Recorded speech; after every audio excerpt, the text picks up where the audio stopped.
Dun, dun, dun, dun. A little bit early, but hello everyone. Let's see. Oh wait, I'll wait the last few seconds here before we actually start. You guys, don't worry. There we go. Hello everyone. How are you guys today?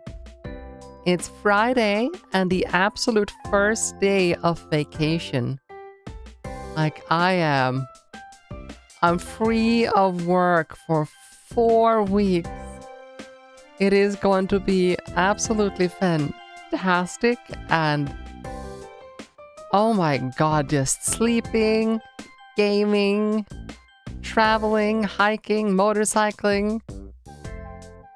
I might have to take a vacation after the vacation so I can get back to work. But hello everyone. How are you guys today? Let's see. Totem, you are indeed first. Welcome. And Dreaming, you are indeed second. Welcome. Hello Rav, how are you today? And let's see, Momo, welcome.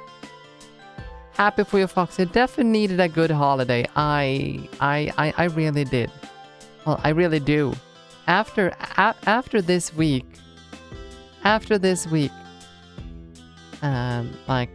alone, I definitely need something.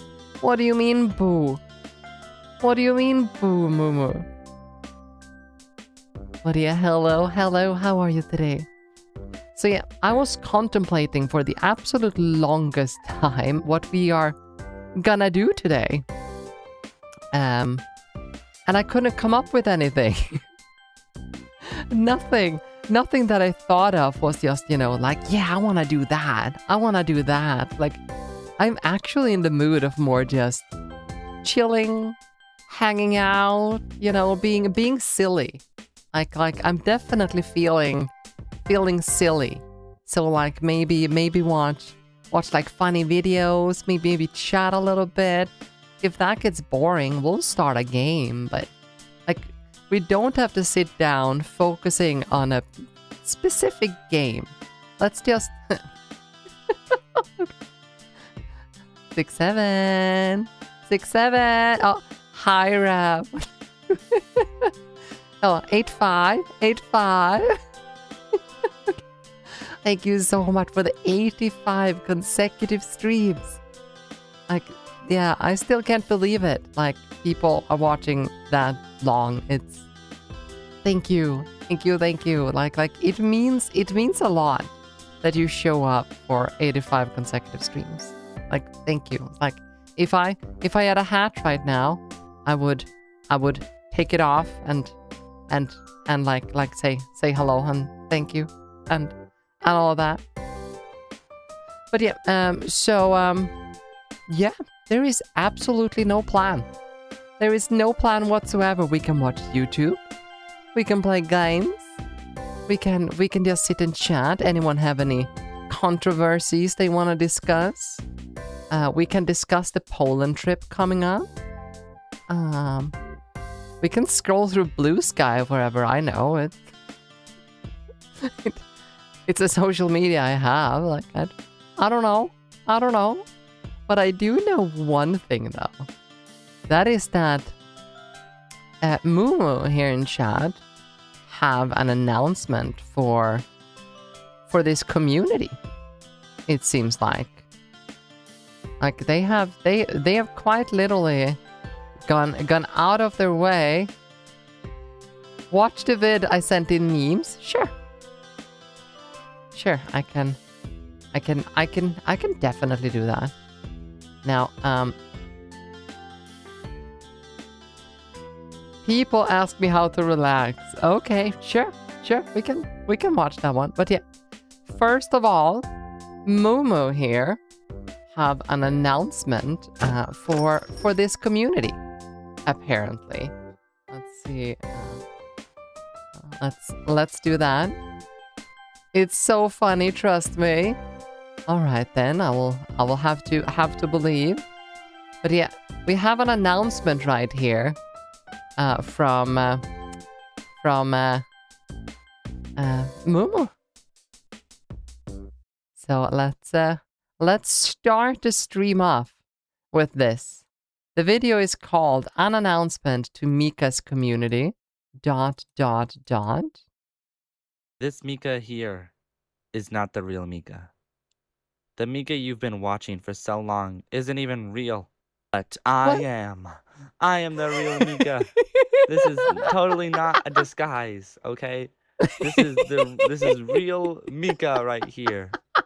That is right. Oh the my Miwca god. that has been live streaming for so long is a clone, and I am the real Miwca. She's been lying to I love all your of you. tales. And she even kicked me out of my Twitch account and took it for herself. Oh no. I am the real Miwca. I used to stream on there, and then she took it. She locked me out. Totally true Come story. on, you can't. You need to understand. You can't tell them.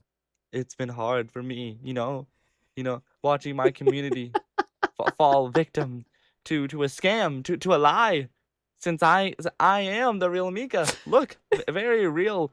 See, me, totally. And that the one you watch. I mean, you obviously have more color in the belt right there. Bigger boobs than the original. Mumu, is this true? Is this true? Do you have bigger boobs than me? I'm not flat. Time to go make out with the real Miwca. the real Miwca. Yeah. So, Popo, what are you up to today? What are you up to today? Is an imposter. An imposter? So yes, be careful for the imposter, Miwca. She sounds a lot like me, totally. Totally. Except she has a slight accent. So be careful. If you hear an accent, it's not the real Miwca. I am the real Miwca. Trust me. I'm totally not Mumu, which is my best friend, and I love Mumu so much. She's an adorable. Yeah, other than my best friend Mumu, which I'm not. I am Miwca. Yeah, I'm the real Miwca. Anyone else is fake. Trust me.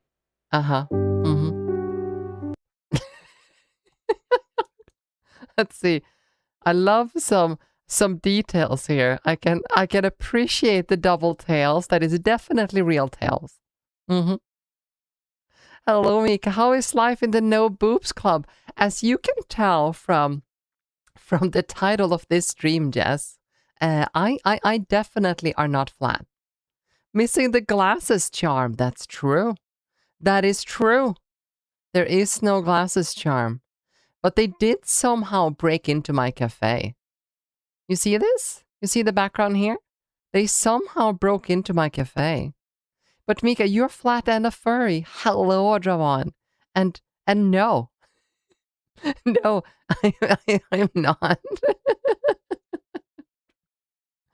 But you can believe that if you're 3 consecutive streams. Thank you so much, Drawan. I think you forgot to lock the basement again. No. Mumu, did you unlock the basement when you were there? You told me you were gonna bring the keys back. What's this misinformation you're trying to spread to new members? What? You're flat. I'm not, though. The title says I'm not. And people watch me ask me how to relax. Yeah, I will watch it here in a second. The little clown. Misinformation. But there is no Wikipedia article that tells the world that I'm flat. Then I can make up the rules myself. It is that easy. But yeah, thank you, Mumu. I have already liked the video, and guys, here you go. If you guys wanna watch it yourself, go in here and like it. That can be fixed now. People are gonna edit it. Let's see. What did Rab Hi, want? everybody. It's Paul. You know, a lot of people ask me after a long day of voiceover or writing or doing all those creative things that I do, Uh-huh. how do I relax? Well, like many other Americans, I come home and I pet my dog. Yeah. You see, petting your dog What the fuck? is one of the most relaxing things you can possibly do. It Is that a demon? Is that a demon? releases a hormone called oxytocin, which reduces stress. Also, it lowers your heart rate and it lowers your blood pressure. Plus, people who pet their dogs are 5 times more likely to live longer than people who just have cats. Aw, I just wanna pet it. One of the world's most vicious breeds. Yes, definitely the tiny devils. This is why you don't like small dogs. Really, it's so cute Plus, though. Imagine just the dogs like it so much. And putting that beautiful little cutesy thing into a little backpack, or see the little droopy. I found second Miwca Wikipedia page. And Totem did the same one. Plank wood. Daddy's little boy. Daddy's little boy. Daddy's little boy. That's right.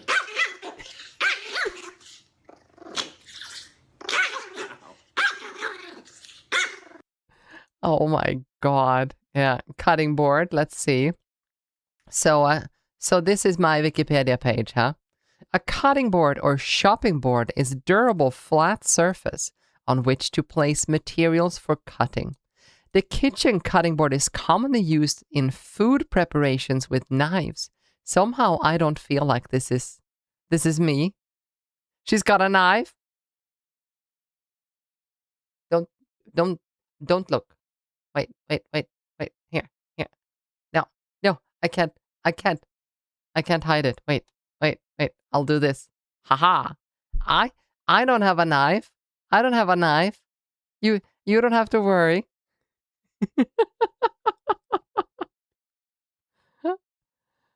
Oh, let's see. But yeah, somehow I don't feel like this is me. Early cutting board dates as far back as 3000 before Christ. Like, I thought you guys were talking about me being a 300-year-old fox. Not a 3000 plus 2000-year-old fox. Flat surface on which to place material. Sounds very Miwca. And we have totem. Plank wood. A plank is a timber that is flat. I'm not a timber though. I mean, I'd eat off Miwca.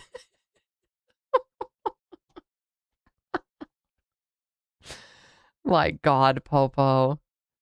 Are you guys feeling? Are you feeling better today? You gonna be streaming, or you wanna do something together? That what Timber would say? What? You're trying to make it sound like I'm Timber now. That's just mean. That's just mean. Can't help myself. You just woke up. What do you want to do? I don't know yet. Like, I literally have no plan whatsoever. I'm just kind of sitting here and yeah, enjoying the first day of vacation. I 100% unlocked the basement before I left and gave the key back to you. Wait. I have to go unlock the basement. I mean, locked totally. Okay, good. I thought there for a second it was unlocked, like half panic there. I wouldn't want people to run away, you know. That would be bad. Let's see, lower the music volume here a little bit so we have something at least going on in the background. Also, why is my arm doing sus movements when there's literally no hands to stare at? Hi. Lurk. Thank you so much for the lurk. Hey guys, I brought beer. You brought beer? I want beer. Oh shit, she saw me.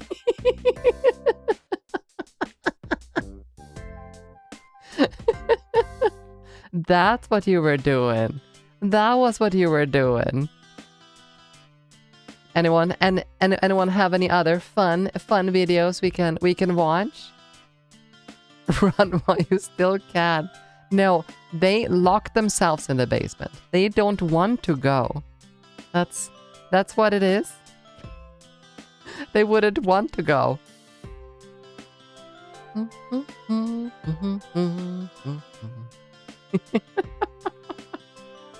But yeah, I might maybe take a beer during today's stream. That is definitely on the agenda. A beer or a glass of whiskey sometime. But I don't know what. So, Popo, if you had a choice to do anything other than a vintage store right now, what would it be?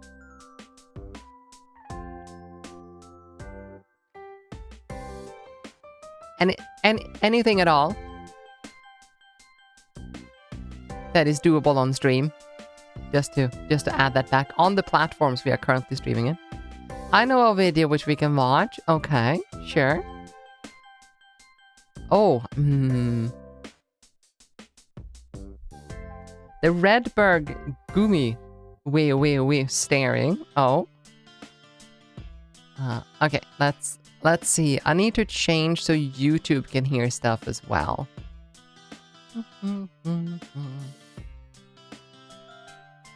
Let's see. I will have to add Google into this. Let's see. Chrome. Google Chrome goes into here. There we go. Mika, do you know about the furry test? I do not. Is it like a questionnaire thing? You want me to do it? Okay. I think I've made it so that it is audible in the VODs as well. Was my video not enough? No, we are still working on this here.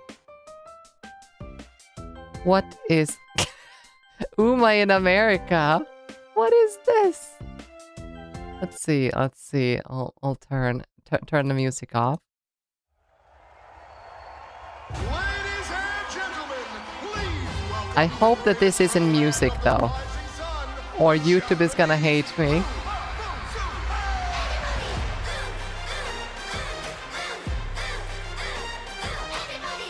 Oh, okay, yeah. I guess this is related to the horse game.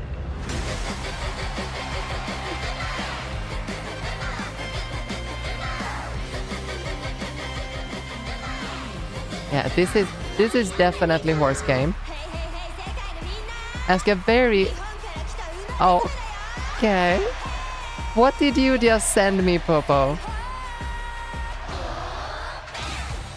It's game content. In-game horses are idols who race. Is this what you've been trying to get me to play for the past year almost?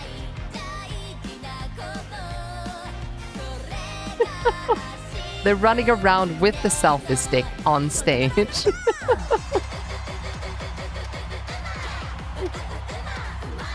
I've almost finished my cup of tea.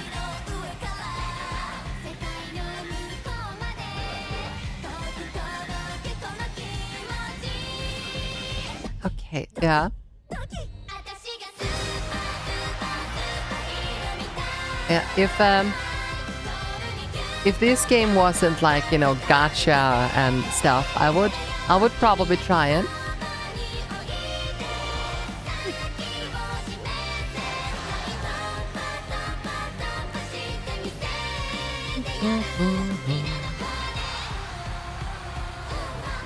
Yeah, well. We'll also see here very shortly what Popo wants. What's the furry test? I guess we'll see.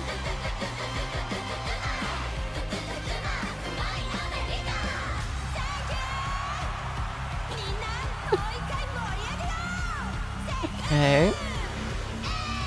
So Jess, did you say this was in the game? Did you watch the burp? No, that is next on the list here. Well, yeah, that was interesting. Also, my recommendations on the right side here is quite different. Quite different. This is also my streamer account, which is very interesting, especially that one.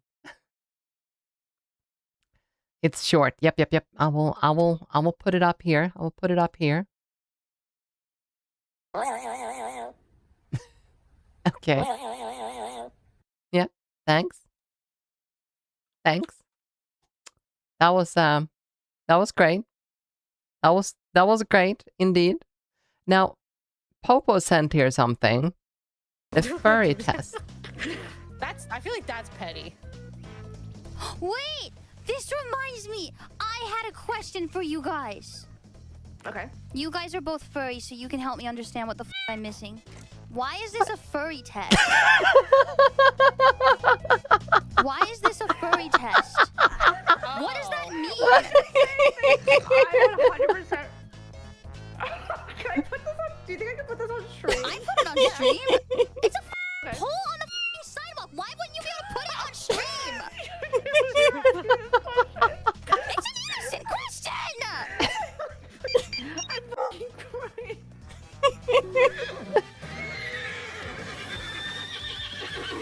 Yeah.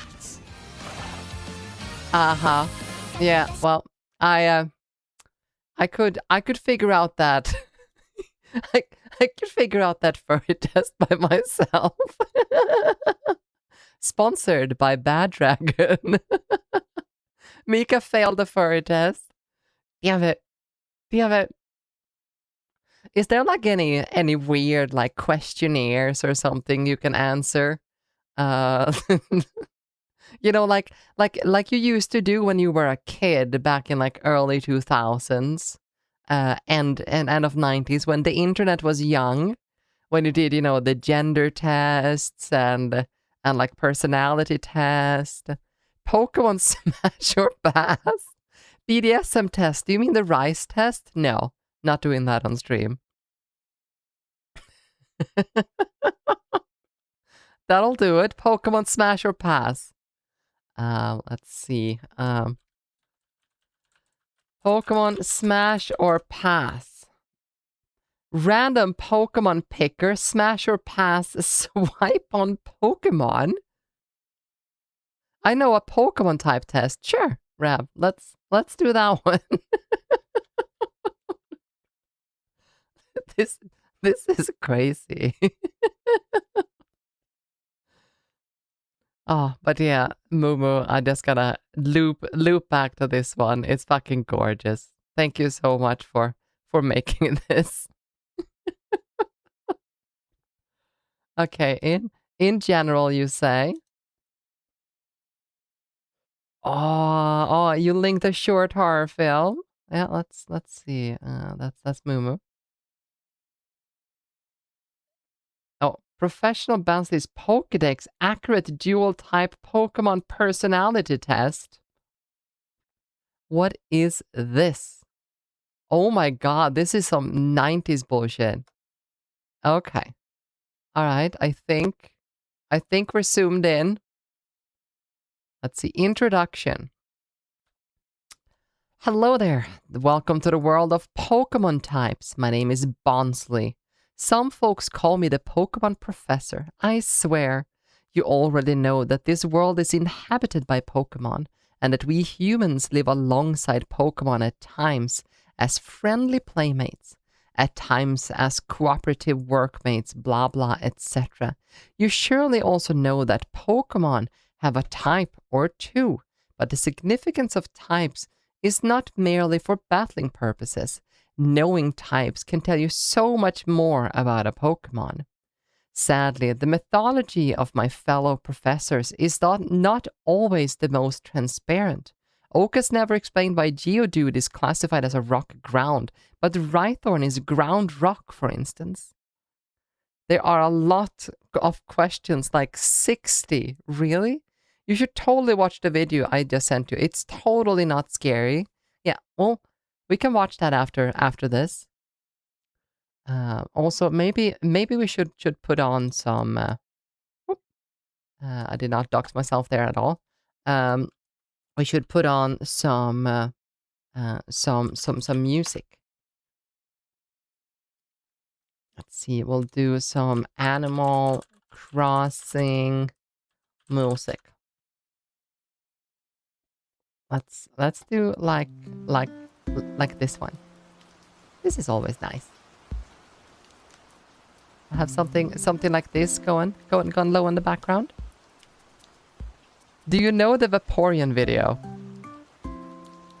Are we? I'm just gonna click this super quickly. I'm so bored. Copy pasta animated. That's 3 years ago. Yes, of course I know it. But yeah, since humans can't learn Bubble Beam yet, or be resistant to steel type attacks that I know of, I created this test so people could learn their true Pokemon type. Unlike other personality tests, we learn our Pokemon types with the understanding that they may change as we evolve, as it often does with Pokemon, or when we are introduced to new stimuli, like an Orisorio with different nectars, or a Darmanitan in Zen mode. After years of effort, I am still not entirely sure what I expect people to do with this information, but I guess my hope is that by understanding our own Pokemon types, we can better appreciate and strengthen our relationship with each other and Pokemon and ourselves. Okay. Let's give this a try. Hello and welcome to the world of Pokemon personality types. This test is built on data compiled from every Pokemon's entry in every known region Pokedex. 10,000 plus entries, including the Paldean Pokedex, yes, really, which were then used to discern and distill the true nature of Pokemon types.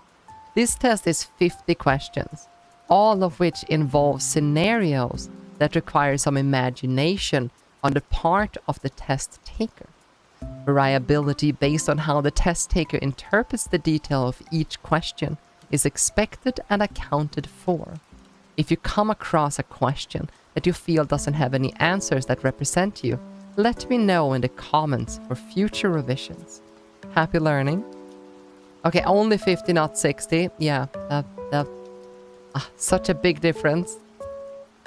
Still a lot, yes. There's a lot. You just moved and all your stuff is still in boxes in your new bedroom. How does the thought of unpacking and arranging your stuff most likely make you feel? Excited? I'm looking forward to figuring out where everything goes. Neutral? I'll just take things out and put them wherever. Anxious? It's going to take so much work to get everything where it needs to be.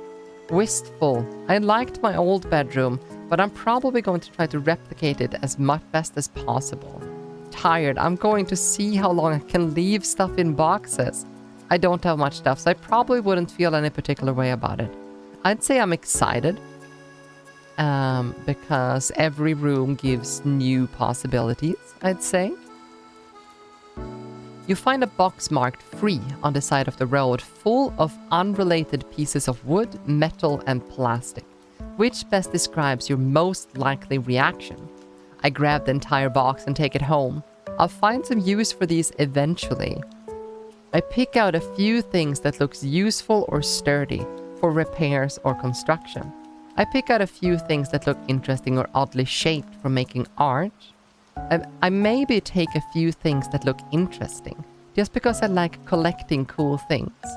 I would take something if I didn't already have so much at home. I wouldn't take anything, but I look through just because it's fun to see what people are throwing out. This one's probably the most me.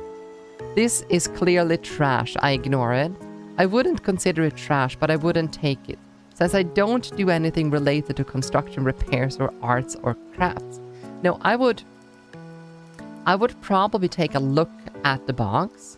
Not necessarily taking anything. I would probably take something if there was something someone else needed. But I'm like in the mindset that, you know, if it's free, then maybe someone needed more than me. So I would probably just look through it. Don't take anything, because it's always interesting to see what it is people are throwing out.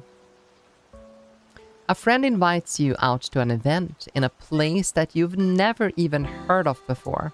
Which of the following would most likely make you want to go with them? If there's going to be lots of people there. If there's going to be other friends there. Let's see. You've never been before. Yeah, so if the place looks lively and energetic, no. If the event looks chilled, relaxing and quiet concert, poetry reading, etc. If the event looks busy, intense, exciting. If I can get intoxicated.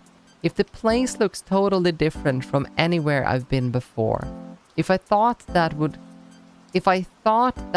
make my friend happy. If I thought that would make my friend think I was cool or fun. I'd just be happy my friend invited me. It would be easier to answer that wouldn't make me want to go.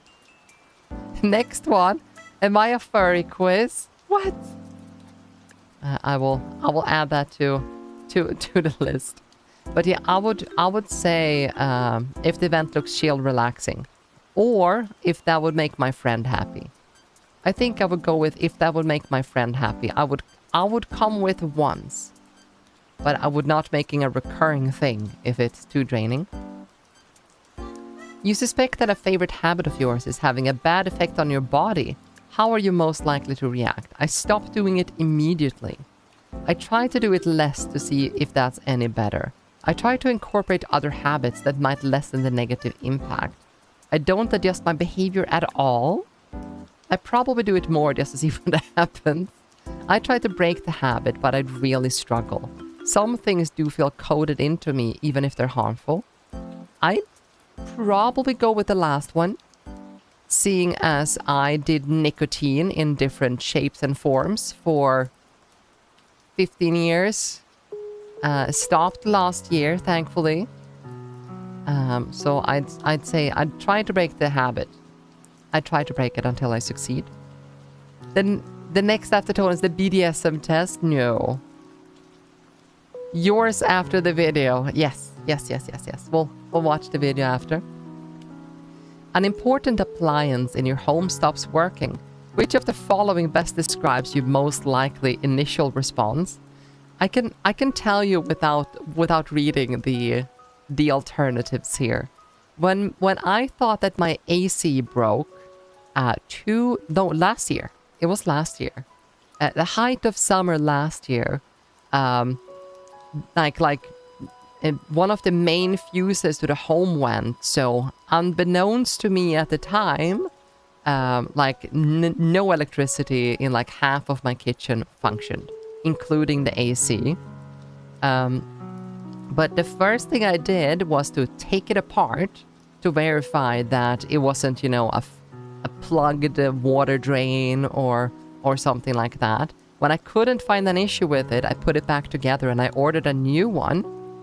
And then I noticed that I didn't have any power. And that's also the story how I ended up with 2 air conditioners instead of just one. But yeah, so get a new one. I bet I know how to fix it, and I bet I have the tools to do it, so I do it. It's a combination of this. I gather the stuff I need to fix it and then try to fix it tomorrow. Not that, I'll do it instantly. I try to figure out what's wrong with it, either on my own or from the internet, and see if I can fix it with whatever's on hand. This one. I throw it out and get a new one. I get my frustration out by breaking it more. No. I ask a neighbor, friend, or family member to fix it. Quietly allow someone I live with to discover it's broken and let them handle it. I pay someone to fix it. I accept that it's broken and see how long I can make do without it. I wish I was this. I really, really do, but no, I would try to figure out what's wrong with it and then try to fix it.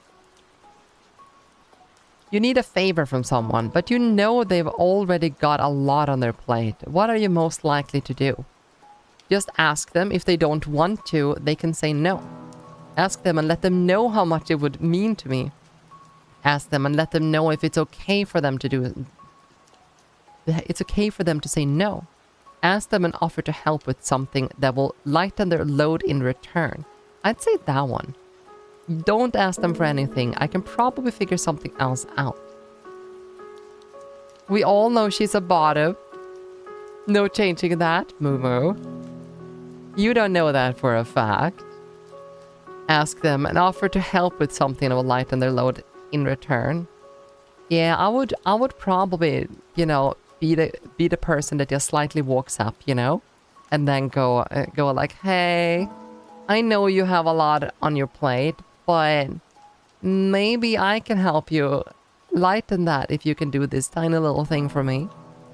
I don't, but I bet Dia does. But Dia's a bottom. She would say anything to, you know, make herself stand up. You can prove you're not a bottom with that. No, I can tell you, Jess, exactly what that test is going to entail. It is going to tell you that I'm a brat.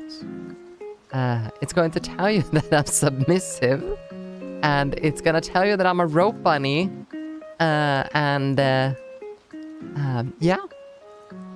I think it's up there somewhere. 'Cause you are. I've done those tests before. Which of the following would you most likely use as the best evidence to show you that you have a healthy lifestyle? My strong muscles and general athleticism. This wouldn't have been true before this year, but now I can show. Now I can show. Since I've been doing CrossFit and running and stuff for the past 3 months? 4 months? My nutritionally balanced diet. This is actually kind of true. My sustainable sleep schedule. Also kind of true, unless vacation. My attractive physical appearance. Not that one. My consistent mental stability. Not that one either. My lack of addictive behaviors. Not that one either. My low body fat percentage. I could... Yeah. Oh. Brightus eating me off screen. Hello, Brightus. How are you today? Yeah, I'd probably... I can show this now. The fact that I'm like taking care of myself. But my ability to maintain relationships. No. My good hygiene. I could show that. My lack of doctor visits, I could show that. I don't think I would be able to demonstrate this. Okay, so I'm not very athletic. Even if I like running and working out, I'm not very athletic. I have like the, let's say, the movements of a computer nerd. I can't really coordinate my movements as gracefully as I'd like. My nutritious balanced diet could do that. Sleep schedule only works like 90% of the time. Not that, not bad. So maybe my, yeah, nutritiously balanced diet. Of course you're not. You're a nerd. Yeah, I know. No, wait, I'm a nerd too. Haha. Ha ha ha ha. You sprung the trap and you ran into it yourself, Moo. It's very late. The grocery store is closed and you just realize that you're hungry. The only food you have is some leftovers from the meal you didn't like that much to begin with. What are you most likely to do about this? Eat the leftovers and go to sleep? Don't eat anything and go to sleep. Don't eat anything. Probably stay awake until the grocery store opens. Spice up the leftover with whatever seasoning I have and eat them. Order late night takeout or go to a convenience store for some snacks. Chew on a clean piece of clothing to try to trick my body. I would probably spice up the leftover with whatever I have. Not just seasoning, but whatever I have and eat it. But you also run track, so... Yeah, well, you know. Nerds unite? Wait, let's do this. Nerds unite? Fist bump. And, cheers.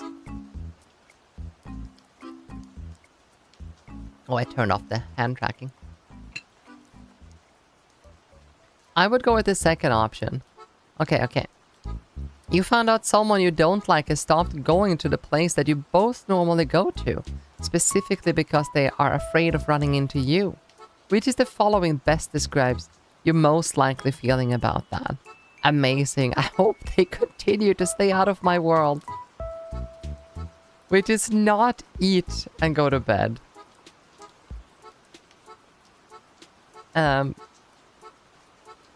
Is to not eat and go to bed. Ah. No, I would eat. I would eat. There's nothing worse than trying to sleep hungry. Like, it is not possible to sleep while being hungry. Successful. This is the sort of thing I will try to make happen.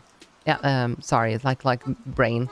Yeah, so someone I don't like has stopped going to the place that I normally go to. That would be great. Good. I was not looking forward to running into them either. I'm glad I don't have to change things. Bad. It doesn't feel right that someone has stopped doing something they like because of me. Wait, so we both like to go there. Do I know this person even if I don't like them? Because I can still respect someone even if I don't like them. As long as they're not... If they are respectful to me, even if we don't like each other, then I would probably try to bring up a conversation. Confused. Am I really that scary to run into? Yeah, that this word. How am I being portrayed by this person to other people? Indifferent. Maybe I'd notice their absence, but I wouldn't really care about why. This is an impossible situation because I would have stopped going there first. Yeah, that one, but confused. Respectful dick. I mean, that's a thing though, Totem. Isn't it? That is definitely a thing. Like, you can talk to someone and you feel in your soul that you don't like that person and that person do not like you at all. But you can still be respectful. You can still learn about this person. That's your favorite food? To watch people not go where you where you want to go so you don't have to change. Yeah, I would probably go with confused. Am I really that scary? You're trying to open a jar and even with the gripper pads, it's taking a lot of strength. How are you most likely to continue? Without looking at the subscriptions. Well, options here. I would first bang on top of the lid, and then I would take the gripper or a towel, and I would try to turn the bottom more than the top. If that doesn't work, I would take a knife and I would slightly bend around the corners of the lid, and then it usually pops open. But then I am used to not having any strength in my hands. Just warm the lid, bruh. But if it's cold, wouldn't the glass potentially crack? You use a knife to let the air in. Exactly, Totem. That is the last subscription. With hot water. Does that work? Does that work, Ram? So, need to sit down with crossed legs here. Does that work? To just warm the lid with hot water? That's fascinating. I had no idea.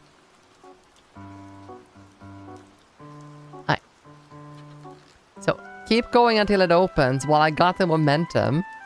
Let's disable the track in here. Posture check. Thank you, Dodo. Take a moment, assess my position and try again. Warp the lid by denting, prying, or running it under hot water and try again. Yes, this. But I'm used to having like 0 hand strength. Metal expands under heat. It definitely does. Thermal dynamics. You're talking like sciencey stuff to me. I'm just a stupid little streamer fox. Let it go for now and try again later. Throw the jar away. Go get someone else to open the jar. I've done this. I have knocked to the door for neighbors and asked them to open things for me. Break the jar open and put its content in a jar that isn't stupid. I feel this one. This one like talks the most to my soul, but it's sadly not the way I would do it.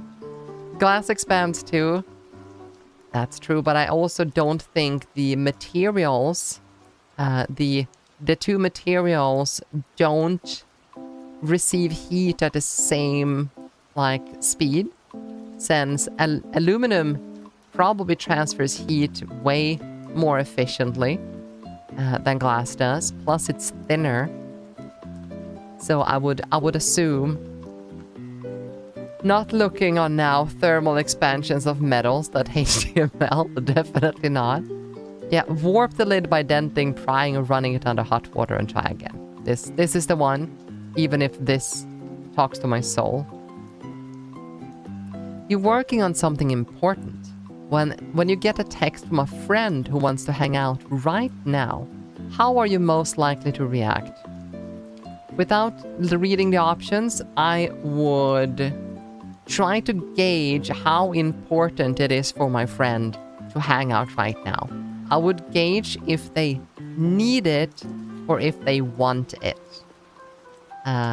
Probably. But that's probably more an adult thing. I think, you know, if I would hear some kind of slight, you know, panic, or if they are mentioning it's like, hey, my dog died or whatever, or my hamster is sick or whatever, then I would drop whatever I was doing and go to them. But if it's just that they want to hang out, then like, yeah, we can hang out in 2 hours when I'm done with this thing I'm doing. Iron Fe 11.8, glass 9.0. So yes, hot water will work. It expands more. Good to know, Totem. Good to know. Theory is together with practical application. Great.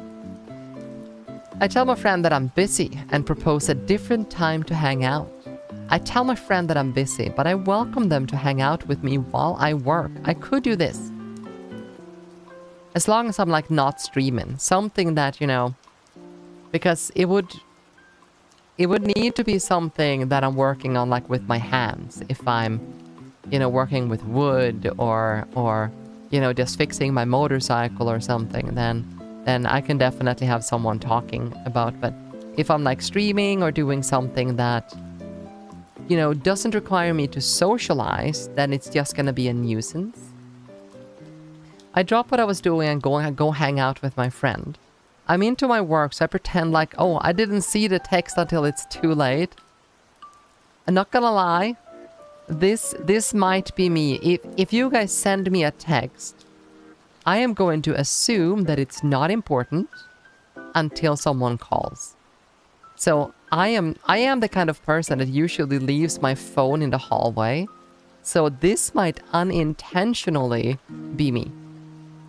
Because I'm probably not gonna see that until either I leave the apartment or you call, so I hear the phone, hear it vibrate, or the next time I leave the apartment and I pick it up. I'm into my work, so I generally wouldn't notice the text. This wouldn't happen. My phone is on Do Not Disturb when I'm working. This wouldn't happen. My phone is always on Do Not Disturb.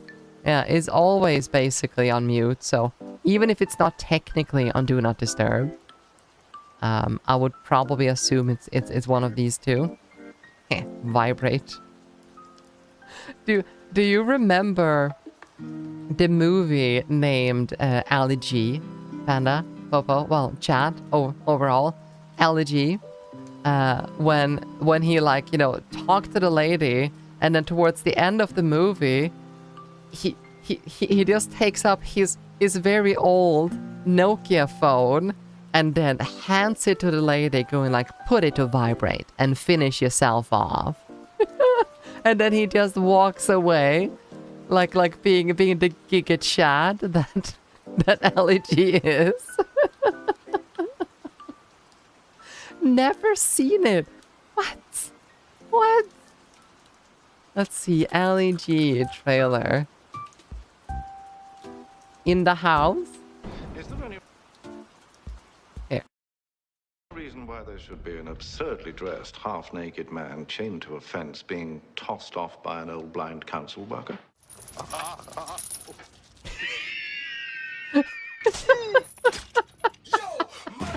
When the world's in danger, it needs a new Yeah, kind this of hero. this movie is one of those like real goldies. Now he's cleaning up the streets. Sorry. It's a movie before by us. And to the people of Staines. That is not a very nice way to talk about your mum. And serving Queen and country. Her Majesty the Queen. Shaven Avon. Respect. H to the L to the I to the G. Ali G. That's me. That's me.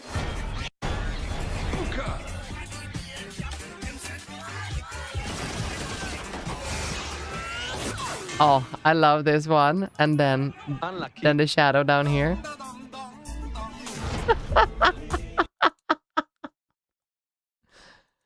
Okay. The clothes brand? Really? Okay. Alright, yeah. This wouldn't happen. My phone is always on Do Not Disturb. I think I'm gonna take this one. Even if it's not technically on Do Not Disturb, but it's always on mute. You've sprained your ankle. It's pretty common. But what are you most likely to do in response? Just walk it off and keep doing whatever I was doing. Rest it for a little bit and then keep doing whatever I was doing. 11 out of 50. Yeah, 12 out of 50. In one scene, he was wearing it. Really? Yeah, this is gonna take a while, Momo. But yeah, I can tell you, I actually have a little bit of a story from like this must be 15 years ago now. Oh my god, I just aged myself, didn't I? But yeah, I was working in Gothenburg at the time, and I was, you know, for the first time in my life starting to feel that I've started to gain a few kilos. You know, I recently exited teenage years, you know, I'm into my 20s somewhere. You know, things are starting to you know, stay on the body. Holy Titan-year-old. I know. I'm ancient. So, I decided with a few colleagues of mine to sign up for a gym because they had a train once for free. You know, try out our gym kind of thing. So, I went there with my colleagues, and I did what you do the first time you go to a gym. You know, sit on a bicycle for 20 minutes trying to get up your cardio, and then you walk from the bicycle machine to the runner, to like the runner's what is it called? The band thing that goes around and around. What do you mean, H yourself? I know how old you are. Treadmill. Thank you, Popo. Yeah. The treadmill. It's just that when I went from the bicycle to the treadmill, I didn't notice that they were quite literally on two different planes. Like the treadmill, well, the bicycle was up here, and then I just walked straight out and then just dropped down and slid with my leg underneath the treadmill, like this, and then I got my entire body weight over my foot, and I just stood up like, ouch, that hurt. Like people came over to me like, are you okay? Hello, Kanushi, how are you today? And I was like, yeah, I'm fine. You know, it's like just jumping on my foot a little bit. And then I went up on the treadmill, and then I ran for 20 minutes. Oh, you got a joke? Then put it in chat and I will read it here shortly. As soon as I'm done with story time. And I was running on this treadmill for like 20 minutes, something like that. And you know, it's like my foot stopped hurting. And then I went off and I walked down the stairs to where my colleagues were, you know, lifting weights, you know, as the muscly dudes try to do, you know, looking themselves in the mirror, kissing their arms, you know. And I just sat down on a bench right next to them, and I talked to them for like 5 minutes, something like that, until it was time to stand up, and I basically noticed that I couldn't put any weight on my foot. I just stood up like you know, basically, you know, jumped on my foot a little bit until it stopped hurting, and I was like, well, that was weird. Let's go and change the clothing and then sign up for this gym card.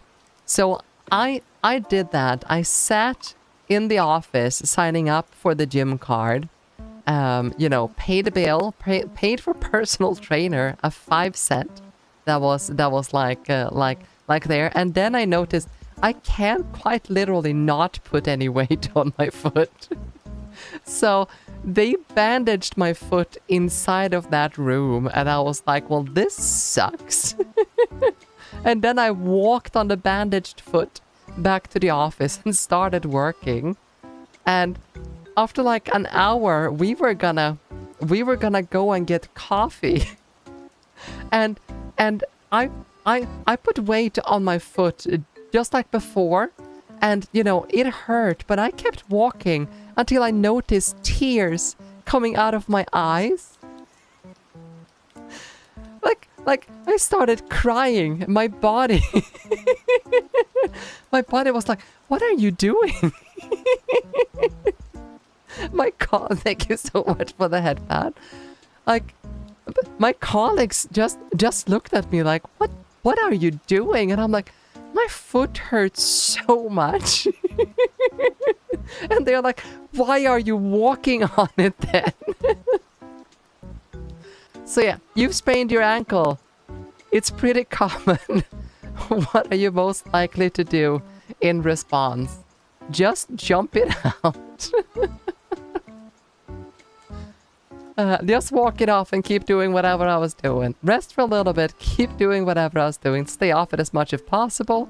Rest, ice compression. Never do what I was doing when I sprained my ankle again, not sure. Just walk it off. I guess this is the correct term, the first one. Okay, Kanoshi. My friend got into a car crash today while listening to Adele. You know, she was rolling in the Jeep.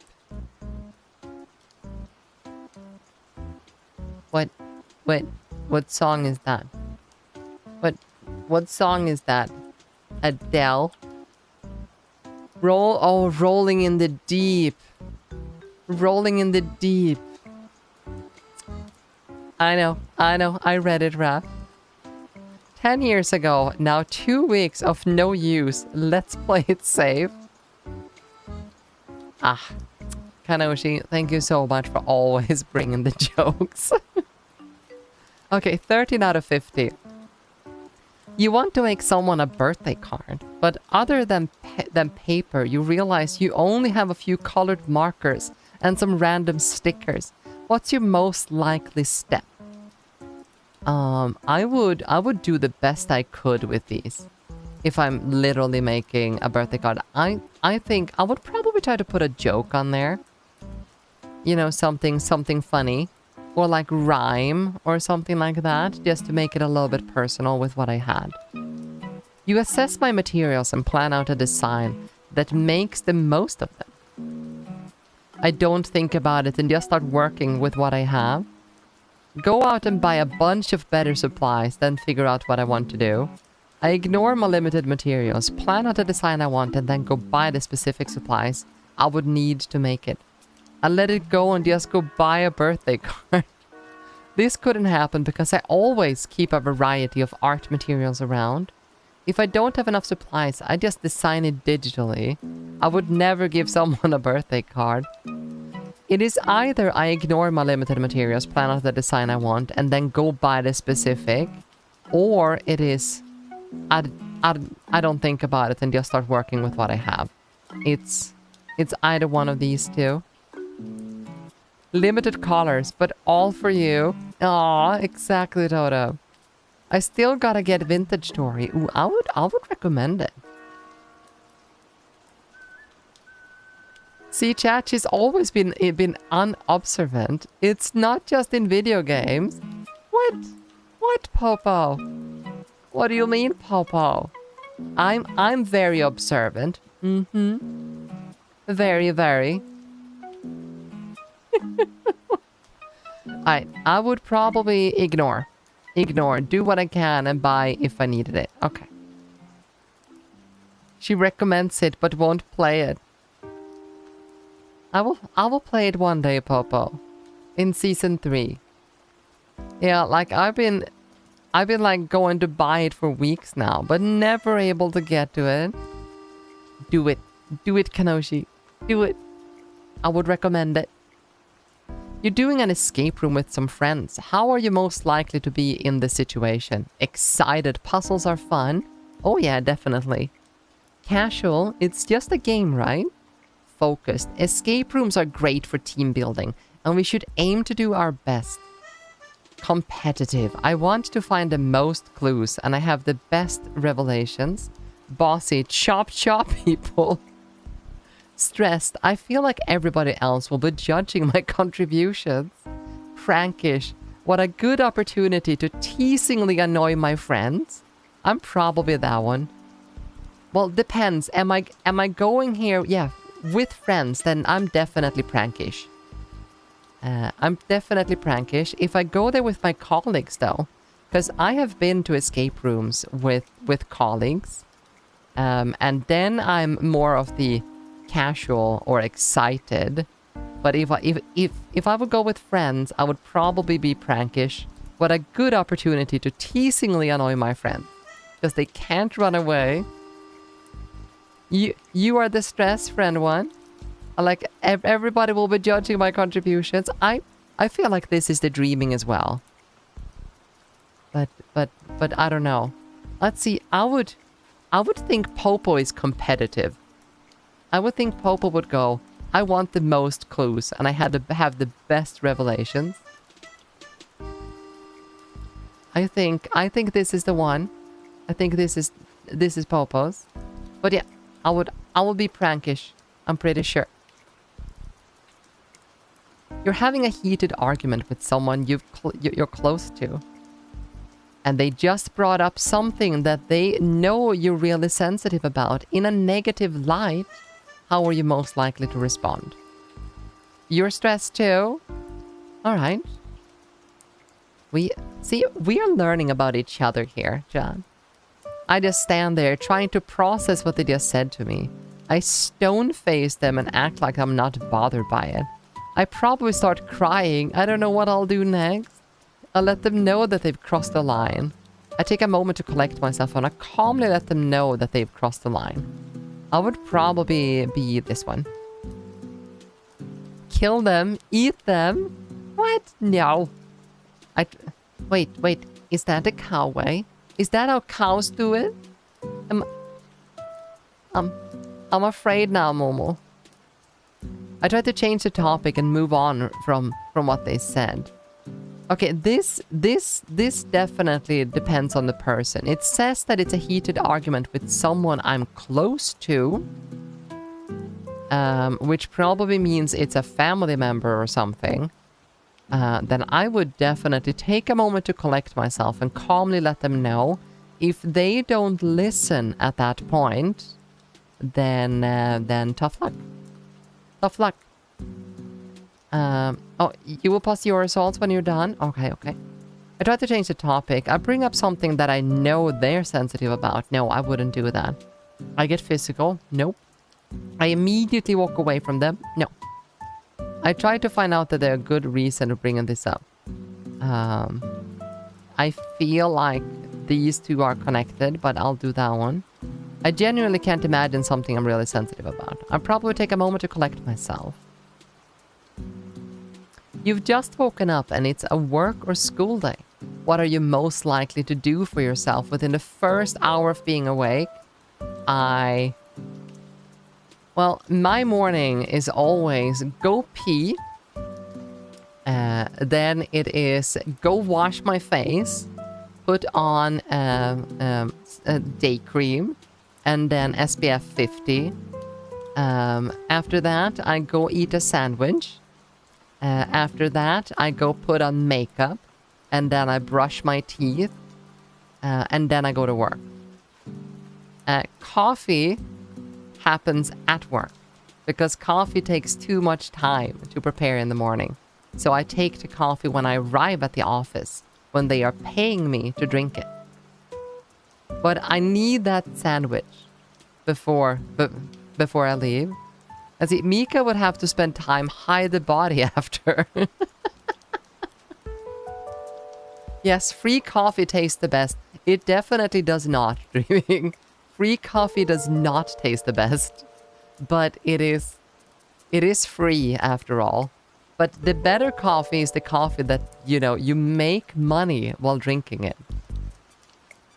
So the first one, just the basic. Eat breakfast, take a shower, take my meds, and brush my teeth. Yes, the basics, plus some exercise or yoga to get my body right. No, I exercise during lunch hours. Spend a lot of time making really nice breakfast. Rush out the door because I like to sleep as late as possible. No. Do whatever assignment is due. Slowly eat breakfast. No. Okay, the first one. Just the basics. Eat my breakfast, take a shower, take my meds, and brush my teeth. Oh yeah, machine stuff is terrible. But barista coffee is good. Wait, Dreaming. Do you have barista coffee at your job that you can do yourself? Free coffee often tastes like dirty water. Yeah.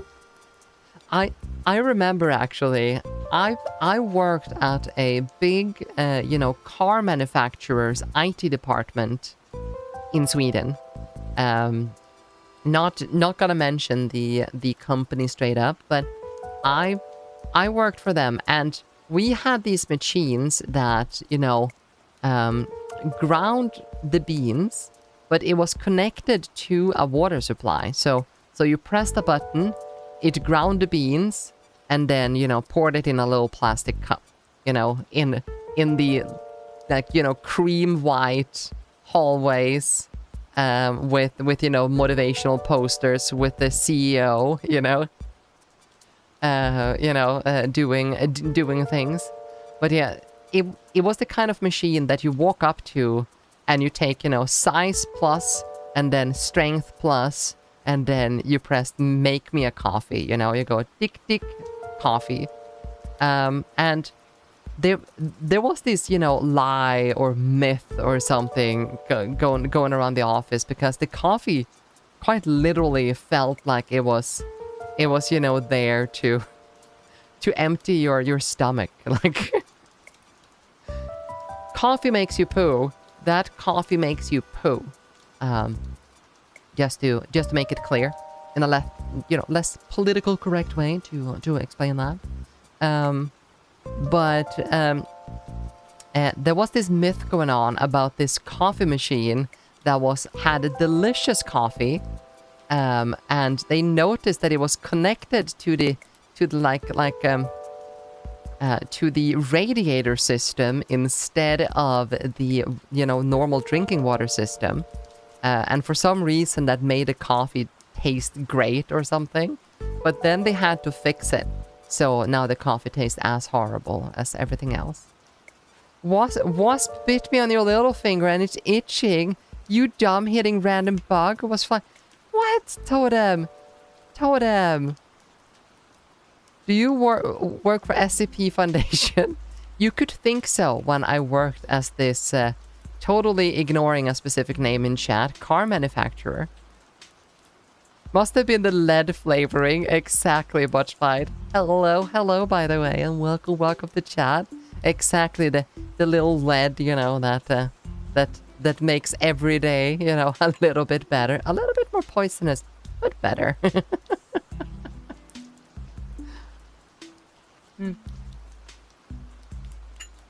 How do you know what ass tastes like? I don't. Do you? Huh? Huh? No one killed anyone with a little bit of poisoning, right? Just a little bit. I know the answer to that. Oh, Popo. Let's see. You're in the self-help section of the bookstore. What are you most likely looking for? Depends on who you ask. Really? Miwca mentioned the city where she used to work in, and if you know which Swedish car brand has their offices there, you can know which car brand. I mean, most of the big, like Swedish car manufacturer had their offices there. So yeah, but yeah, 1 + 1 might be 2 in this case. Of a bookstore, what are you most likely looking for? Oh, so what I usually do is that I actually shop alcohol and everything in the exact same way. I look for something pretty, something different that catch my eye, and then I take it off the shelf and verify that it is interesting. If it's interesting and not too expensive, then I take it with me and buy one of them, and then I take like a safe card just for sure. But she does not have that brand. I don't. I've had a car of that brand. Honda, for sure Swedish. Honda is definitely not Swedish. But yeah, a book on finding financial success, a book finding spiritual fulfillment, a book of healthy eating habits, a book on healthy fitness habits, a book on increasing productivity, a book of handling mental health issues, a book on maintaining relationships. The way to find a different section of the bookstore, or just out of the bookstore entirely. Okay, so out of these ones, I would probably... Oh, wow. I would probably find either spiritual fulfillment, or I would try to get something, because productivity is kind of connected to a spiritual fulfillment. You need to be happy in life. So, productivity. A book about vampires, only if they kiss streaming. Only if they kiss. Nizan. Yeah, Nizan. Oh, speaking of which, I actually have I have a video somewhere with like Nizan, beep beep. But yeah, we'll see.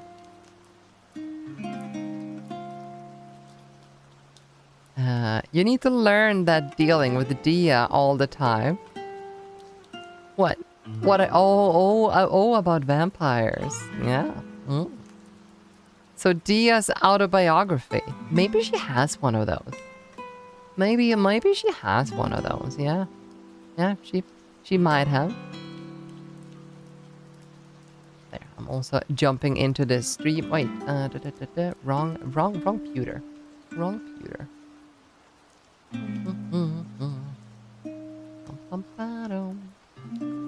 There we go. Only if they are lesbian vampires. I hate watching straight relationship shows or movies. Mumu, have you seen the movie Lesbian Vampire Killers? It is an absolutely gorgeous movie. Lesbian Vampire Killers. What? Yes, it is a movie. It is a movie. Lesbian Vampire Killers trailer. The movie is from 2009. Here. I got a plan. Does it involve girls? Let's go hiking. Matt is one of the most depressingly shitty ideas for a holiday I've ever heard in my life, ever. Country air. Nothing like it. The quality is absolutely gorgeous. Don't you guys agree? 360. These girls are all going to the exact same cottage that we are.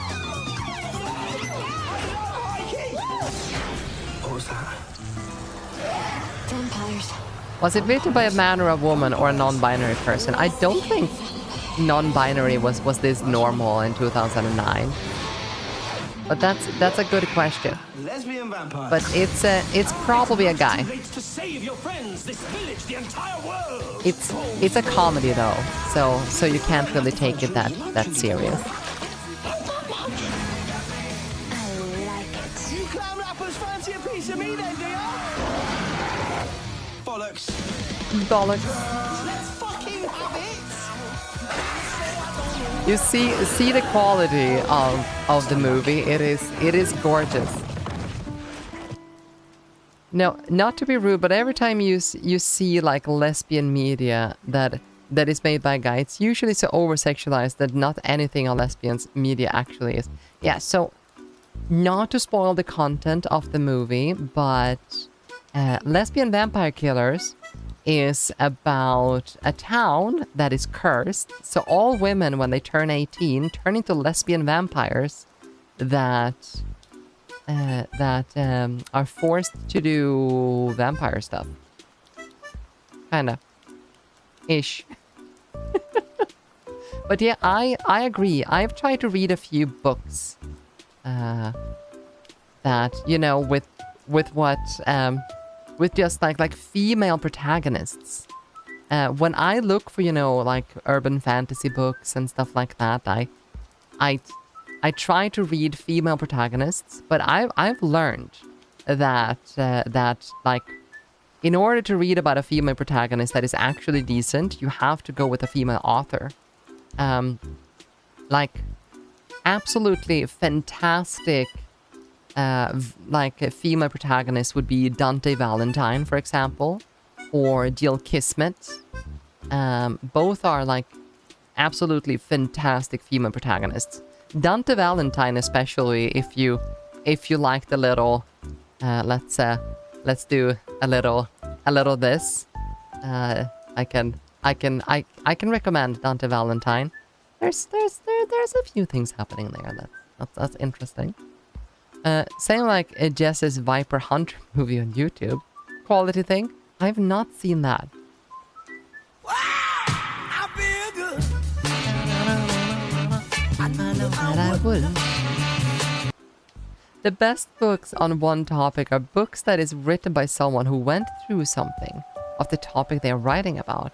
It makes sense. Not even books, movies, shows, whatever. Yeah, true. Like when you read, you know, like a man trying to explain, you know, the morning routine of a woman, where you go like, oh yes, I walk into the shower, I throw my long hair over my shoulder, I feel the water just dripping down over my very exposed. It's like you go like, okay, that's not what happens. You walk into the shower, you feel the heat hit your neck, and then you enjoy life. That's what you do. I don't think there's any difference between males and females in this. Regarding a movie about that, What Women Want. Oh yes, that's a good one.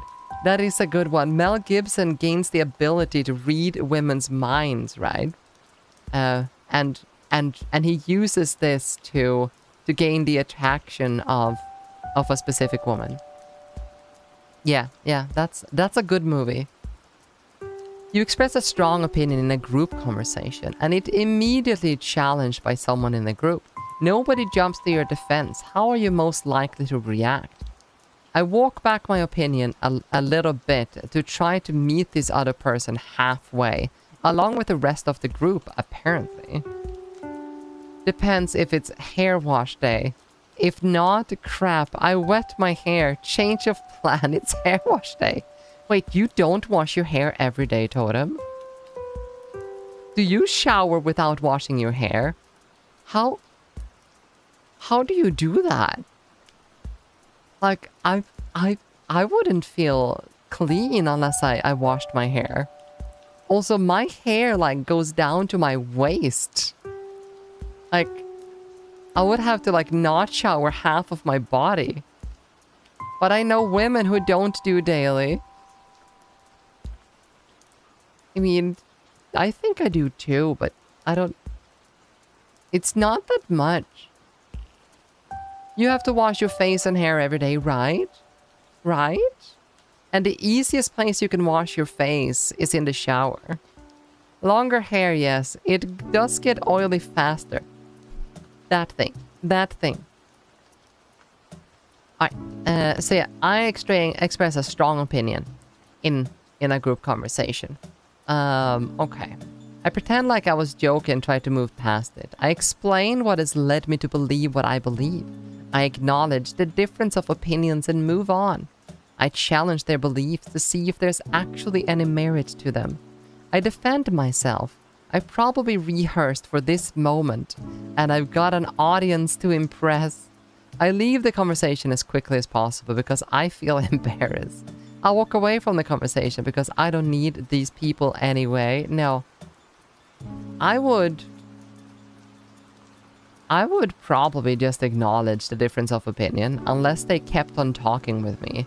It would be all about the amount of energy that I feel is worth giving in this set time.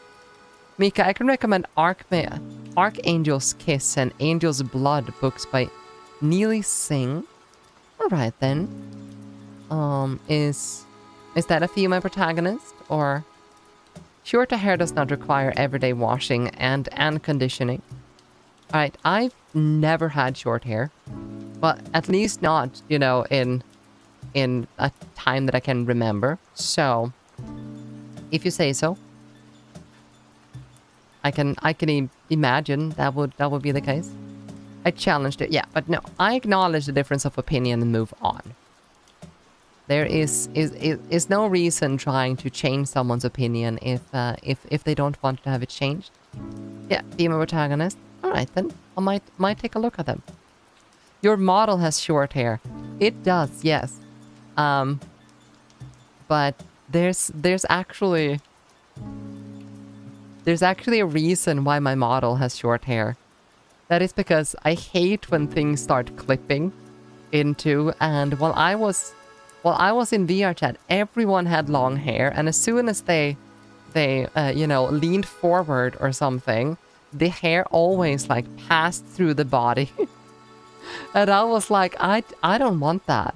So I just went with short hair. Everyone, including you, Totem, yeah. Your hair cuts through your body. I think I put a collision in your head though, so it doesn't cut through your head when I made your model. Yeah, you're doing a task and suddenly realize that it's much more time sensitive than you were expecting. How will this most likely make you feel? Energized, let's get this done. A little stressed, but I know I can handle this. Motivated, because of the time crunch, I'm gonna cut myself a little slack on doing a good job. It would only make me more stressed. I would become absolutely paralyzed. It wouldn't affect me. It just means things might not get done in time. I would be annoyed at the change of plans, and I would call it quits in protest. No, I would probably get a little stressed, but I know I can handle this. Like, overall. Long hair with big booba, while Miwca went short hair and flat. Brightest. It literally says in the title that I'm not flat. Brightest. Read the title of the stream.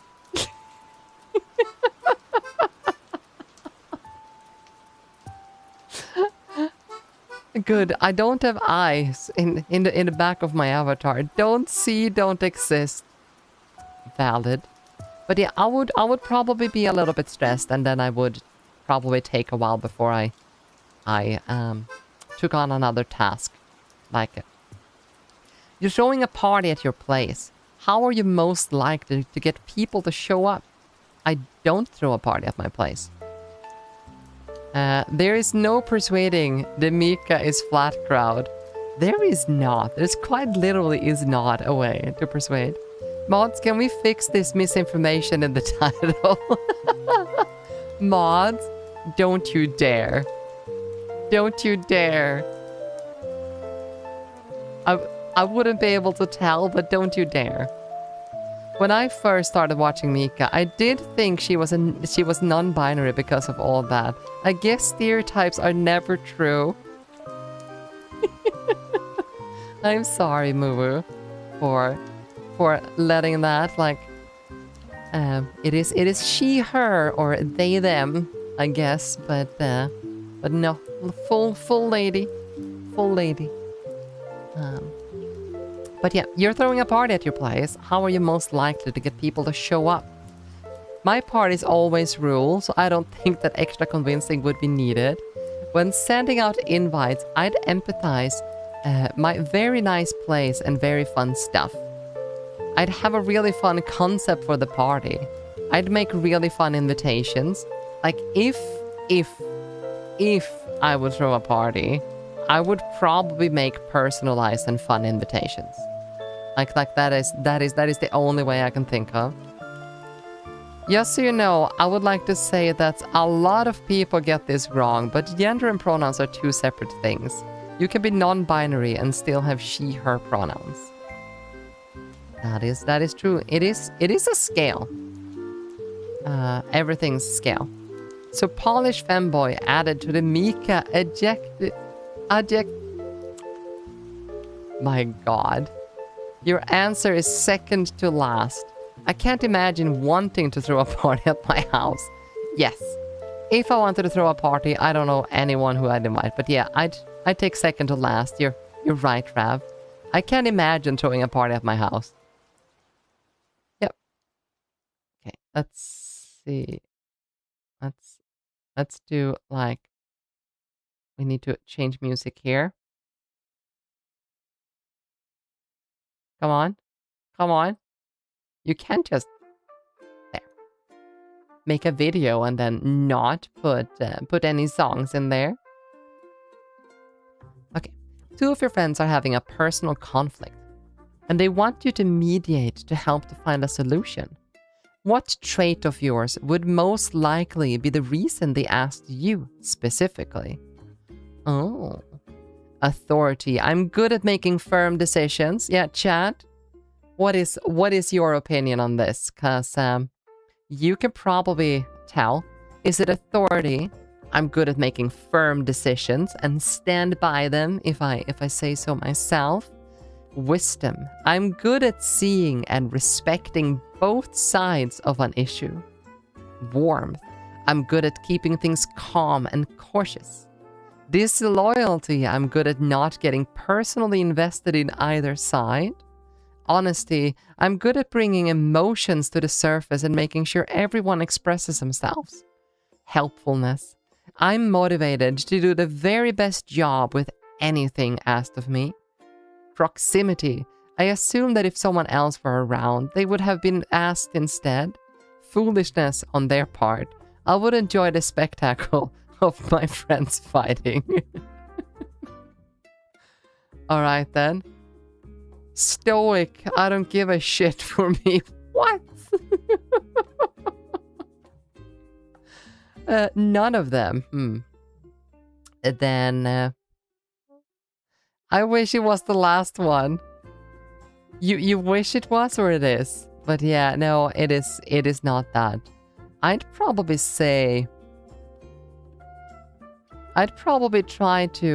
try this one, warmth. I'm good at keeping things calm and cautious. Just wishful thinking. So,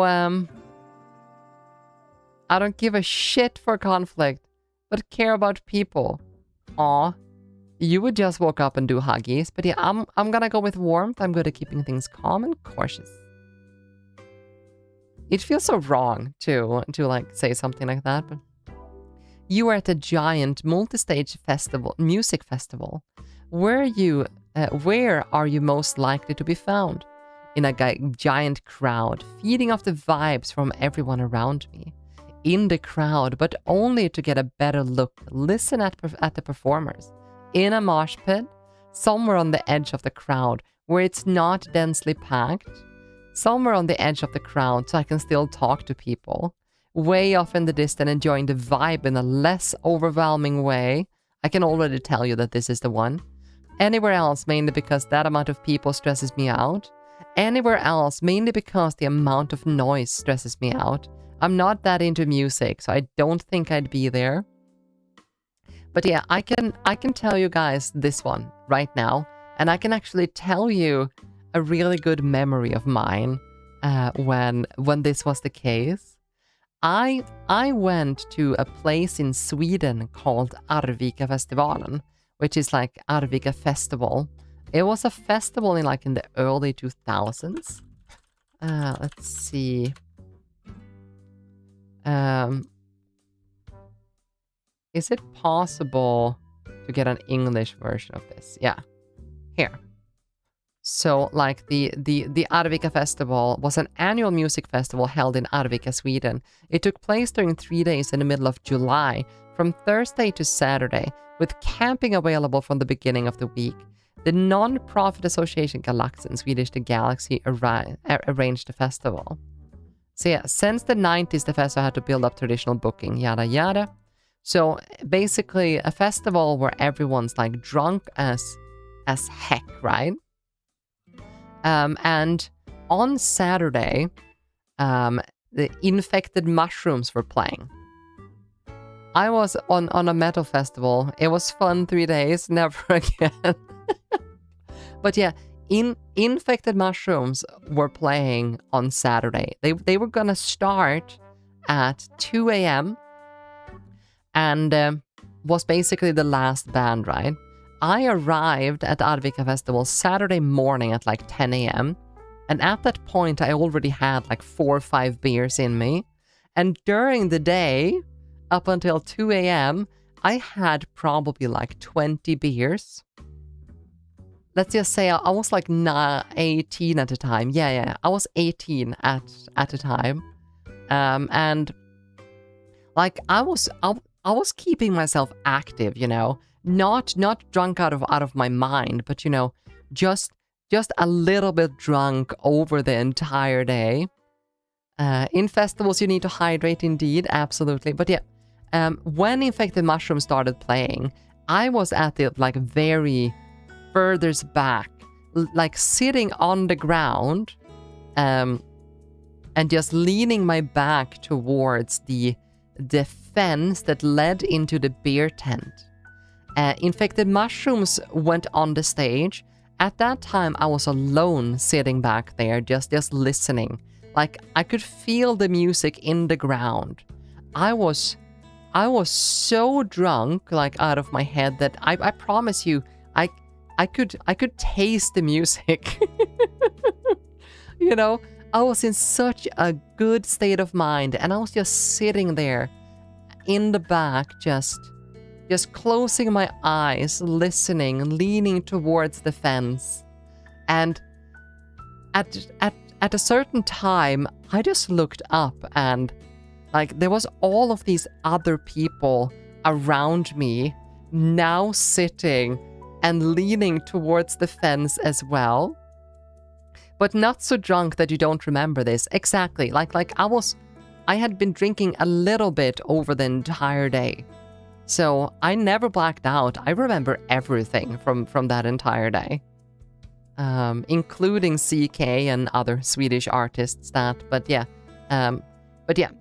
then people just, you know, with you know, it's like personal space distance, just sitting there leaning towards the fence and then listening to the music. And when Infected Mushrooms was done, they were playing for like 1.5 hours or something like that. This is the year, by the way, that they released the album Artillery. Let's see, Infected Mushrooms Artillery. The Artillery got released 11 years ago. No, that can't be true. No, 2011. 2011. No, that can't be right.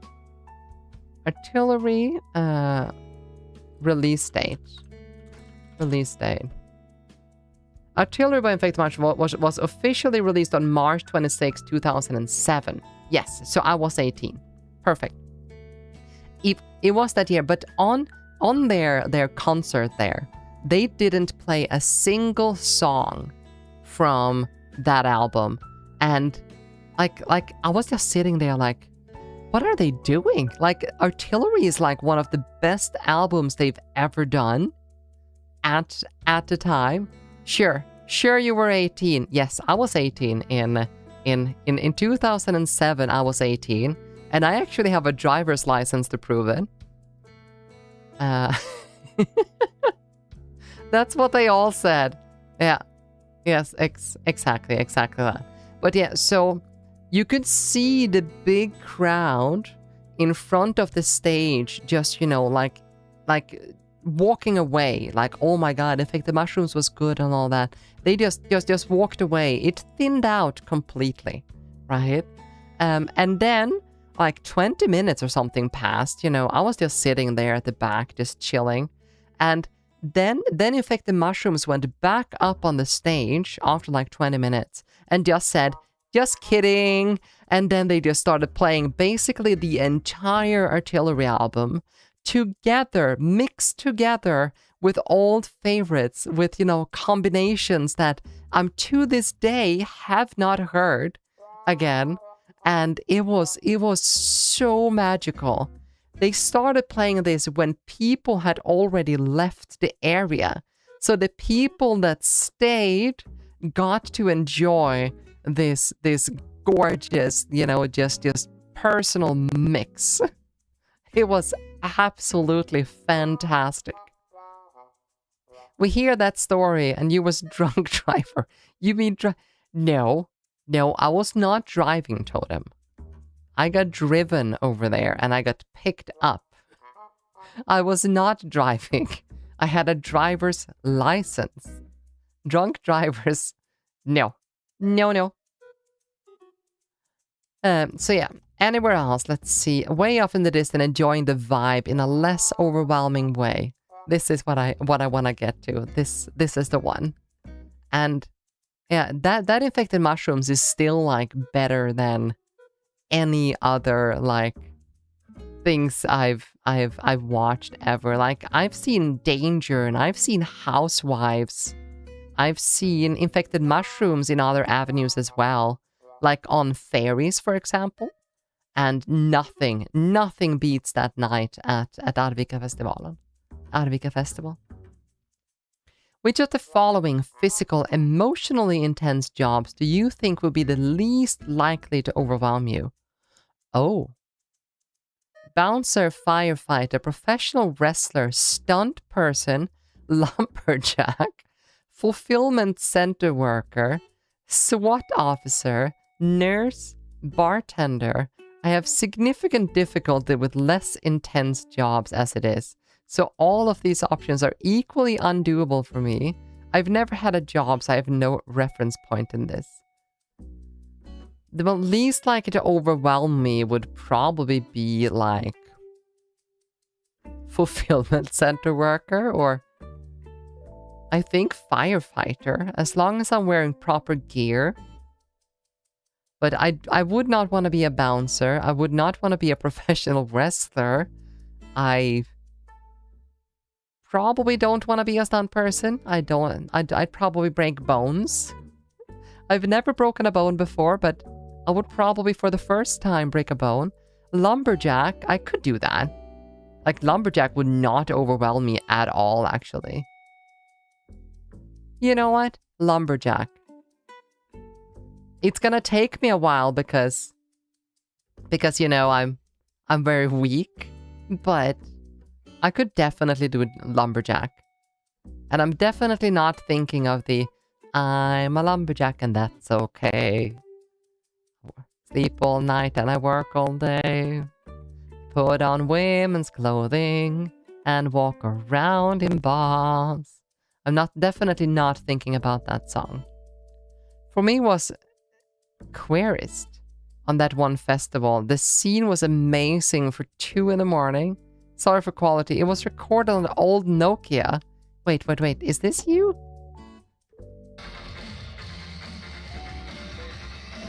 Oh yeah, Mr. Blue. Subscribe. Oh, you were on Woodstock in 2012?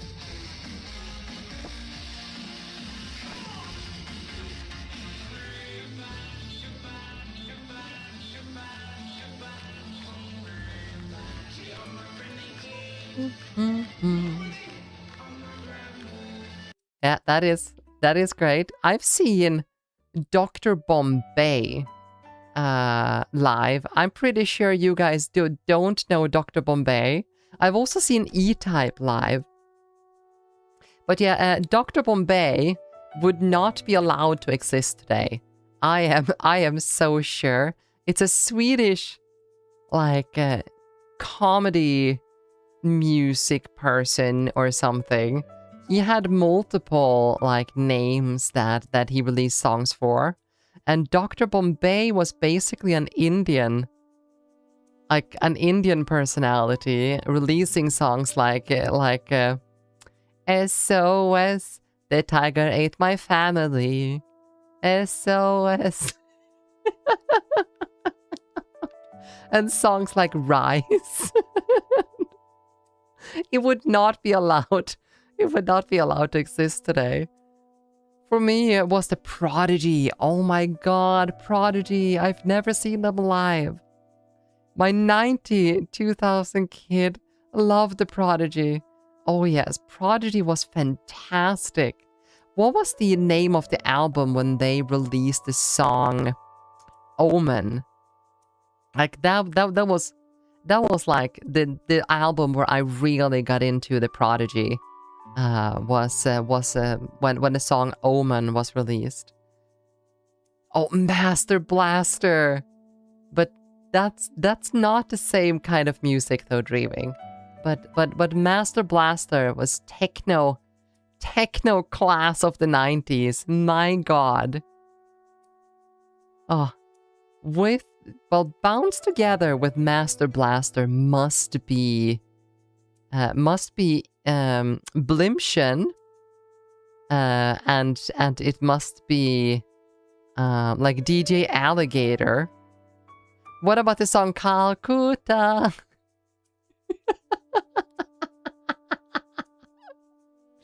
Oh my god, I can hear this song. Yeah. Kale kale gutta gutta gutta eo. Oh my god. Did you Google that one, Jess? Or have you actually heard the song? It's a song. It's a song. Dr. Bombay, Calcutta.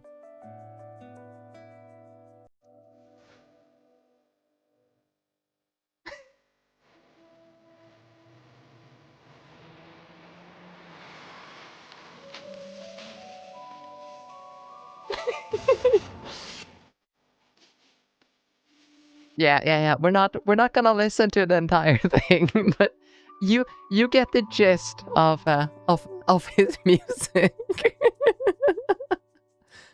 So Tunak vibes. No. Tunak was a serious song. Well, serious-ish. This would be racism if it was released today. Like Dr. Bombay.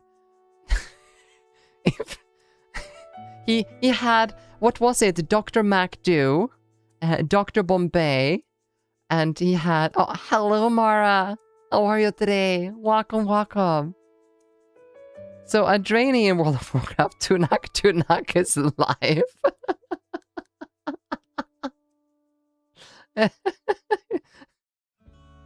Oh, the good old memes. Do you remember the...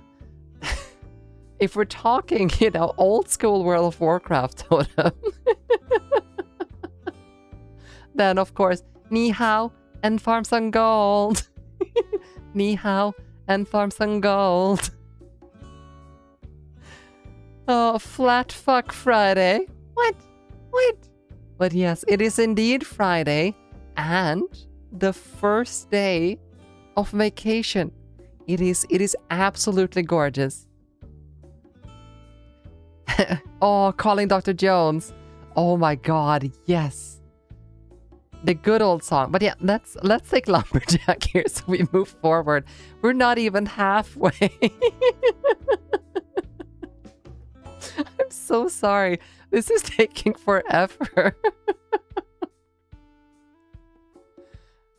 Dr. Jones, calling Dr. Jones. Yeah, calling Dr. Jones now. Don't forget the song Rice and Curry. Oh my god, Jess. Yeah, I'm quite literally hearing these songs in my head as you are typing the titles, Jess. Scooter. Yeah. How much is the fish? Oh my god. So best scooter quotes. These are actually fun. Best scooter quotes. Post your favorite ridiculous scooter lyric. Let's see. I just wanna check here. I don't think I'm Kaboom, Path of Bob, Battle Royale. I just wanna check that I haven't accidentally clicked anything stupid here. Alright, perfect. Lock in, Miwca. I'm locking in. But yeah, how much is the fish? Here, I almost get a little hyped when I'm here. I am the horseman. The rocket launcher stops ya. It's not a bird. It's not a plane. It must be Dave, who's on the train. The painted cow. 3 a.m. The painted cow. Mara foretold of an omen. What? An omen? There is one with misheard metal song lyrics, actually. Oh, wait. Isn't it the one where you have like Nightwish Fishmaster? Mara, thank you so much for the raid. Welcome, raiders. What were you guys up to? What were you doing? Also, why am I not following you? There, now I am. Hello, everyone. And welcome. What were you guys up to? What were you doing? There we go. Gave a little shouty outy, and you were playing Final Fantasy 14. Did you get far? I heard a cow. What? But welcome, raiders. My name is Miwca, and I am your friendly neighborhood two-tailed fox variety streamer over here at Twitch. And I usually play like everything from cozy games to well, action combat to sometimes horror, everything. But today we have the first day of vacation, so we're just kind of chilling. We started doing a Pokemon quiz. To see what kind of Pokemon we are, but we have so far spent like 2 hours, and we are on question 24. And we are currently looking up scooter quotes. To be fair, you wouldn't know Mara is streaming. That is true, I wouldn't. But now I know. So, I have now followed you. But thank you. Seeing as Mara has been around this chat for quite a while, I bet their streams are just amazing. Scooter from Borderlands. Also, that is such a cute little kitty right there. Where's Scooter from Borderlands? Isn't Borderlands a game? But yeah, what were you doing in Final Fantasy XIV? How is Final Fantasy XIV nowadays? I used to play the game back before A Realm Reborn, and then during A Realm Reborn, and then I kind of skipped one expansion, and I jumped onto the game again with the expansion where you went into like the White Country, like still in A Realm Reborn. Oh, you just started? Mechanic in Borderlands 3. Catch a ride? Yes and yes. Yeah, Borderlands is one of those games that every ex of mine has wanted me to play. Let's see. I currently own Borderlands 2, Borderlands Goat of the Year or something, and Goat of the Year Enhanced. I have played this one, not at all. I played this one for 42 minutes. I played this one for 4 minutes.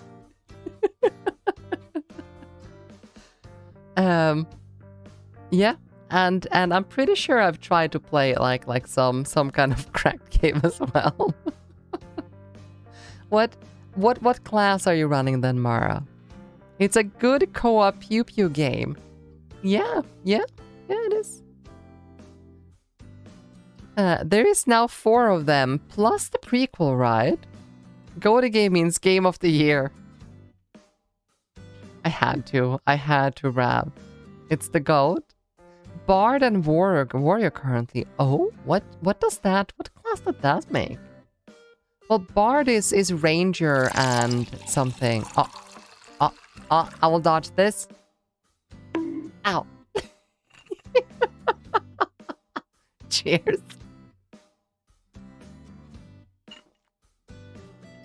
Yeah, Bard. Bard is Archer and something else, and Warrior, I don't know. But she got fed up being gate kept out of the other areas as Crafter and Harvester, so she is progressing main story quest right now. I know. That was one of the issues that I had as well, because I'd love, like quite literally, I would love to play Final Fantasy XIV solely as a crafter. Like, imagine being having to sneak everywhere and ask for help to get things, being carried through dungeons and stuff like that in order to get materials. It would be a very interesting way to play the game. Bard and Warrior, is that just cheating? Let's see here. Final Fantasy XIV Lodestone. Character search. And let's see, here we go. I am in Europe, and my character name is this. Ta-da! This is my character in Final Fantasy XIV. So I am level 80 white mage. I am level 80 dancer, and I am level 77 paladin. I was leveling tank when I stopped playing the game. Gay. She looks kind of gay, doesn't she? This is also the Final Fantasy 15 clothing, I think. Isn't it? I'm pretty sure it is. But yeah, I started doing crafting, like Goldsmith, Metalworker, Weaver, Alchemist. I'm a Fisher, Botanist, and Miner. But I never really got that far. Also, a Pictomancer I didn't even know existed. Reaper I never picked up. Viper I have no idea what it is. And Beastmaster I have no idea. Looks like the outfit from 10 though. Does it? Isn't this what is his name? Niftis? No. Whatever his name is. But yeah. It is gorgeous, and then together with the nice shoes. But yeah, thank you, Mara. Thank you so much for the raid. I really appreciate it. Noctis, right? Noctis is his name. Are we done with the scooter quotes? Okay, we're done with the scooter quotes. Let's continue here. Miwca, do you want to complete the test in a reasonable time? Yes, I do. I do. We have a horror movie to watch and another questionnaire to finish and everything, so we definitely need to. Oh no, you belong to a subculture that just got a lot of negative mainstream media attention. How would this most likely affect your relationship with that subculture? I would abandon the subculture. It's not worth it to feel alienated. I would still secretly engage with it and lie about my interests if asked. I would still quietly engage with it and downplay my interests if asked. I would still quietly engage with it and share it with people who seemed open-minded. I would still openly engage with it and assume that the people in my life won't think less of me. Probably this one. I would more proudly engage with it to invite opportunities for discourse and understanding. I would more proudly engage with it because it's an honor to be rejected by the mainstream. No. I would become a full-throated 24/7 champion of your malaligned subculture. That feels like the bronies of like the early stage bronies. Hogwarts Legacy. Huh, haven't played that in a bit. Did we ever finish that game, Dreaming? But I would rethink my affiliation. Is this subculture actually a problem? I would never affiliate with a subculture in the first place. Mara gonna sleep. It's 3 a.m. Alright then, Mara. Thank you so much for the raid. And do have an absolutely fantastic sleep. And if Mara's behavior in chat here is anything to say, then she is probably an absolutely fantastic streamer. So go check her out if you can. My ex would choose the honor of being rejected by the mainstream one. Yeah, I'm not quite that. But yeah, no, if a subculture I belong to just got a negative mainstream media attention, the question here would be if that subculture itself is the issue, then I would definitely try to verify and see and find a stance on what in that subculture is the issue. If it is the people that, you know, are in the subculture, for example, that would be the issue. Let's say bronies, for example. There was a certain set of people, not mentioning the Rainbow Dash jar. Yeah, not mentioning that. That was the issue. The subculture itself was kind of cute, right? Like, it was the... How do you know about that? You merely adopted the internet dreaming. I was born into it, melded by it. So yeah, that would decide where I would stand on this. So I would either openly engage with it and assume that people in my life would think less of me, but that would be after I would rethink my affiliation. Is this subculture actually a problem? So yeah, I would probably do this one first. I would rethink my affiliation to see what's actually the problem. Alright? We're halfway, people. We're halfway. You are a student and you have a really big test coming up. How are you most likely to handle this? Study a lot to try for a perfect score. Study a little to get a decent passing grade. Study a little and look over at someone else's answers if I need to. Don't study at all and trust that my existing knowledge will get a passing grade. Don't study at all and look over at someone else's answer during the test. Don't study at all and just see what happens. Find a way to look at the test early so I can have all the answers. I could probably rely on my existing knowledge for a good grade, but I'd do a quick refresher to go for a perfect score. Wait until a day before the test and then study as hard as possible. I would probably go for study a little and get a decent passing grade. Like, I've always had a brain for like hearing things and remembering. If I have anything I can apply, let's say, for example, I had it really easy in school with, you know, the effect law, you know, the electricity, you know, calculating resistances and, you know, also like pressures of cylinders, you know, physics and stuff like that. I've always had an easy thing for, because it's things I can apply, and if I can apply them, I can understand them, and if I understand them, I remember them, kind of thing. So I've never really had to do anything else than study a little to get a decent passing grade. So I would probably do that. My answer was second or second to last. Yeah, I can imagine. But yeah, that is also the issue, because like as soon as you get to, you know, a certain high grade of education, study a little is not an option anymore. So if one would study more, then I would have to do the first one. My answer is go outside, eat grass, don't do test.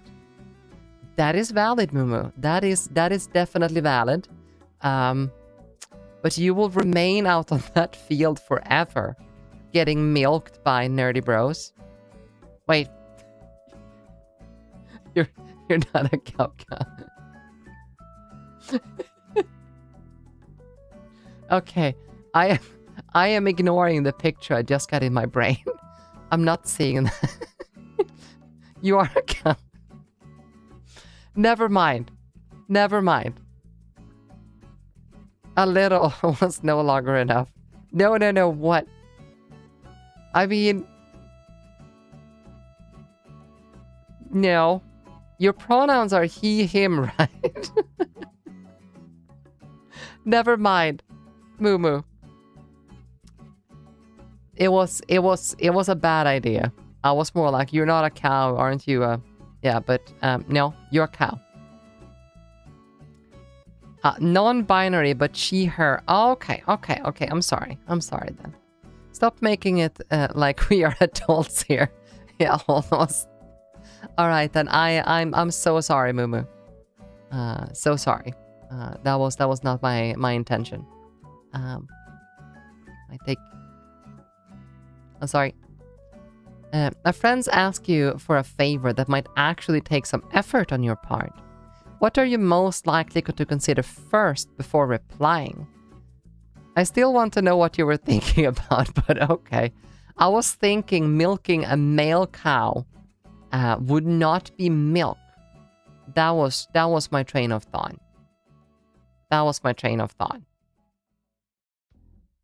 I can be adult, but you need to pay for that. Yeah. You and your cow puns. Yes, I am sorry. Brain just ran away from me. I'm sorry. A friend asked you for a favor that might actually take some effort. Okay. If I have the time to do what they're asking. So what are you most likely to consider before? If I have the time, if I have the energy to do what they're asking, what they can do for me in return, if there's anyone else they could ask instead. There's a little to consider. I'm always happy to help out a friend. There's little to consider. I'm always willing to help out a friend, even if I'm groaning internally. There's a little to consider. I'm always happy to be helpful in general. All my friends know not to ask me for favors. No. As someone that has burned myself out at some point, this number 2 here is the most important. I would ask myself if I have the energy to do what they are asking. Only your girlfriend is allowed to milk me. That is a very good way of seeing it. Yes.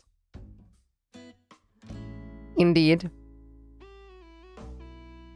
But yeah, so for someone that has burned myself out, I would definitely go for the energy one. You don't have work, school, or anything and any pressing responsibilities. And it's a sunny and mild day outside. What are you most likely to do about it? I spend as much of the day outside as possible. I see if any of my friends want to do something outside with me. I make sure to go outside at some point. I open my window, but I'm probably not going out much. I do whatever I was already planning on doing that day. I keep my curtains drawn so I'm not distracted by the sunny weather. You don't have work, school, or any pressing responsibilities. It's a sunny and mild day outside. I'd spend as much of the day outside as possible. I'd definitely do that. Touch grass and everything. Same. Yeah. The biggest issue is the fact that I stream 5 days a week, so I can't really do that every night I want to. Out is fun on 3 days, right? You're on a first date with someone who barely knows you and has no friends in common with you. If your date asks, what secret would you be willing to share about yourselves? I would openly share my darker secrets. If they can't handle it, that just saves us time. I would be as open as possible without saying anything too controversial. I wouldn't share anything unless I got the sense that they would be into it. I would share as little as possible as little about myself as possible, and just pivot to asking them about themselves. And dodge. You have it. Cheers. Yep. Frick you too. Yeah, Benji. Frick you too. Yeah. Cheers.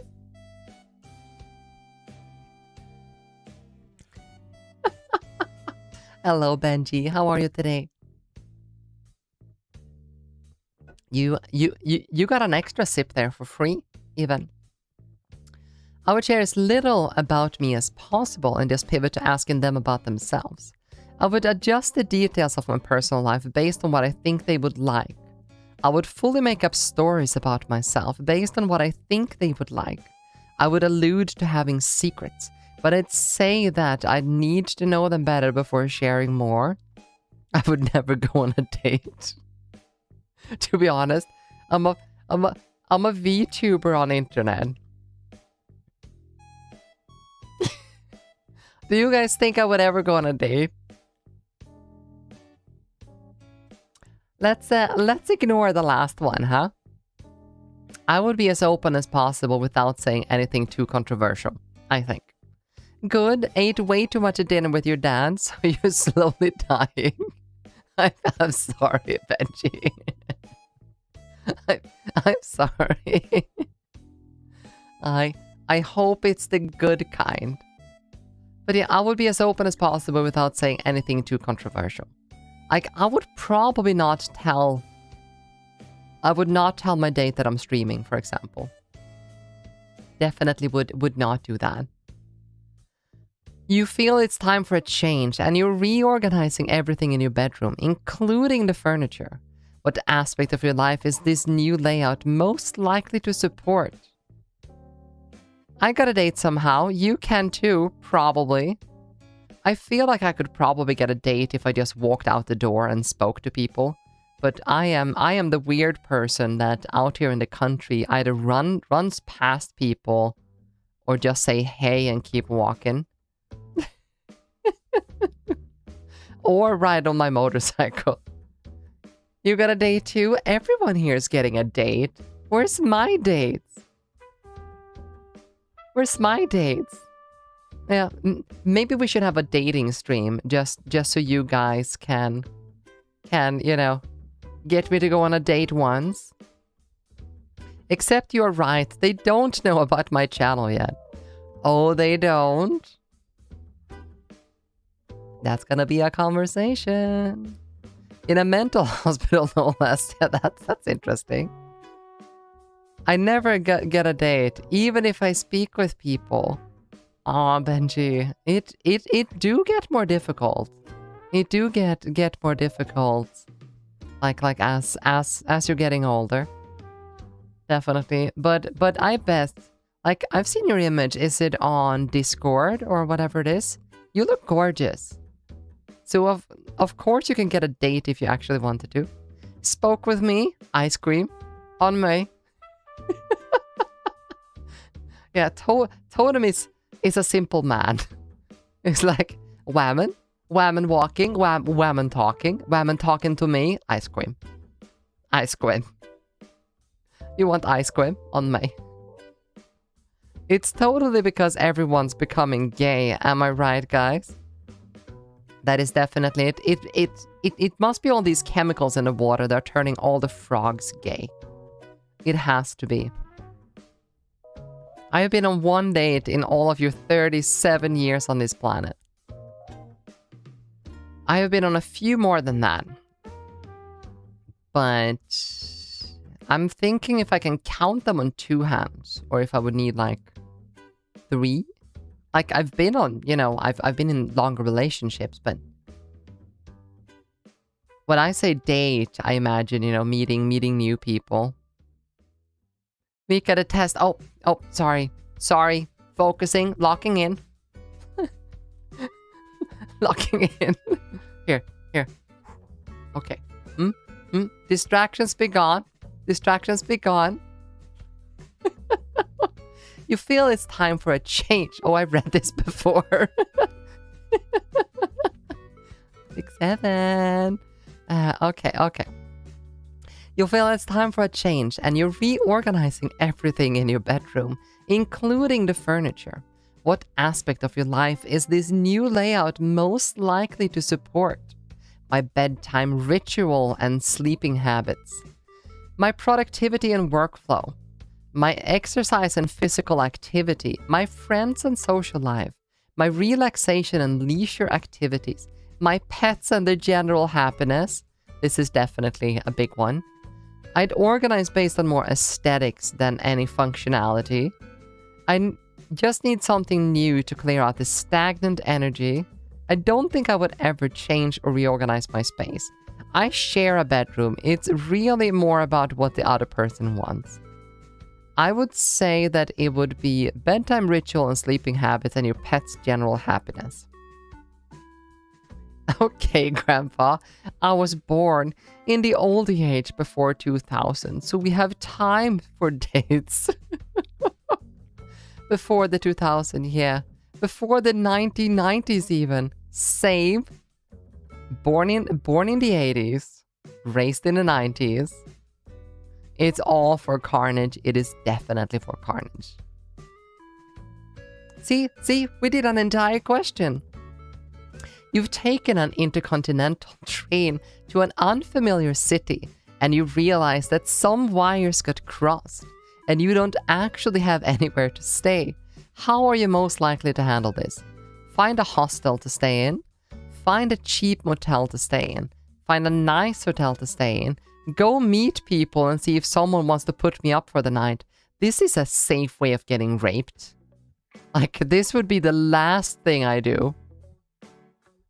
Knock on doors until I find that empty house to crash in. No. Sleep in the terminal and wait for the next intercontinental train home. I don't know.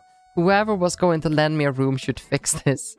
I would never travel by myself to an unfamiliar city on a different continent. No, I would. 1 or 2, maybe 3. Yeah. One of these depending on the budget. My body is a temple. Old, dusty, and probably haunted. Yeah, I'd probably first try to find... depending if I had like a bunch of things with me, then I'd probably find a cheap motel. But hostel. Hostel first, just to sleep. What is your ultimate priority when working out? I want to feel stronger. I want to feel more attractive. I want to feel healthier in general. This one. I want to sleep better. Exercising helps tire me out. I want to balance out the junk food that I eat. I want to be better for sports competition of some kind. I want to release stress. So it's stress or healthier in general so far. I want to appease someone in my life who wants me to exercise more. I have a very physical job and I don't exercise on top of it. I pretty much never work out. I would say healthier in general. It's fun and make me happy, right? Oh, what is this? People and see if someone wants to put me up for the night. This is a safe way of getting raped. Like, this would be the last thing I do. Yeah, valid. Banana is not flat. That is true. Welcome, Banana. And how are you today? She's got a part, though. I got a part? But yeah, Banana is definitely not flat, and neither am I. If you look at the title, chat here is telling me that I'm flat. Like, I can tell you that I have quite the handful, but chat don't believe me.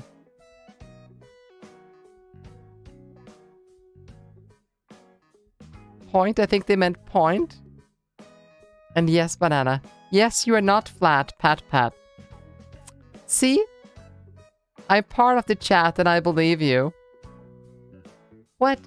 You guys are friendly now? You guys believe that I'm not flat? Me believe? Well, that's great. So yeah, you just came in the middle of the Pokemon quiz we have been doing for the past 3 hours. How to interact. Disanal? Person agree and move? Oh, you just agree like, yes, you're right. Uh-huh, yeah. It's only 2 hours. Oh, 2 hours. Yes. I started at 7, right? If you think she's flat, look at her model. There's an almost naked version in the Discord, if I'm right. There's a maybe a barely naked one. Oh, lock in. Sorry. But yeah, I want to feel healthier in general. That's why I work out. You have an established friend group that gets together regularly, and unexpectedly one of your friends bring a new person to the group. How are you most likely to feel about this? Friendly. I welcome the opportunity to have a new friend added to the group. Do any of these options here give the option of like staring angrily in the distance, being the weird old friends? Hug and cookies.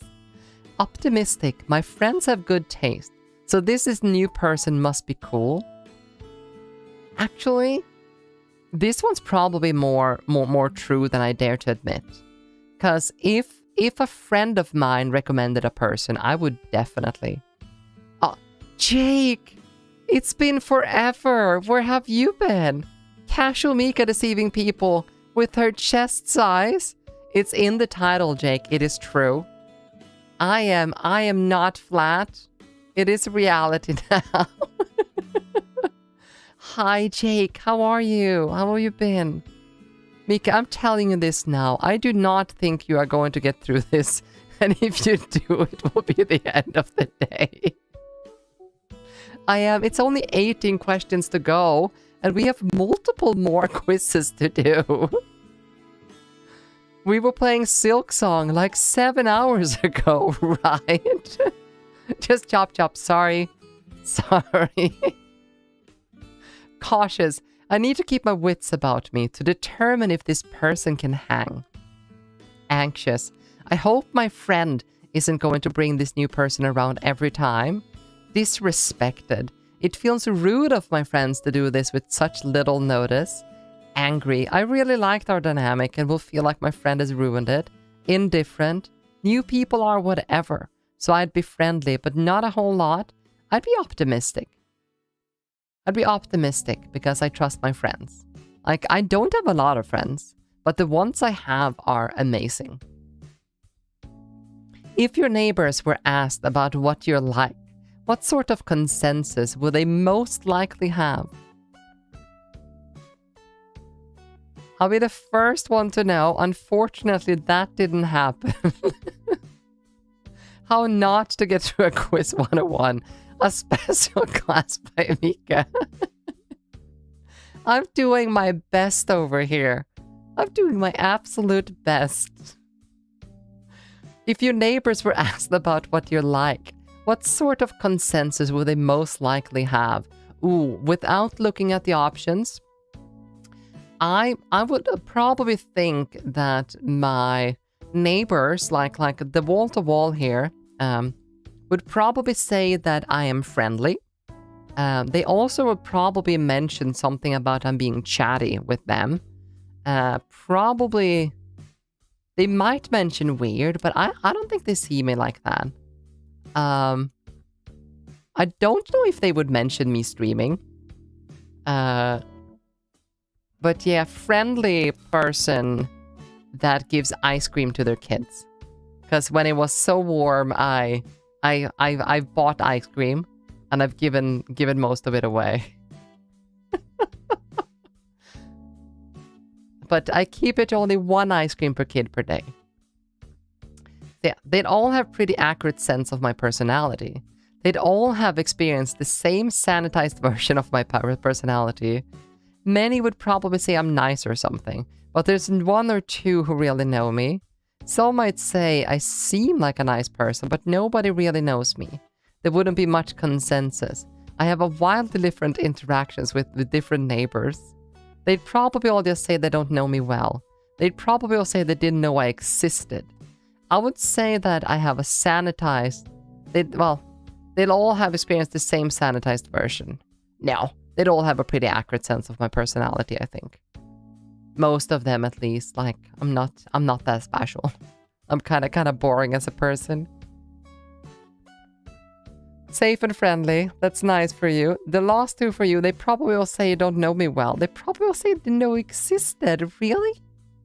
That's so that's so sad. But yeah, I'd say one of these two.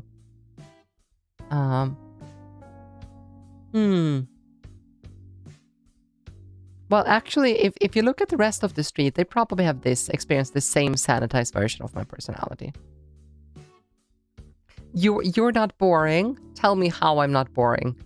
I stay inside every night streaming. They don't know that though, but I'm staying inside streaming. You're really angry and you're all alone in your home. How are you most likely to handle this? Oh, I'll tell you. I'll eat something. I will eat something and then I'll go to bed. You're not boring for us? Aw. Wait, here. Heart? Heart? I can't do a proper heart. I'm sorry. Eat your friends? Yes, she's so tired. Streaming is fun. It is. It is really, really fun. By calling or texting someone and venting to them. By screaming really loudly. By singing really loudly. By screaming into a pillow. By working out or doing something physical. By unleashing my fury on some inanimate object. By playing a violent video game. By doing something fun or relaxing to distract myself. By doing something creative to get it out of my system. By talking to myself or writing out my feelings to find some kind of resolution. But yeah, it is the last one. I don't get really angry. Also, the question on where have you been? As a fox saying to Eric Kanoshi, it's better to avoid toxic people in your life. Wait, am I a toxic person in your life, Jay? I definitely hope not.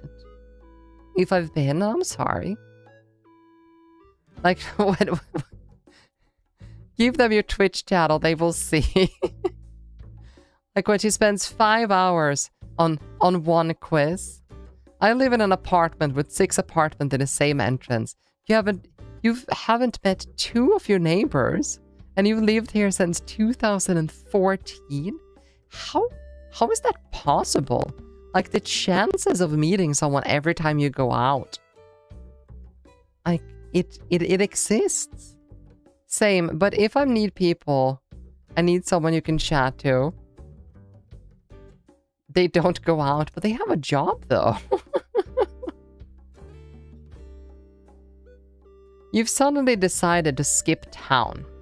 If you find you find yourself somewhere new and low on funds, what do you feel would be the greatest asset in finding a new job? You still haven't played the Silk Song, Miwca, while giving me hope you were gonna play it. It's like running a scam, not gonna lie. I even gave the game to Dia so you would get Silk Song. Fuzzy knows the name of all our neighbors, and I got no clue. It's a good thing that one of you knows this. Oh, you have a compliment? You won on the safe list. Yeah? I met my neighbors like once a month, if even that. That's still something though. That's still something. Like I wave to my neighbors. Like you know, when I'm driving my car or motorcycle, I'm just like, hey, you know, like all of the time. If there's a car and I make eye contact with the car when I'm out walking or running, I wave. I say hi. You know, you have to be friendly. You have to be friendly to your neighbors. Right, quiz. You've suddenly decided to skip town and you find yourself somewhere new and low on funds. What do you feel would be the greatest asset in finding a new job? My extensive and varied previous work experience? My ability to subtly pad a resume? to subtly pad a resume? My boldness to fully lie on a resume? My ability to follow directions and do whatever is asked of me? My desperation and willingness to do anything for money? That doesn't sound good. I say good morning if I see them or hi. Yeah. Well, your Alexa keeps telling you that people are at your door constantly, so it's easy for you to meet your neighbors dreaming. Contact with car. Blink left easy. I don't have a stroke, just blinking. Well, I have a resting bitch face and my normal expression that makes it so people don't want to talk to you. I'm sorry. My charming personality, my high status at my old job, my above average physical capabilities, my above average intelligence, none of these. I would be in a pretty big trouble if this happened. I'd say my extensive and varied previous work experience. Click. But that's fine, because you hate people, but not as much as children. Aw. I'm sad to hear that. You're out with some friends and some jerk makes a vulgar remark about what you're wearing. How are you most likely to respond? Tell them to buzz off? Stare at them incredulously, because that's a weird thing for them to do. Say something casually mocking, sarcastic, or insulting to them. Step to them and see if they want to say it to my face. Slap them and walk away. Slap them and see if they want to do something about it. Ignore them and focus on my friends. Pretend like I'm not bothered, but leave the situation as fast as possible to avoid causing conflict with my friends. Laugh it off. Thank them for their opinion. Get in a relationship with them for at least 3 months.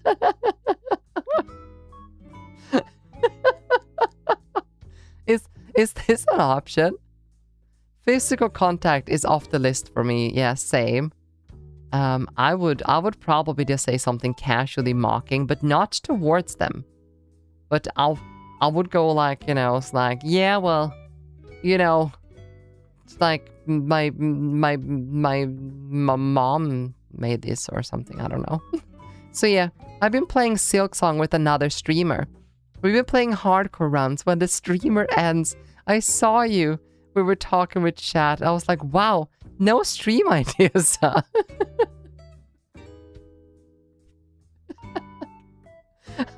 I'm sorry, Jake. Yes, today is the first day of vacation, and I wanted to have a laugh. So, yeah, we're doing a just chatting stream today. It will be back to normal, regular programming tomorrow. This is nice as well. So yeah, you've been playing Silk Song with another streamer. I'm glad you're finding your fix. My favorite thing is to see a child yell at their parents about candy, and I will go up in front of the kid, buy that candy just because I'm an adult and can do this. What? That's so evil. Yeah, I would probably say something casually mocking or sarcastic. But to me, mostly. Not to them.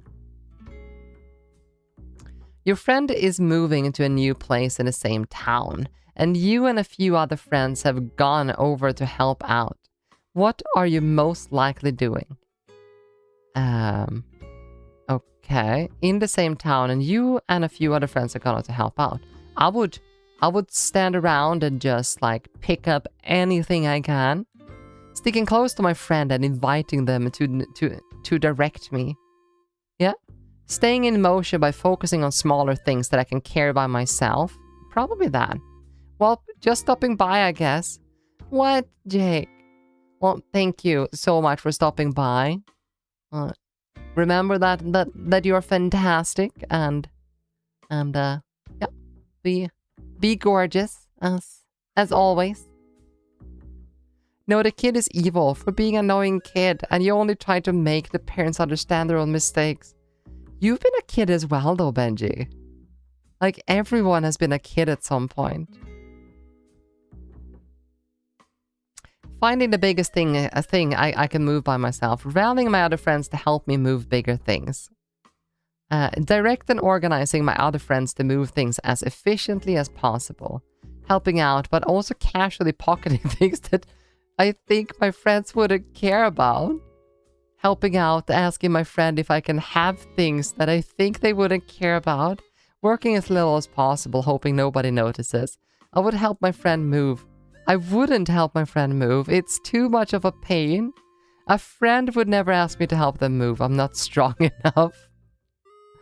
I would stay in motion by focusing on smaller things that I can carry by myself until I'm told otherwise. You've been sitting at a desk working on the same thing for several hours and only getting up periodically to use the bathroom. How are you most likely to feel in this moment? This is like every day. This is like every day. Stiff. I need to move more than this, yeah. Hungry. That's a long time to go without eating. Tired. That's a long time to stay focused. Bored. That's a long time to be doing the same thing. Productive. I must be making very good progress. Powerful. It feels good to focus on something for so long. Stiff. I would say stiff. Yeah.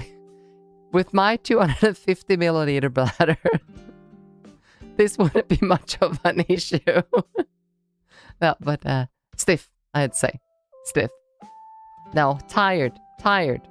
That's a long time to stay focused. Tired. I'm gonna go with tired. Oh, I'll dodge. I will dodge. Ah, almost. You answered productive. Okay, Popo, I'm just gonna go refill my water bottle real quick. I will be just 2 seconds. You guys enjoy some Animal Crossing New Horizons music, and I will be right back.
All right.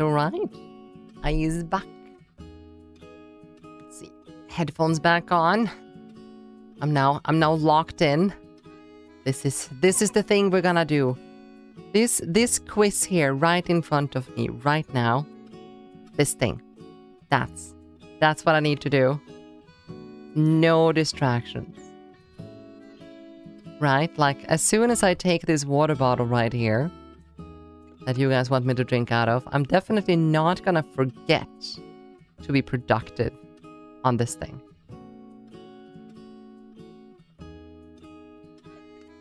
Kill chat? No. Don't kill chat. I like chat. Alright. You're on a first date with someone at karaoke night. What will you most likely do to try to impress your date here? Dance really well with them. Sing whatever song I normally like singing. Sing a song that I know I can sing really well. Sing a song that also allows me to show off my dancing. Sing an impressively difficult song, even if it's slightly beyond my vocal range. That's like every song for me. Dance with other people and make my date sweat a little, and or keep my options open. Buy my date an expensive drink. Tell my date to buy me an expensive drink. Ignore the singing and dancing and just have a nice conversation with my date. I would never go on a date in a place like this. I already told you I don't go on dates. I would ignore the singing and dancing and just have a nice conversation with my date. That is what I would do. You're volunteering at a place with a lot of different tasks, but work is going unusually slow for your specific assignment, to the point of being nearly non-existent. What are you most likely to do about it? If that happens, I would probably just take a break. To be honest, I probably need that. Yes, focus on person you are with. Exactly, Toda. Also, before I go, heed my words. A grand arrival is fast approaching. Mark the hour, for it will strike when the time comes. You shall know. Oh? Oh, okay. Alright then. A grand arrival is fast approaching. Alright. We'll see. We'll see what happens. We'll see. Thank you, Jake. Thank you so much. We will keep our eyes open. Okay. You're volunteering at a place with a lot of different tasks, but work is going unusually slow. Yeah, so I would probably take a pause, make a pause, rest. Mika, what do you think about the new genre of anime called XKDCD? What? What is this? What is this? It looks like you might have meant chronic kidney disease.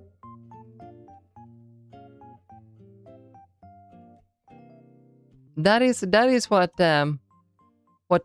Google is telling me. I did not know chronic kidney disease was an anime genre. Cute kid is doing cute drugs. That sounds bad. Okay, hang out on my phone. Chat with other volunteers. Organize the area around me. Ask the person in charge if there's anything else I can... so the work around me is going. Okay, so it's not me doing my specific task. Oh, what? It is still for my specific assignment. What is this? Don't chain smoker cat?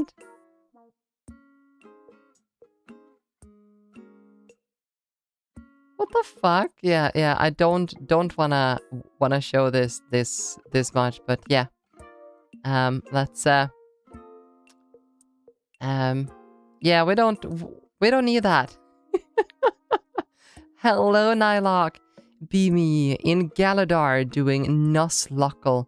Thereafter, Cynthia gave me the whip 2 times, but I run into an issue. Why am I encountering nothing but Pokemon that are or evolved into dark types? It's a good question. We'll see here if we... What was that long? Link, yeah. That's a good question. But yeah, hello, Nylock. I'm starting to think she might actually get through the test. Of course! We are like almost through. But yeah, if the work is going unusually slow for this specific thing, then I would probably If it's something outside of my control, then I would probably see if I can help someone around. Hang out on my phone, chat with other volunteers, organize the area around me. Ask the person in charge to see if there's something else I can help out with. I would not ask the person in charge, I think. I would probably ask a friend or a colleague or something. Ask the person in charge if I can go home early. Look for someone who seems busy and see if I can help them. Yeah, this thing probably. Do something that gives me a head start on my normal task for when it gets busy again. I would never volunteer in a place with a lot of people. I would probably look for someone who seems busy and see if I can help them. You suspect that someone you live with has been stealing money from you, either cash or using your credit card. How are you most likely to handle this? It's a new Netflix anime? Okay, I don't know. I don't know if I'm old, Jess, or whatever it is, but yeah, that It's a metaphor what addiction can do for you and how low you can stoop to get the new dose. Oof, sounds very interesting, but yeah, it is a subject that needs to be explored, I guess. You suspect that someone you live with has been stealing your money, casually mentioning that my money's gone missing, and watch their reaction.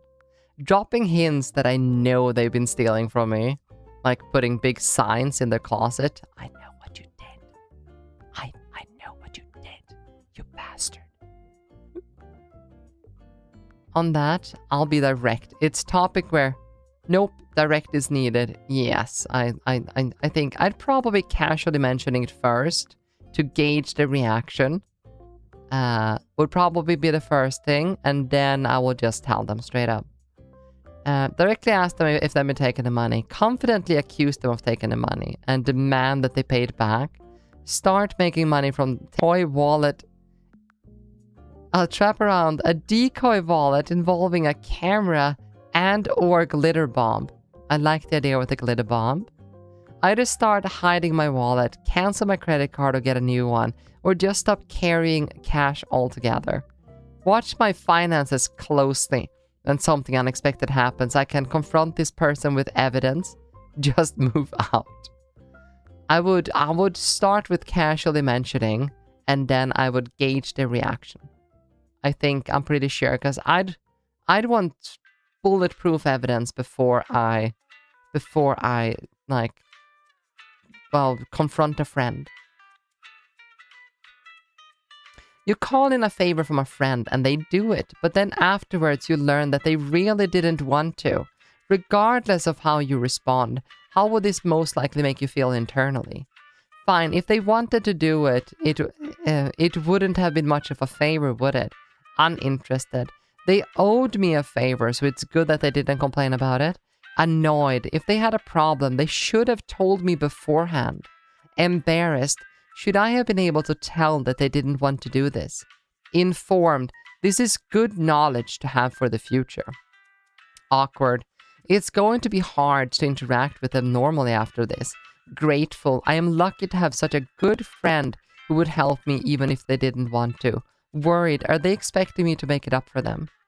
I would say grateful. Like, if I got to learn afterwards, I would be apologetic first. Like, apologetic.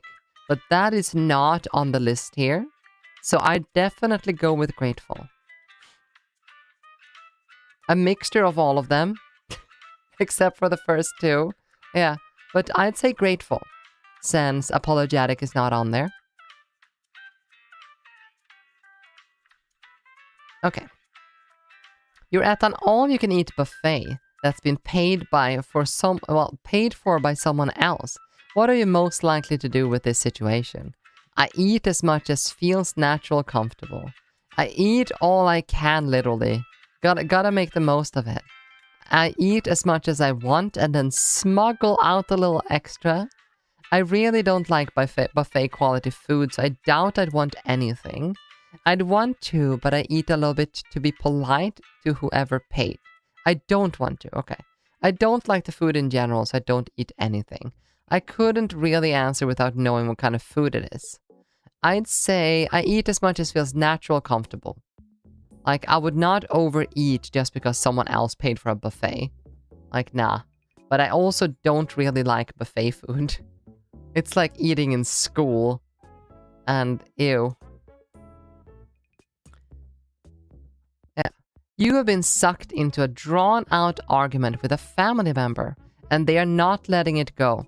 What is most likely the last thing you're doing before you just walk away from them? Okay, without looking at the options, I would try to talk with them until I just literally walk away. So I would stare at them and then just turn my heel and walk. If I hit the point where I'm like, I cannot gauge you and like there is no reason for me to keep talking with you, then I would just turn around and walk. That is crying, yelling or screaming, talking more loudly than normal, talking in a very measured, cold way, punching or kicking things, breaking something in anger, pushing my family member, having a full-on physical fight with my family member, going virtually nonverbal. My demeanor wouldn't have noticeably changed. My family doesn't argue. I would say my demeanor wouldn't have noticeably changed. Because I would continue talking up until the point where talking isn't helping anymore, and then I would just leave. If I am on level I can't take you, exit is the way. Exactly. But then again, like, my family don't really argue. Like, not as argue. We can have disagreements, but I've never really argued with any family member. You have an art form that you love, but you feel like it's too niche to be a viable career. What would you most likely do with this art form? Master it. If I'm good enough at something, people will pay me to do it. Master it. If I love doing something, it's worth exploring as fully as possible. This one. I can already say it's this one. Practice it. There is no telling what skills my future ideas will require of me. Or this one. Enjoy it. Trying to master it would ruin the fun anyway. That's true. Enjoy it. Thinking about getting paid would ruin the fun anyway. Drop it. I already have so many art forms that I practice as it is. Drop it. It's better to put my energy into more practical things.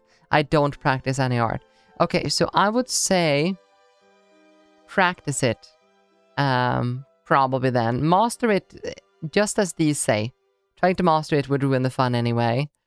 But you should, as like... Well, I'm saying should, but it's always good to try to monetize your time. Like, it's not like monetization of your time is time, you know, wasted. And with monetizing your time, doesn't mean you have to get paid now. It can be investing for the future. It can be, you know, it's like anything. So if you just practice it, then you're still having fun. And as long as you're having fun, you are gonna learn by something fast. And the skills are often transferable. So yeah, number 3. Practice it. There's no telling what skills my future ideas will require of me. 46 out of 50. We have 5 questions left, people. After you can fix 76 laptop 2, but 3. Yes. You're out with a friend in public, and some jerk is directly harassing them. How are you most likely to react to this? I look around to see if there's anyone with authority who can help out. That's probably the first thing I do. I grab my friend and walk away with them, telling them just to ignore the harasser. That's the second thing I would do. I accidentally spill something on the harasser. I would not do that. I make a big scene and hope the harasser backs off in embarrassment. I tell the harasser in very clear terms to leave my friend alone. Oh, Axe. Hello, Axe. Eating me off screen while we are doing a Pokemon quiz. But hello. How are you today? It's been a while. How's work? Is work any better now? With summer gone and, well, summer come. Summer started. I mean, oh my god, English.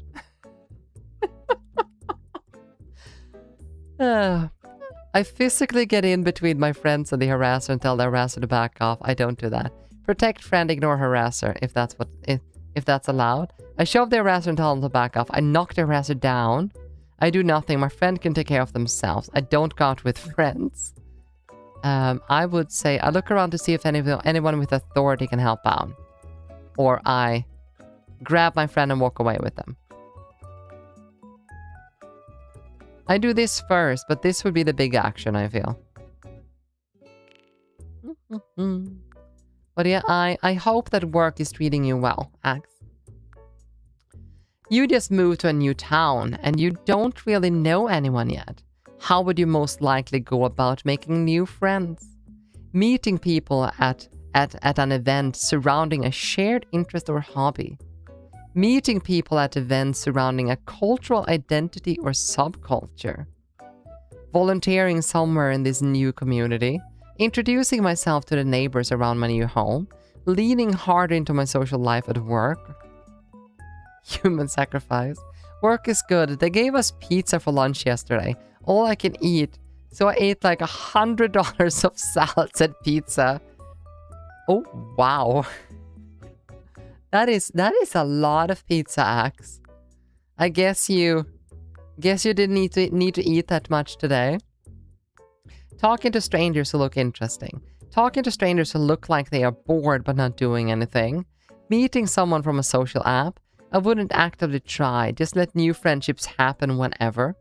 I probably wouldn't bother, most of my friends are online anyway. I probably wouldn't bother, friends are a hassle. I mean, I quite literally recently moved to a new place, and what I did, given the opportunities, I spoke to my neighbors, you know, went like, hello, my name is this and that, and I just moved in. I live up there. You'll probably see a lot of me around. And after that, I just went home and talked to my friends online. So probably wouldn't bother. Most of my friends are online anyway. You had a light dinner. Just 2 gyro sandwiches at Arby's. Nothing big, but you're hungry, meow. Still debating on what to get. Like, I feel like I want to eat like a big toast. Like just an enormous toast with tomatoes and cheese and melted, you know, butter and that sounds good. That sounds good right now. You're leaving the grocery store on a busy day. On your way out, you notice that an empty shopping cart is blocking an otherwise free parking space. What are you most likely to do?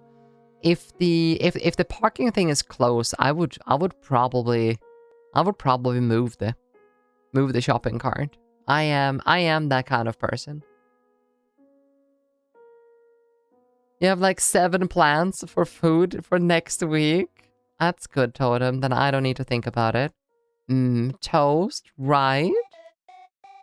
Nothing. I don't work here. This is not my problem. I push it out onto the traffic island. Move it into the nearest shopping cart coral. I would do this. Move it to the nearest shopping cart coral along with any others I happen to spawn. Hopefully there is no more to spawn. I yelled to an employee that there's a shopping cart over here. I'll leave my own shopping cart in the same space. I don't think I would have noticed something like this. I would move it to the nearest shopping coral. Not with everyone I see. If I started to see like 1,000 of them, then I would ignore them. But I would be able to move one. Someone you live with is going through a bad breakup, and you know about it because you can hear them in their room, either having a loud and angry phone calls or yelling to nobody. It's hard to tell. What is your most likely response to this? Candy. Candy. I would go on either make a cup of tea if I didn't have anything at home, or I would get something to eat or candy or whatever, because tears and anger takes a lot of energy, and I'd probably try to be helpful that way. Because sad people are allowed to eat candy. Yeah. So yeah, chocolate. Given the choice, definitely chocolate. Knock on the door the next time they're yelling and tell them to keep it down. Wait until we bump into each other and then ask them politely to keep it down. Ask them directly to find out what's going on and if they want to talk about it. Leave a note on the door letting them know that you're here for them if they needed to talk. I wouldn't block the sound. And I would leave myself open and available to talking, but only if they initiated it. Start playing music loudly. Start wearing headphones. Start yelling in my room to show them what it feels like. Look for a new place to live. I would ask them directly what's going on. If they are that loud, I would ask directly. Tears take so much, right? Yeah, the sad little sushi roll. Here, sad sushi roll. This one's so cute. I just have to make sure that it's a not safe for work, well, safe for work version. This one. How to care for a sad person. Lay blanket down. Pick up sad person. Lay sad person on blanket. Roll them like a sushi. Place sad roll on bed, couch, comfy place. Hug roll close. Put on roll's favorite movies. Feed roll snacks. Make sure roll is well hydrated. Tears make roll dehydrated. Happy little sushi roll. Can you send that image to me? Sure, absolutely. This is perfect. There is also a not safe for work version that we are not going to talk about.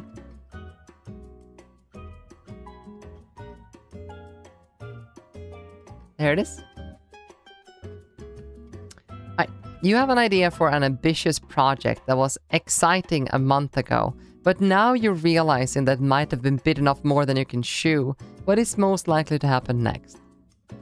Okay, this place is guaranteed when you're in my place. Thank you. You're welcome. You're welcome.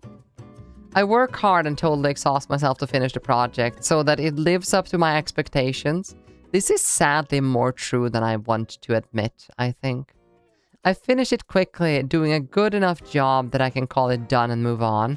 I scale back the project so it's more manageable. This is what I want to do. But I'm probably number one. I give myself a deadline to help me focus. I get some friends to help me with parts I'm struggling with. I put the project on the back burner and work on it more casually. I tell myself that I'm putting it on the back burner, but I probably just let it fizzle out. I drop the project and feel bad about the month lost. I drop the project and look for a lesson in this experience.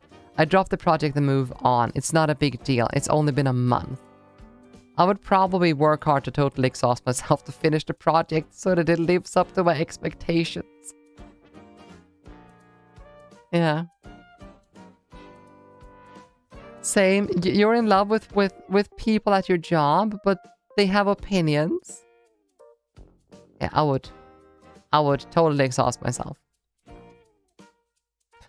One last question. Are you a human or a Pokemon? Human. Show my human dex results first.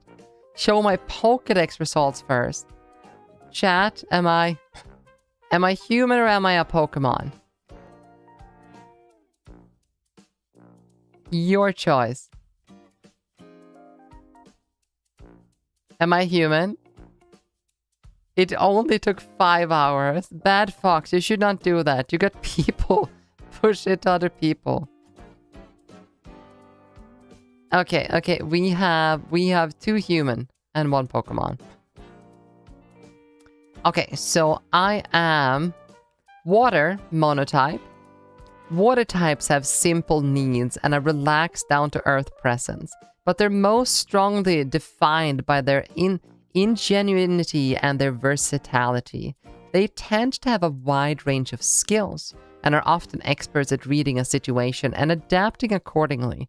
These qualities can help them survive and can also make them incredibly useful to those around them. Due to their highly adaptive nature, there's a lot of variation beyond that. But at the end of the day, water types can be relied on to handle any situation that comes their way. Okay, primary is ice and secondary is ice. Okay. Ice primaries are versatile, resourceful, and creative. Like other ice types, they tend to center things around their physical health and surroundings.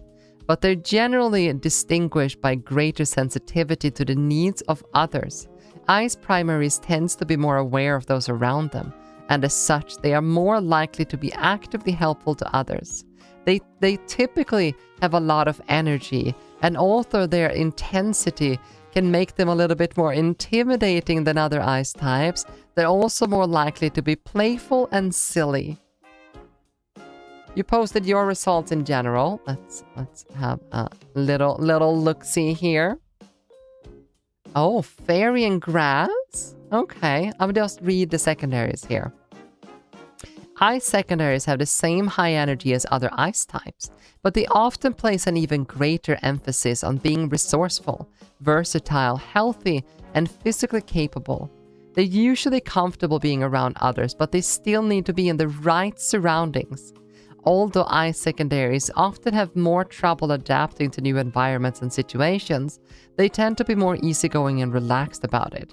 When something isn't working out, they're generally happy to let it go and move on to something else. And then we have different matches here, I guess. We have different points up here under this. So this is 34%, that's 28%, and 23%. All right. Let's see.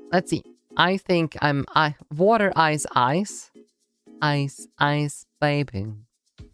Grass secondaries are secondaries share the kind and gentle, helpful, and practical nature of other grass types, but they leave even harder into the serenity of it all. Okay.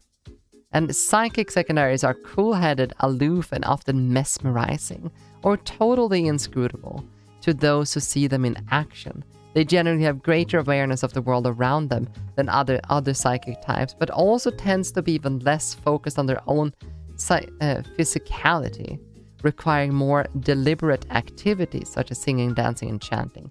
Okay, I think ice is probably the closest here. All right. So this is your like human dex. You are 61% fairy. I was only 52% water. Fairy-type Pokemon have a reputation of being helpful, sweet, and creative, and also for possessing an inner life that isn't shared with everyone. Easily lost in the world of creativity, they sometimes ignore their physical needs. They're often fragile and have limited amount of energy, so they tend to be careful about who they allow into their lives. Once someone is trusted, they're more able to open up and share their talents and secrets. Varuvara variations? What? Okay, fairy primary are friendly, helpful, and tend to heavily emphasize their creative pursuits, while very loosely maintaining their own physical health. They prefer to do things slowly, steadily, consistently, and carefully, but they're more likely than other monotype counterparts to not rest until the work is done. They often appear to be aloof or inscrutable, and tend to be cautious around others until they found they can be trusted. Grass types are known to be gentle, kind, and helpful. They get energy from the world around them, so they prioritize feeling in tune with their environment above all else. They're often so serene that they blend into their surroundings. They're often valued by humans for what they make, but their own needs are usually simple. They mostly just want to be in a comfortable place while exerting as little effort as possible. Okay, let's see Pokédex results. Yeah, water. Oh, it's this one. Yeah, so it's the same. So Pokédex here. Energy from environment. Your primary food source is the energy of your preferred surroundings, whether it's natural, like a bright sunny day, or a raging thunderstorm. or human-made, like a delicious power plant or a flavored toxic waste dump. Thanks. Cool-headed. You're either more clever than your average Pokemon, or you have some unique quality that allows you to stay calm under intense pressure. You're so controlled that when the field researchers see a Pokemon like you in the first time, they assume you already have a trainer. Helpful. You have some quality or ability that allows you to be unusually helpful, giving or supportive. This may only be situational, like helping those in distress or less evolved versions of your kind, or you may just have an instinct to be helpful at every available opportunity. Own tempo, you are prevented from being confused, from being infected by intimidate. Chlorophyll, your speed stat is boosted in harsh sunlight. Hospitality, when you enter battle, you restore a small amount of your allies' HP. Here, behind. That's very kind. Oh, you're here to fight me. Let me just heal you first. And here we have mysterious, helpful, and good vibes. Whether it's having a fluffy body, releasing a relaxing scent, or being considered a good luck omen, there's some quality to your being that makes people and other Pokemon feel safe getting closer to you. Whether or not you want them to is totally different story. Polish me. Kreslem go. What? Hospitality. You also heal your enemies. Serene Grace. When you use a move, its additional effects are more likely to appear. Flower Whale. Your presence protects ally grass types. Pokemon from having their stats lowered. Alright then. See chat, we could finish this one. Now, next on the list.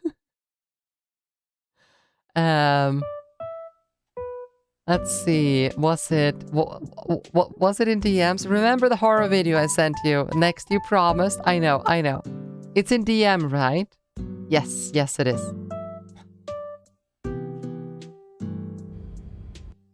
Heal your allies, not enemies. Wait. Oh, allies HP. Oh, yeah, sorry. So Miwca is Vaporeon. Apparently so. I'm apparently Vaporeon. I'm telling you right now, I stopped my stream because how scary it is. Wait. Okay, so you've... Alright, so this one's genuinely scary then. Okay, chat, you ready? You ready for horror movie? This is on, well, for Popo. Well, no, Mumu. For Mumu. Let's see. I will activate the light thing here. No, I won't. Maybe a little stroke. No. Okay, then Totem, tell me when you're ready. Tell me when you're ready. I'm waiting. We're all here waiting for you. Wait, here. Now. Okay, good.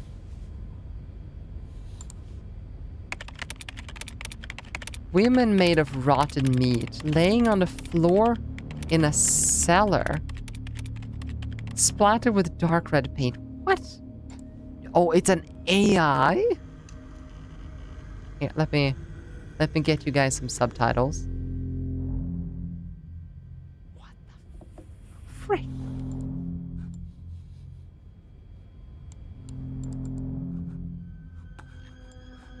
Ew. Ew.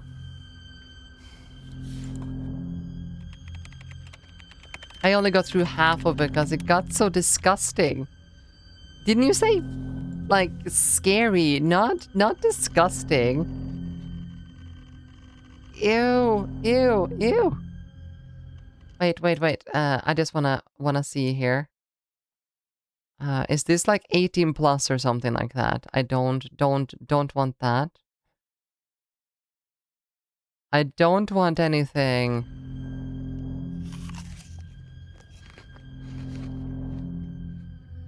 I don't think so.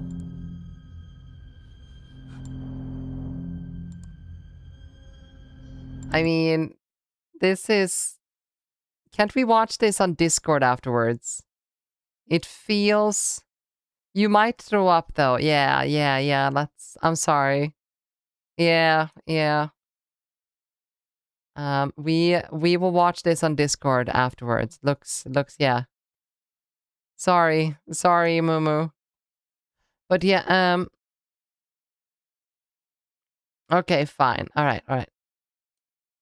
But our very, very good friend here in chat named Jess has sent us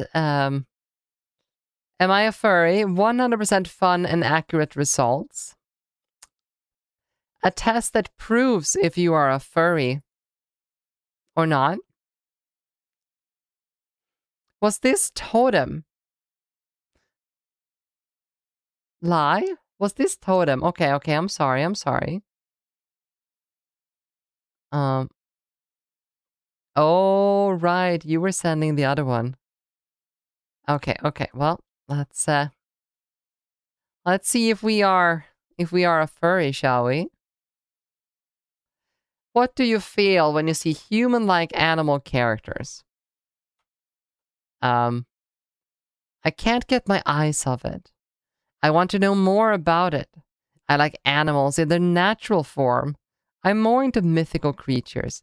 I find it to be super cute. I prefer animals in their natural form.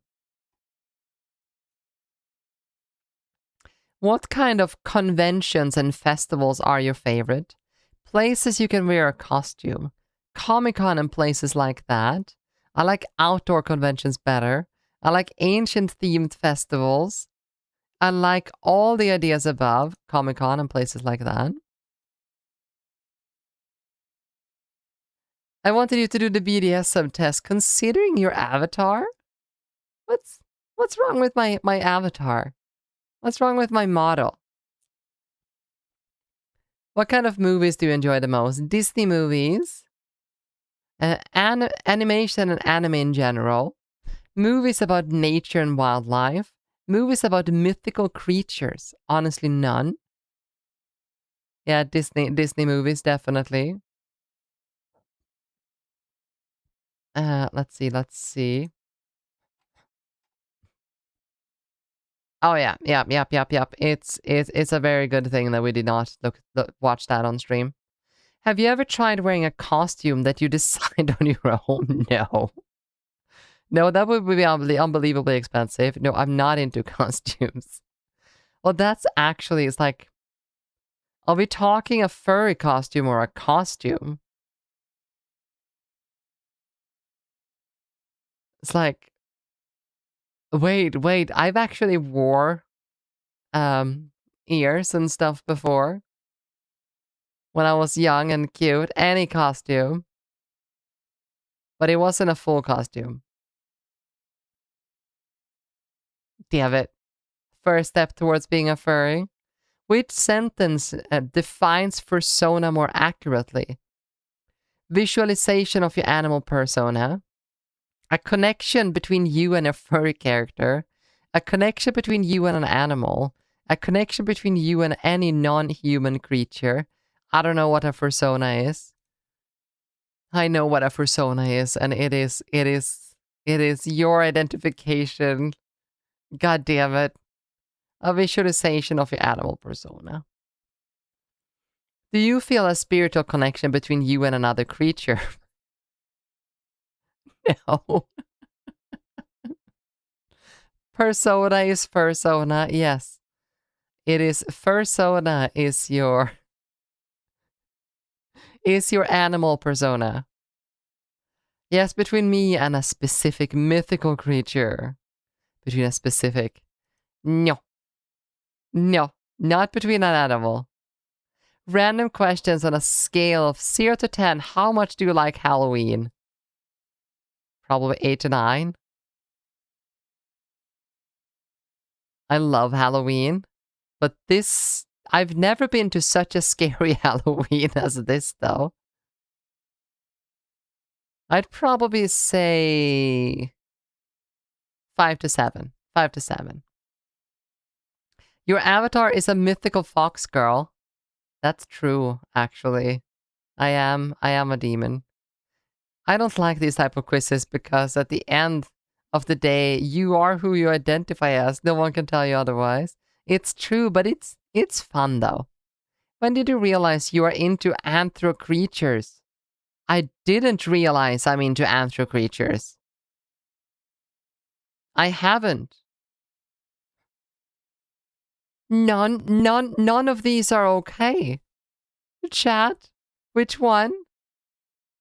I lied. Okay, restart quiz. Natural form. Comic-Con. Disney movies. Wasn't a full costume. Visualization. And so, yes, between me and a specific mythical creature. Okay, you're happy now. And 5 to 7 for Halloween. There, you happy? You happy now?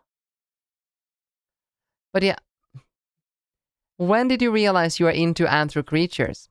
I didn't realize this. So chat, what should I answer? A couple of years ago? A couple of months ago? I've always felt a connection to animals. I was born like this just a few days ago. Tuesday. Tuesday is a few days ago. Is that the answer then? Yeah. A few minutes ago. Yeah, that's not an option here. The closest we have is a few days ago. Don't ask me. Why do you think fursuiters have a costume of their fursona? I don't know, to express themselves? Isn't that like any kind of expression? It's just because they love the costumes, to be part of the community, to feel like their animal persona, to feel better about themselves. I don't really get it. I mean, it's like to feel like their animal persona, I'm guessing. Like, if that's what they want to express like at the time, then this would be the correct answer, no? I don't know. I don't know. If you had to create a persona, what would it be?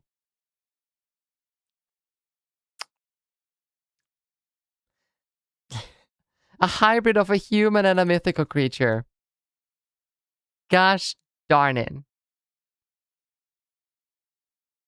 I guess this is correct, but that would... Wait. If I answer that here, then wouldn't that mean that I am agreeing to the fact that my model is a persona? Wouldn't that be that I agree to the fact? I hate this quiz. Do I need to finish this?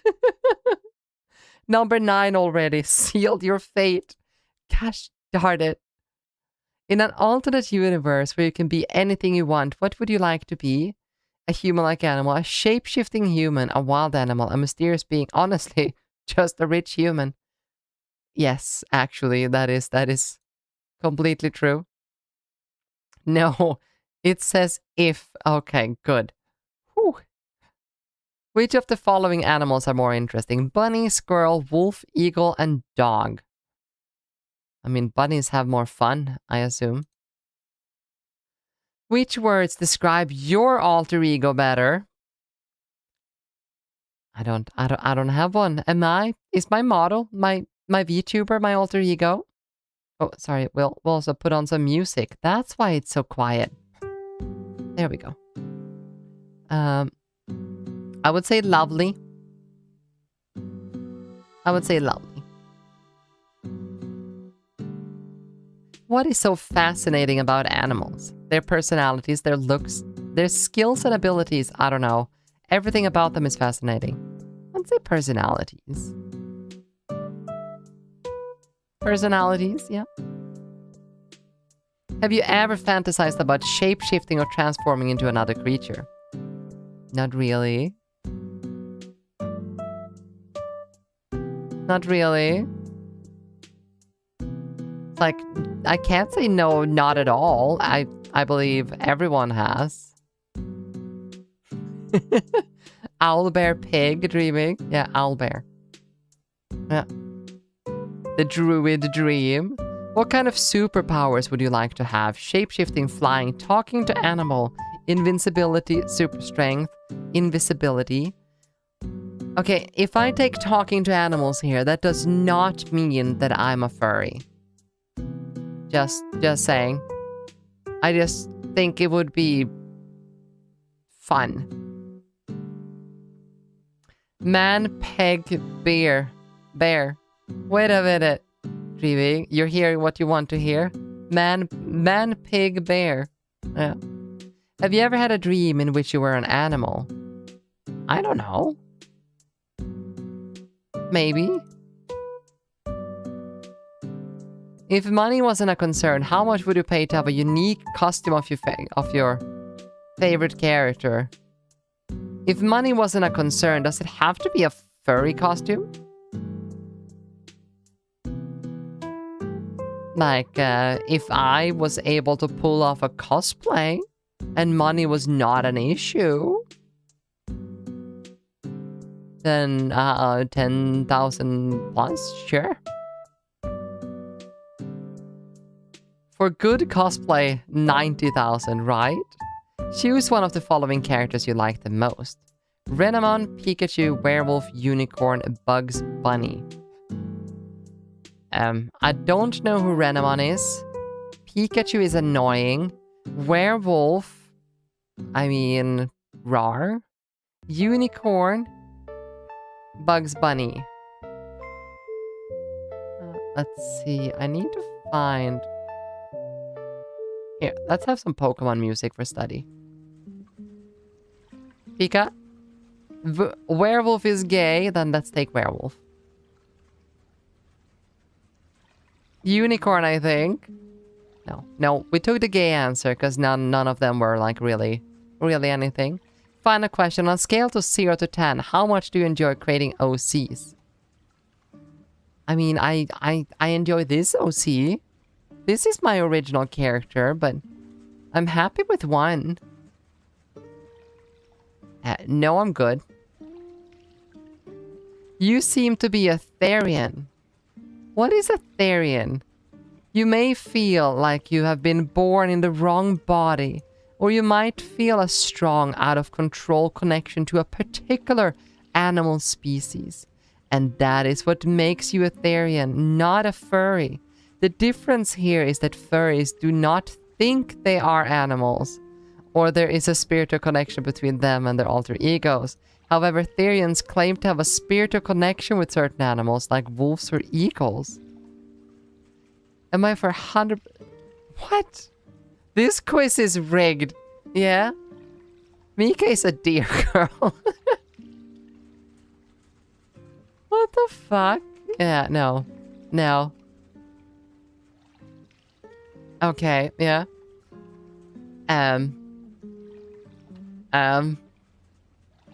Let's see what Google says. Is Therian a type... a mental illness? Was the first result I have to see. No, being a Therian is generally considered an identity, not a mental illness. People have Googled more if Therian is a mental illness than a furry, than a kind of furry. No, a Therian is not a kind of furry. While both communities focus on animals, furries are fans of anthropomorphic human-like animals as a hobby. Ta-da! Ta-da! This means... Take a screenshot here, chat. Take a screenshot here, chat. This means that I'm not a furry. See? See? No. You seem to be a Therian. No. A Therian is not a kind of furry. While both communities focus on animals, furries are fans of anthropomorphic human-like animals as a hobby, where Therians literally identify as real animals on a spiritual or physical level.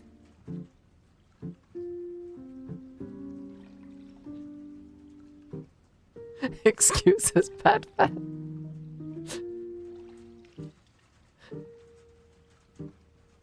This is not better.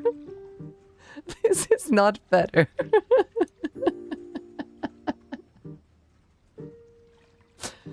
God damn it.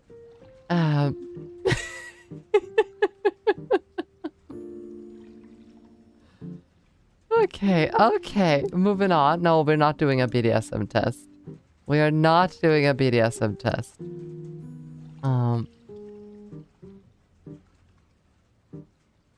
Google says fox girls are not furry. See, chat. We can trust. We can trust Google. Oh my god. Do you guys want to watch memes or something?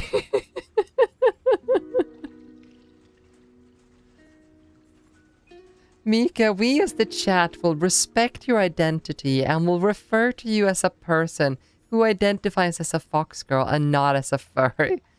Thank you, Jess. And I also identify as someone that is not flat. Or would that be a reach? Oh, some scary movies. Did you see it? Sure. You guys want to watch some like top 5 spookiest things? Objection. Let's see. YouTube. Let's see. We have top 10 scary videos. Scary videos. 10 scary videos. Don't watch alone. Chat, you ready? You ready for some scary videos?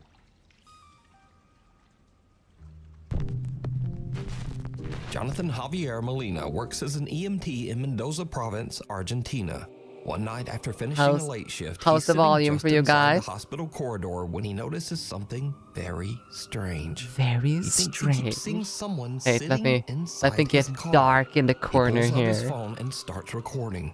And what he captures is truly bizarre. En este momento en el microhospital escuchamos un golpe. Yeah, you heard a bang. ¿Quién está entrando?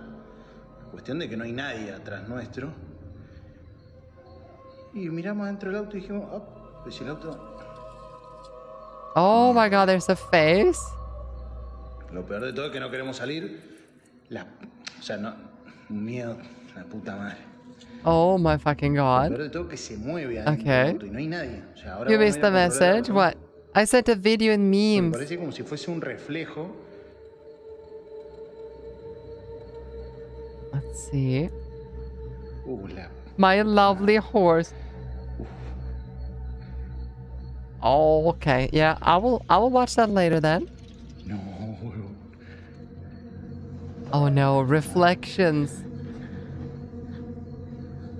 And then you can see there's no... Que no es mentira. Mamá, la piel de gallina. Mama. Piel de gallina. I mean my message, where I corrected myself. Oh.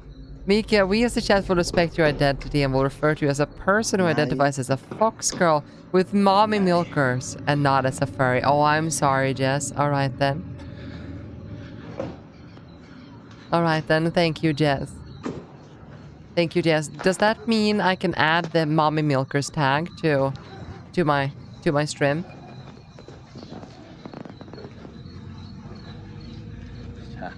Nadie. Foxy, you need a new outfit, then they will shush. Yeah, I should try to get myself a new costume soon, well, a new outfit. If you guys would want me to wear another outfit, what would you want?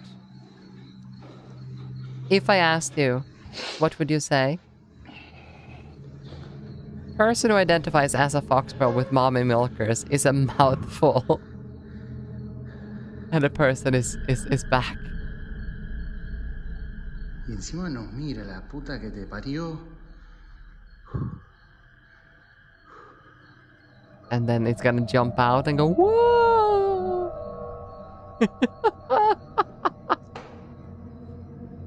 Oh my god, it moves. It moves. Oh, hell no. No, no, no. Ew. No. No. Why is it moving? No. Why is it moving? No.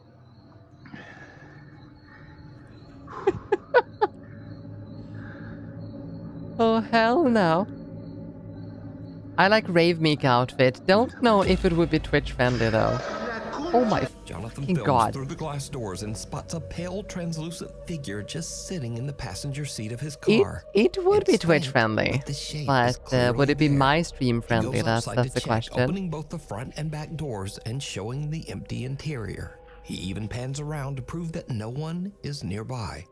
But after going back inside, he looks back out in How his would they car do this and though? is shocked when Like it has whatever to be is some kind of appears in his reflections, but car how do they? again. This time, it seems to be staring right at him. Oh my fucking god. So, did Jonathan capture a ghost outside the hospital trying to hitch a ride? And if not, then just what is this? And just Let me know what what you is think. this? Did you Graveyard see? shift. A security guard working the overnight shift at a cemetery decides If you to film a could make quick the video for outfit his do the things that you brother-in-law, managed to just do in show VR him how chat, creepy the place is would that be after cool? dark. Well, He heads into the on-site I crematorium am to quite do a little literally filming, going to be able to and do that's what when I things get weird. what I could do in VR chat. But Rudo has that power, strength. Lights, they turn off automatically at a certain hour. And I'll tell you right now, I'm gonna walk you through. Did you hear it?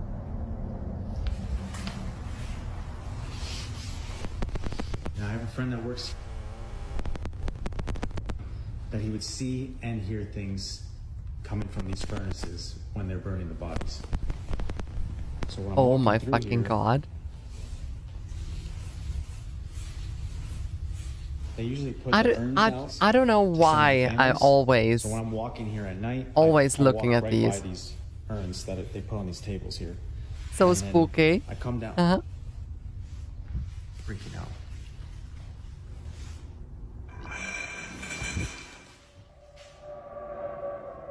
Okay then. It's obviously time to go. Okay, bye. Bye. Bye, Felicia. Bye. Why are we recording this? Why are we not running?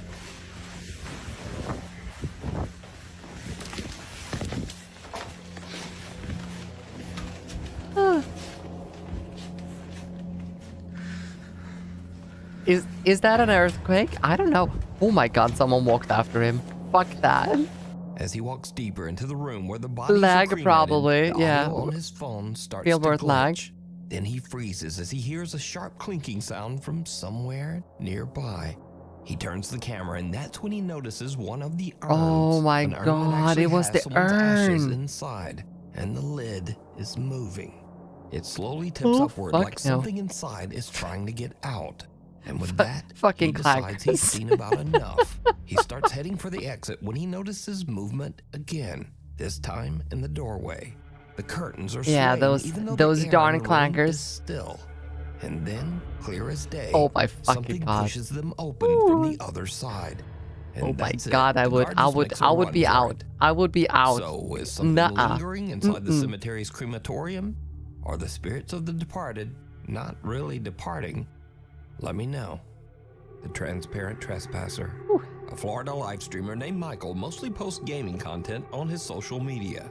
He's not a ghost hunter, and he's definitely never filmed anything paranormal. Until Okay, so do streamers Michael get says his haunted mom now? has been complaining that something keeps waking her up by tapping on the bedroom window every morning before sunrise. He says his dad brushed it off at first because the window faces their backyard, which is surrounded by a The gated ghost and said locked to them 7-foot not to fence. put me in a jar. Nothing should be getting back there. Eventually, after hearing the complaints a few too It's many better times, than Michael's the dad sets up a rainbow camera dash pointing out the jar. bedroom window. What he captures chills him to his core. All right, look, it's starting now. The security light turns on. It picks up.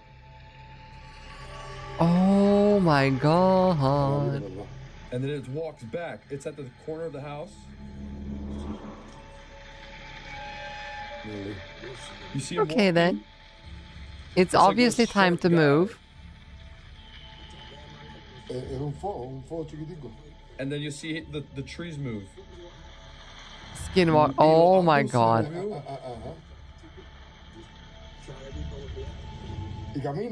Oh no, I'd move. I would move.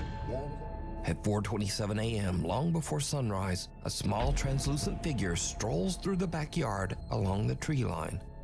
Now, normally I'd just say it's a little kid and probably some bad camera compression. Yeah. But something about this figure seems a bit off.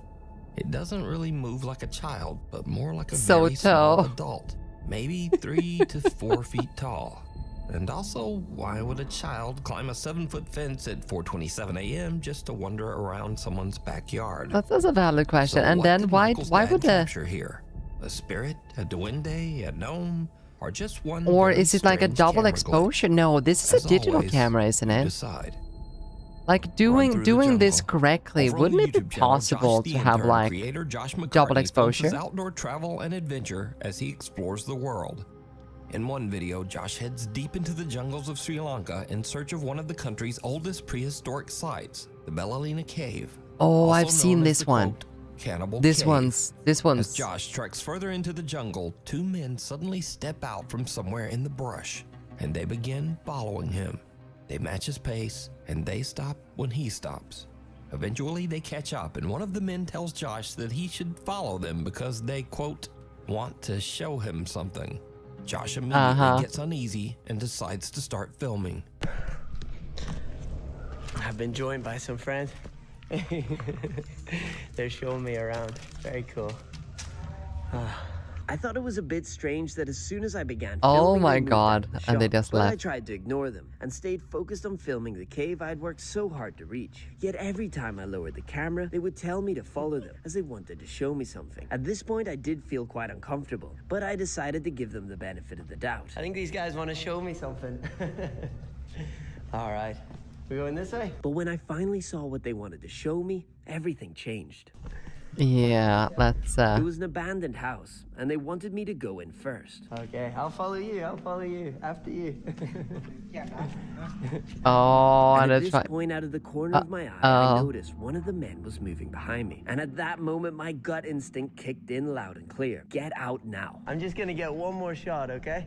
One more shot. Oh, sorry. I'm just shooting, filming, and doing more. And then I'll come, okay? What?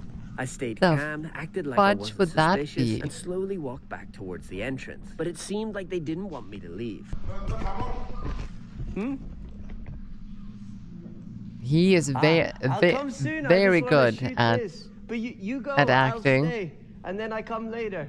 Yeah, this I'm is just like filming scary everything. for reals. Like Okay. you know, spooky ghosts and stuff. So they I are pretended scary to take because the you shot, let it and when I scare saw you, they were right? distracted, I made But one this At first, this is I scary walked at for a normal real. Pace, as off camera I had told them I'd forgotten something on the trail. But then I heard footsteps coming after me, and that's when I ran. People are the scariest. Yes, definitely. Have a sit. All right, guys, so I have made it to safety. I wanted to wait until I was off the isolated road because there's only one way up and one way down to that cave. The adrenaline is rushed out of me. I ran down that mountain. That's why I'm very, very sweaty. Josh says that in his travels in Sri Lanka, most of the people he's met have been very friendly. But this encounter just seemed different. He What I could have would been say, the you next know, is find on that They mountain. could be extremely friendly, and they just genuinely wanted to show me something in that abandoned house, and I just so happened to walk by. They're like, we're going up there anyway. Oh, you know, we'll show him something. And I've had those experiences here in Sri Lanka where locals want to show me something and they're super friendly and lovely. This, to me, just didn't feel like that. And so I was better safe than sorry, and so I got out of there. This is a decision that I made. These guys could have been nice and genuinely wanting to show me something. That is just not what I felt in the moment, and I've just got to trust that gut instinct, especially when I'm out there. Oh yeah, on my own. being out there alone, like hell no. Now, honestly, Josh is a little more optimistic than me because I don't think there's a chance in hell that these guys were up to anything good. But hey, let me know what you think. Were these guys just being friendly, or was Josh no, they two were not seconds friendly. away from something horrible? The wax shaman. Maria Sabina was a revered shaman and spiritual healer from Oaxaca, Mexico. I think I've seen this one as well. The attention it brought upset her local community, and she suffered because of it. She was an outcast to her neighbors. Her house was burned down, and her son was killed. Maria Sabina died in poverty at the age of 90, suffering from malnutrition. As part of an exhibit on witchcraft, the Ocampo Museum in Guadalajara, Mexico displayed a very lifelike figure of Maria Sabina. But soon after it went up, visitors began to complain. Any comments about two men in the jungle? Yeah, I would have started walk away as soon as I saw them. Oh, this one, the eyes shifts, I think.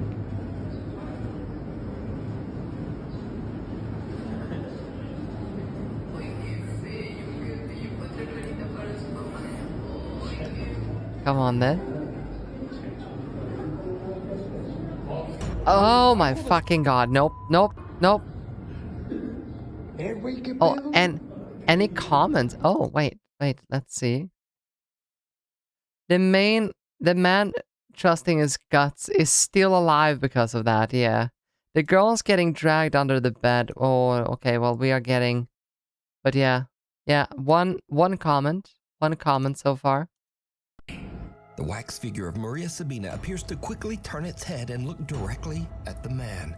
Ooh, and as you might expect, oh my god, freaks right out.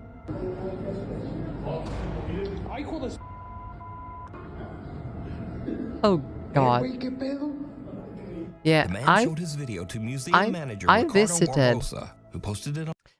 I visited the Vax Hotel in London. I can't remember the name of it right now, but me and Dreaming were there, and like some of them are quite frankly like scary. It looks like they have like stolen the soul of the people. Line, and it immediately went viral. Ricardo posted a second video to prove that the wax figure of Maria Sabina is definitely not supposed to move. ¿Qué onda, amigo? No manejo nada de mecatrónica. Es una figura totalmente en cera. Mira, es una pieza total rígida, no se puede manipular. Te digo, no. Did they have an actor in or something for that particular one? No hay nada, no es un robot. Es una figura totalmente en cera. Museum manager Ricardo Barbosa shows that the wax figure is completely solid and immovable.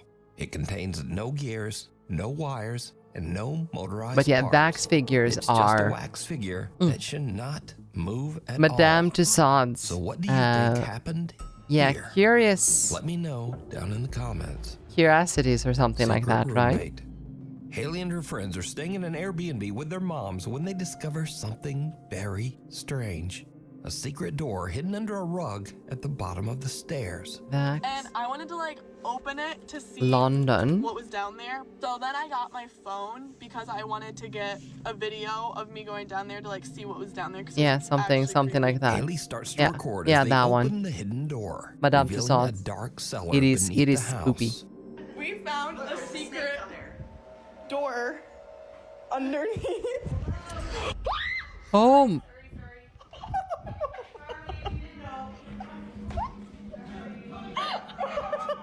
What?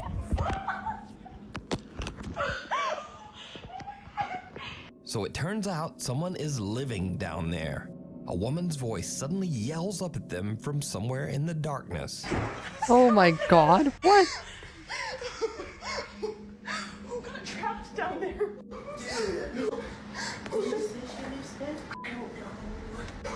What? What? What? Now, they say they have no idea who was living in the cellar. But, Wait, so what? I have an idea. Wrong It was the direction, owner. help a friend. That's what I think. Because I featured several videos on this channel of weird people who rent out their house and then just secretly hide inside somewhere. Oh my god. You're the people that I let the house to, right? Yeah. You're here on holiday? Yeah, who are you? I own the house. I'm Richard. Hope you don't mind, but What the fuck? It's a bit weird. What's happening? What's happening here? What the fuck? This should be no problem. I'm not going to interfere with you. But you're interfering with me now. No. And where's your clothes gone? Where's your clothes? They're in the washing machine. So, next time you stay at an Airbnb, just be aware that the creepy I am your owner landlord, might just living be in this secret living room, inside right? there with you. And that is truly disturbing. Yeah, no.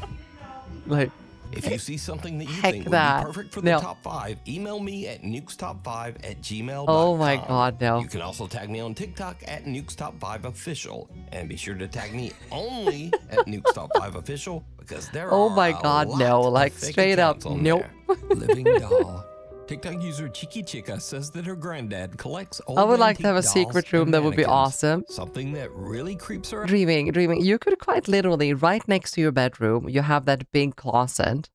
You could put just like he had the secret little thingamajiggy.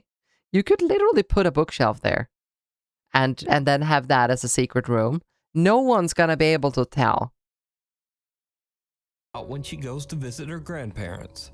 One night, she's busy on her laptop in a Also, room I full of will just those quickly old leave you dolls guys when to suddenly this she sees as something I go that visit chills the her ladies' room. to her core. I will be right back.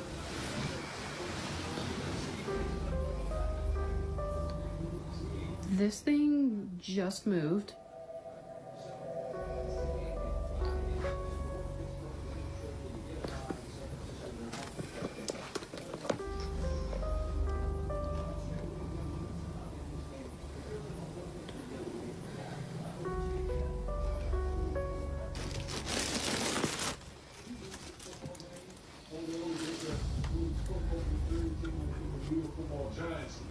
Boy, all the talking head would have been screaming about the Dallas Cowboys and sticking forth in this organization. So again, kudos to the Cowboys going on the road, getting a good win. See how you win. But there's a saying in golf, there's no pictures on the scorecard. If you're Dallas, you don't care if it's by 5 or 7 you just happy that you moved to 2-2. The injury to Parsons and anything at this point, he just let Black go.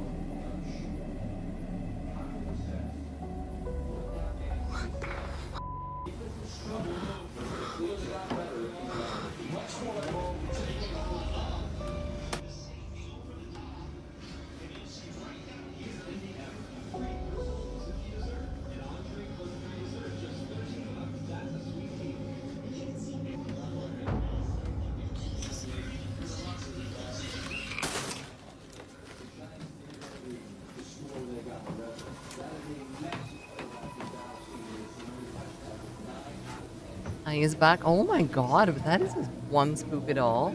Are you real? What did I miss? Why does someone have a doll like that in there? You can do it again.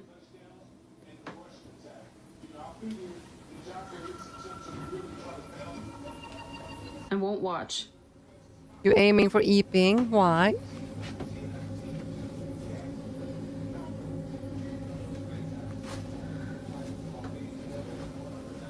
Is he moving? Please don't move. Please don't move. Oh my god, the eyes move. The eyes move. Oh no. Hello, Joe. At How are you first, today? Chica is freaked out by the creepy doll and walks out of Also, the room. I got myself a And the little door glass just here. slowly swings shut behind her. But she goes back in and tries to get the doll to move again. And it does. In the mirror, you can clearly see the doll's hand move across its knee. But did you see it? Just before the doll's hand moves, a strange shadow passes across the wall, moving toward the old doll. So is this bizarre old antique doll But it looked haunted like by the spirit eye of one of its slightly former turned to owners? the side. Or is it all just an elaborate hoax? You decide. Good. Finally very American today. In And might Indonesia, a little do girl a named drunk Zaina and her stream mother are later. playing in their bedroom as the family security camera quietly records. Well, I wish you luck with that. As the little girl crawls across the floor, something seems to pull her. Zaina's mother, who was away at work, later watches the security footage back. Yeah, as she we are records her enjoying the horrified reaction. the first day of vacation here. Oh, this one. I remember this one.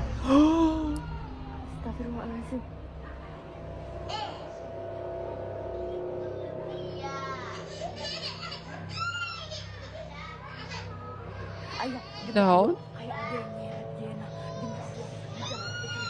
Oh my god, she's getting more further and further underneath.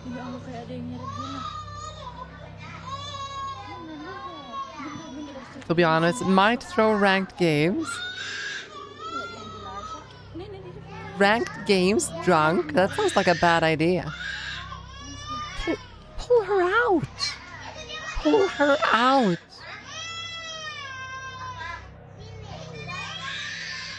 Don't. What?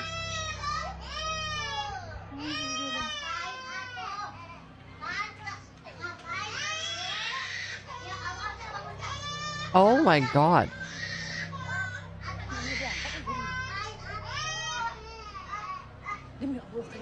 Why? iPad kids. Yes, the brother's doing nothing. What the fuck?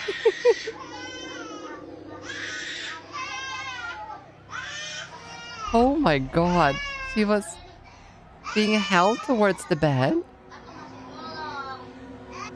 The little brother just kinda lies there staring at his phone as his sister seems to be slowly dragged under the bed. What? Zaina What? starts screaming. Whether in pain or fear, it's hard to tell. But her brother barely reacts. And then Eventually, he's like, calls there for he help, and her is. grandmother rushes in. What the But fuck? even she can't pull the little girl out. A nearby neighbor hurries in to help, and the two of them actually have to lift the entire bed. Finally, the grandmother manages to free terrified little Zaina and pulls her into her arms. Their mother, whose shocked voice can be heard on the video, Yeah, I says she would has definitely no be terrified idea as well. what to make of it. She genuinely The believes that airflow something dragged her pulled under the bed. daughter Simple. under that bed. But what do you think? Yeah, definitely the Story airflow. videos. This is the place for weird or silly videos. The cross Actually, breeze this week it's pulled her ones that under. didn't quite fit the regular list, but are still creepy in their own way. First up, a young woman named Lexi is just hanging out at home with her dog. Nothing unusual. But her black lab suddenly Aw. locks onto something across the room. Something truly bizarre. Something truly bizarre. I know you all see that too. Oh my god, why Santa are you moving?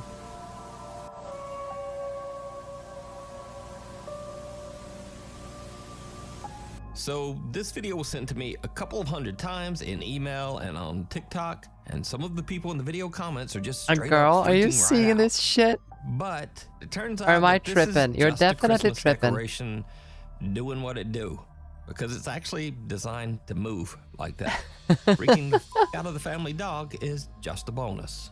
This Nah. next video is something that some people seem to think might actually be paranormal. So I'll just put it here and leave that Okay. up to you.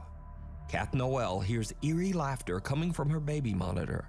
She goes to check and sees this. Oh my god, yes. Look straight into the...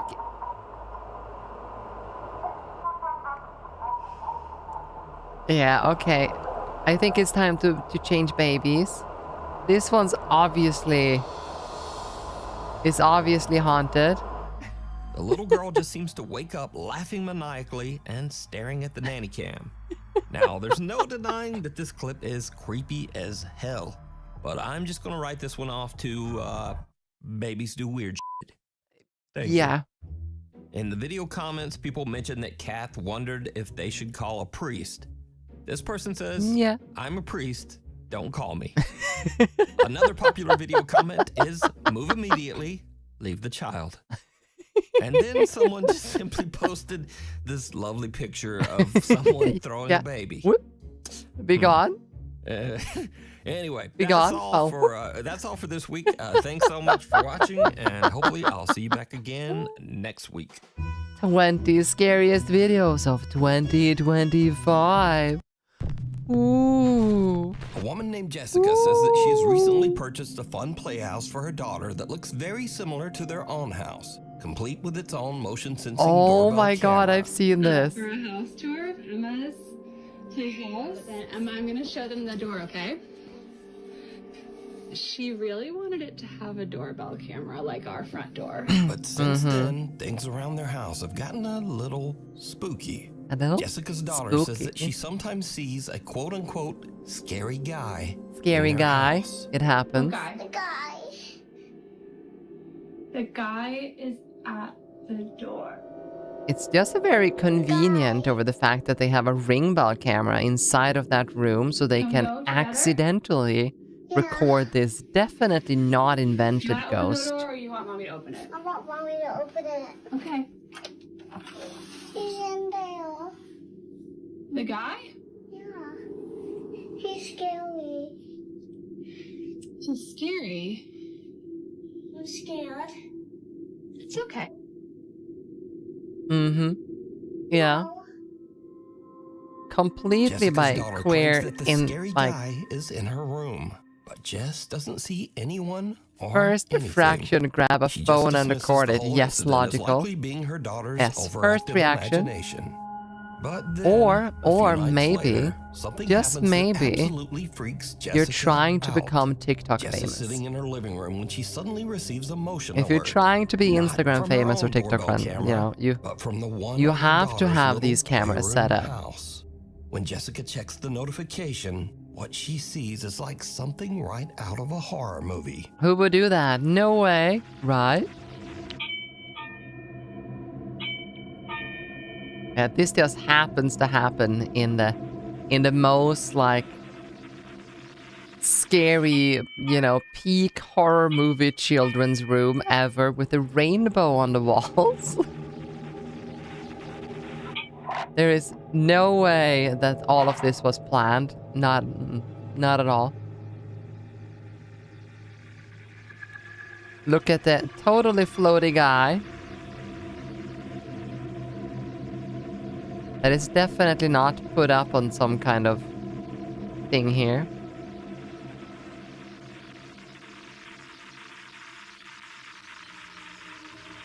Not at all scary. Not at all.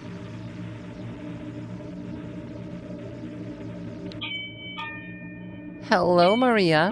I completely agree with your messages. If you type one more, though, you're out. Okay. Well, it is obvious that that you don't want to be here, so just fix that. Thank you for being here.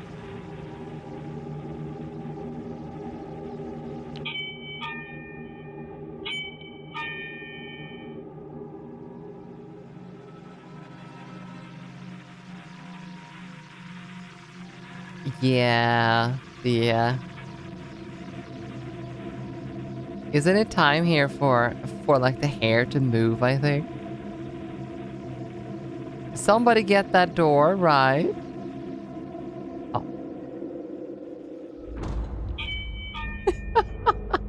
Did you see it?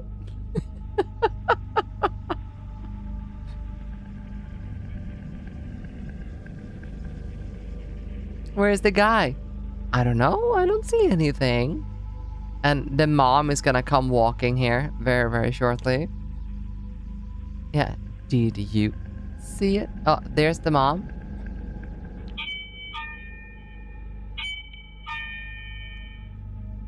And she's just standing there.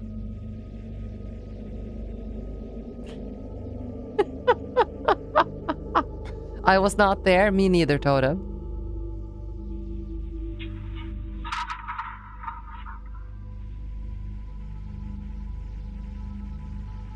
Now a note on this clip.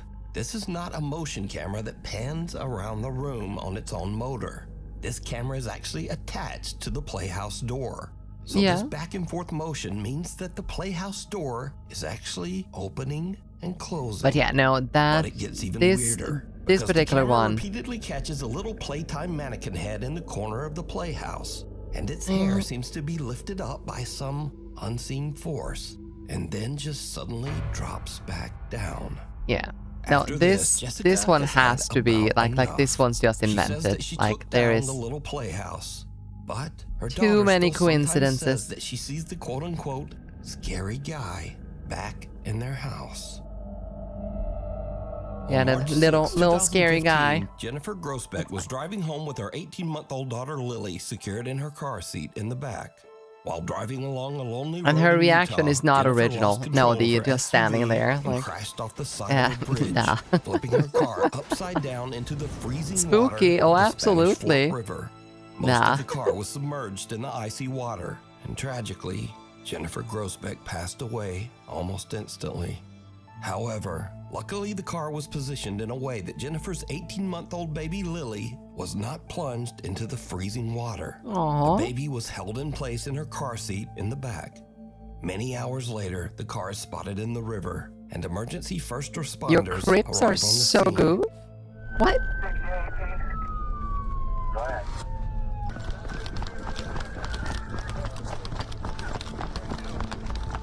Okay, so they do manage to save the baby, right? What have you got? What have you got? But as the police and firemen approached the car, they heard something that they really can't explain. We heard something saying, help us inside. And so it was at that point Oh. that we, said we have to get in that car now. And we all, the four of us, were able to push the car on its side. And that's when I looked inside and was able to see the child infant strapped in the back seat. Anybody hear us? Hello? Oh, God, there's a baby. Oh, fuck. Okay. Brian. Oh, so the spookiness is the fact that she called for help even though, oh my god.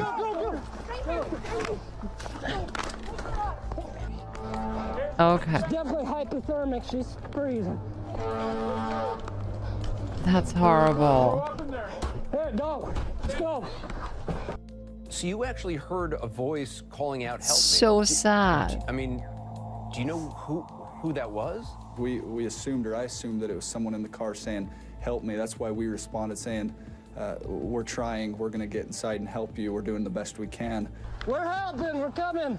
You remember seeing this Until one? after we flipped it, that we saw the mother, who we know now was deceased at the time, and the child was in the back seat. Even stranger.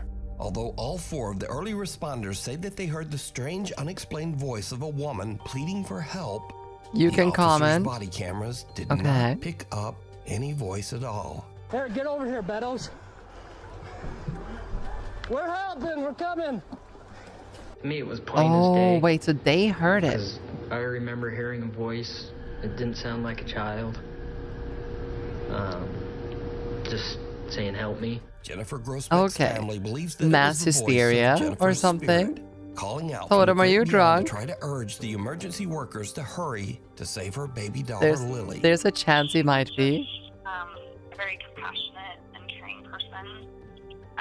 She always wanted to bend over backwards for her loved ones. Aw. She loved Lily with all her heart. She was the love of her life. The emergency team that was on the scene 6'7". says that they simply can't explain 6'7". We're helping. We're coming. I'm sorry. the I've been Lambton House seance. very brain rotted today, James haven't White I? has a very spooky business. He professionally arranges and hosts seances in allegedly haunted and abandoned buildings in Toronto, Canada. James is hosting a seance at the historic Lambton House with a group of curious participants. The Lambton House is a former inn that was built in 1860, and it is said to be Midlife extremely crisis. haunted. Now, James White and his group are Hey, about I to have witness multiple something years left until absolutely midlife crisis, terrifying. okay?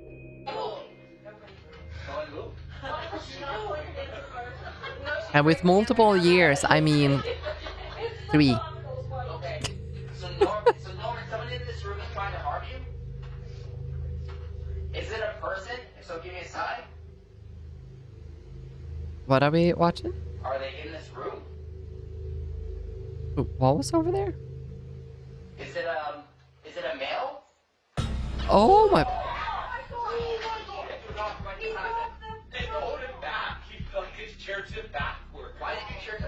Apparently it's a fox girl. I'm in the room. Wait. Ooh. Ooh. I'm spoopy.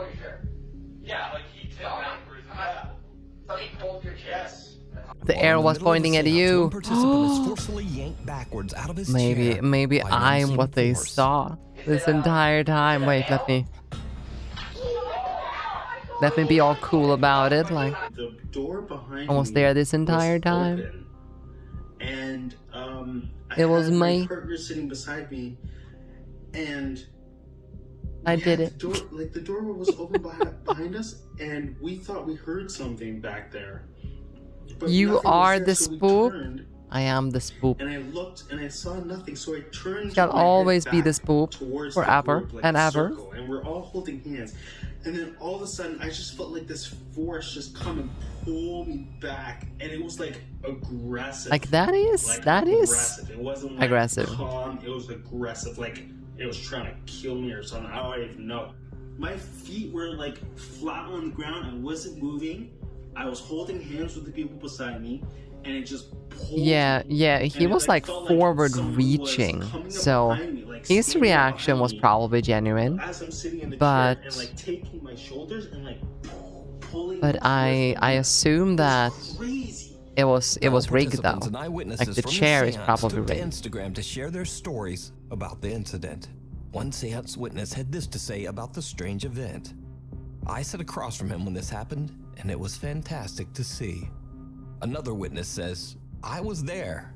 Another epic seance with @JamesWhite seance. Okay, yeah, they are So did definitely James White not capture paid actors, evidence I of an unknown promise. entity aggressively grabbing This an was innocent visitor this at was the Langton definitely house? ghosts. I leave it up to you. Not to mass decide. hysteria created by a conman. Is it a male?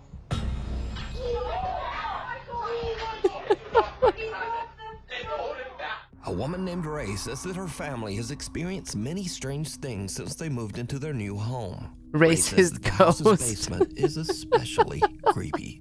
She says that even on warm Those days, the the worst temperature kind. down there is always freezing. And she says that she feels like something is watching her when she's down there. Even weirder, the family often hears strange, unexplained sounds coming A from the polished basement. one.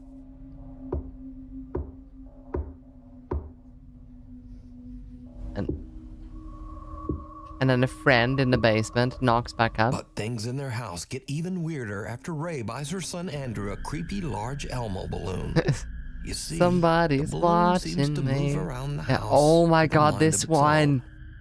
I hate this one. The cursed Elmo.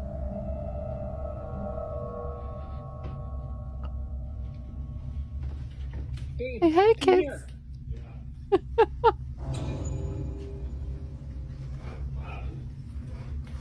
You are asking to be haunted? Yes. If you get one of those, yep. Keeps going down to the basement.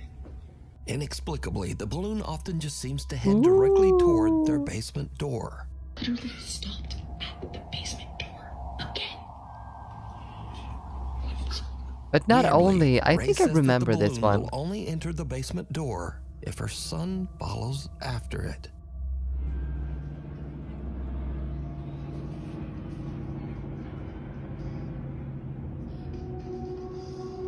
Quite literally don't. Why don't you just take the water, like air out of that thing and just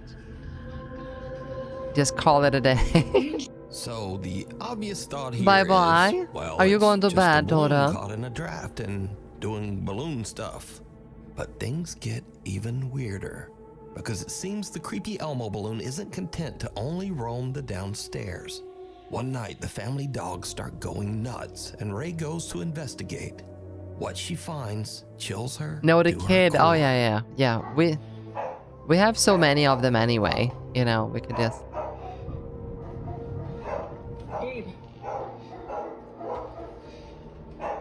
Oh, are Elmo gonna climb stairs now?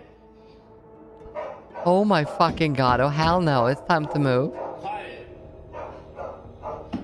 It is time to move. But it seemed to be like a string attached to the left leg.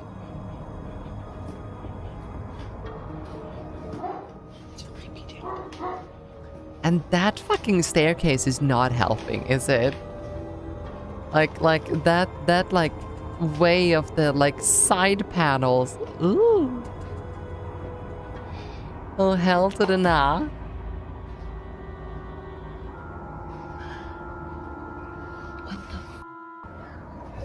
So now the obvious question is, why doesn't she just pop the balloon, throw it in the trash, and be done? Yeah, but do it. Ray says that her son is very attached to the balloon and refuses to let them take it away. So the creepy Elmo balloon stays. No, no, Ray it will wouldn't. soon It would seriously accidentally have an this accident while he was at school, is what would have happened. Like that balloon would have magically walked out the door, and that would have been the end of it. Like, yeah, no. Just missing. Do you want to be Elmo's friend? No, I do not want to be Elmo's friend.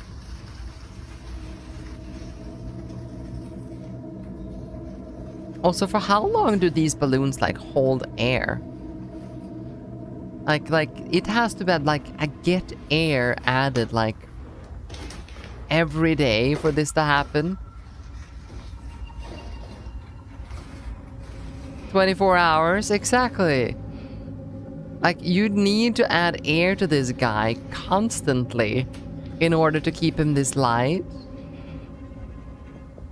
Oh, did you see it?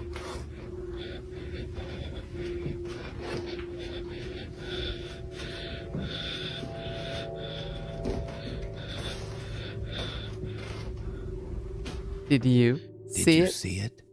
A strangely shaped forehead seems to be peeking around the top edge of the basement door.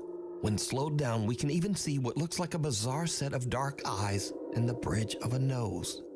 So is Ray's house haunted by an entity that is manipulating this Elmo balloon? Oh, yeah. Or is it all Oh, no, just you an missed it. That's a good thing, Totem, that they are showing all of it.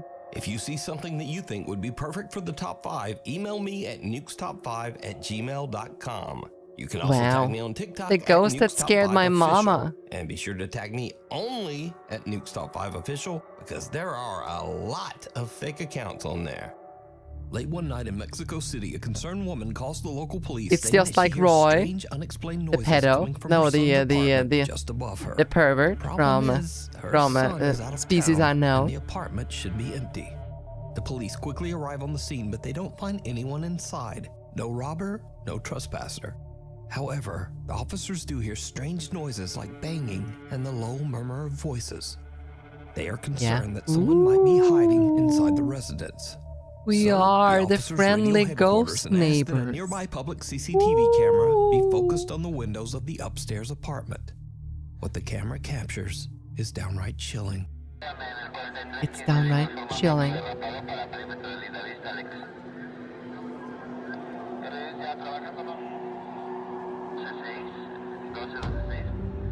Okay, yeah. 2 children in the window. Through the window. Tiptoe through the window. That has to just be like a projector on the outside, though. The CCTV camera captures the ghostly figures of 3 children looking out the window as the police leave. The apartment building's longtime security guard claims that every 10 years this same strange phenomenon happens, and no one knows how or why. He says that no children have ever lived in that apartment, so he has no idea who or what this might be. To this day, the footage remains a mystery.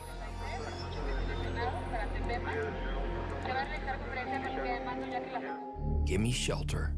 YouTuber Tyson Pierce has a channel dedicated to travel. Have you guys ever survival. ever heard the singing scary songs in a stairway? Let's see here. Singing scary songs in a stairwell. We just have to like listen to only a few words or YouTube is gonna hate me, but Singing creepy TikToks in a stairwell.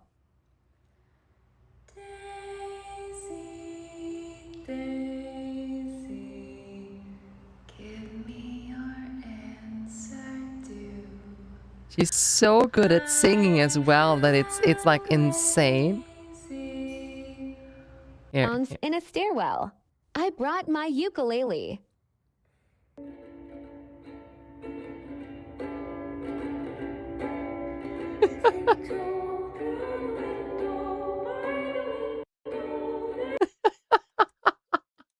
Yeah. Just a warm recommendation for you guys. But on one fateful day, all of his training is put to the ultimate test when something happens that is absolutely terrifying.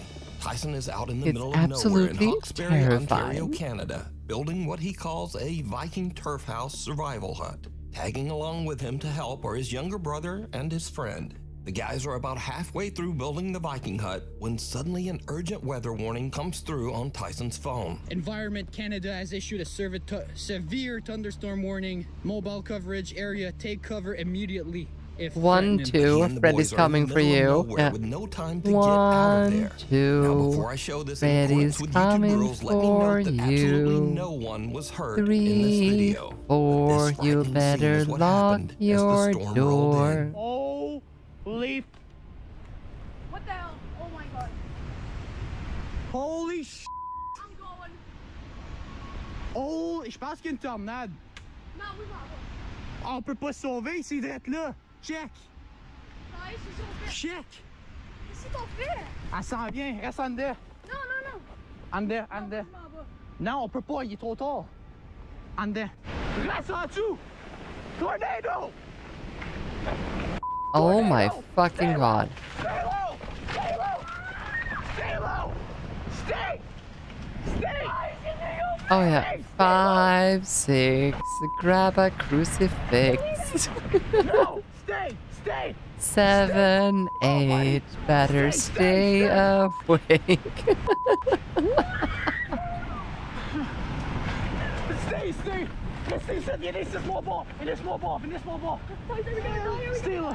No, we're good. Okay, like this is scary for reals.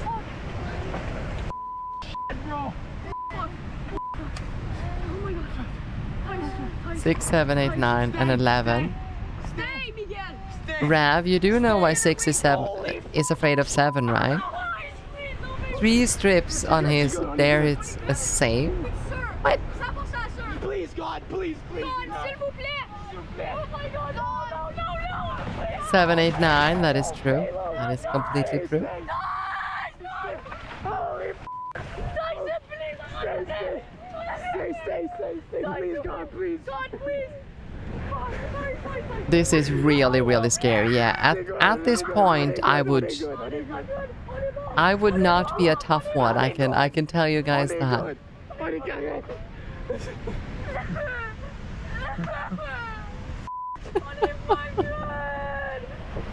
On est correct, guys. On est good.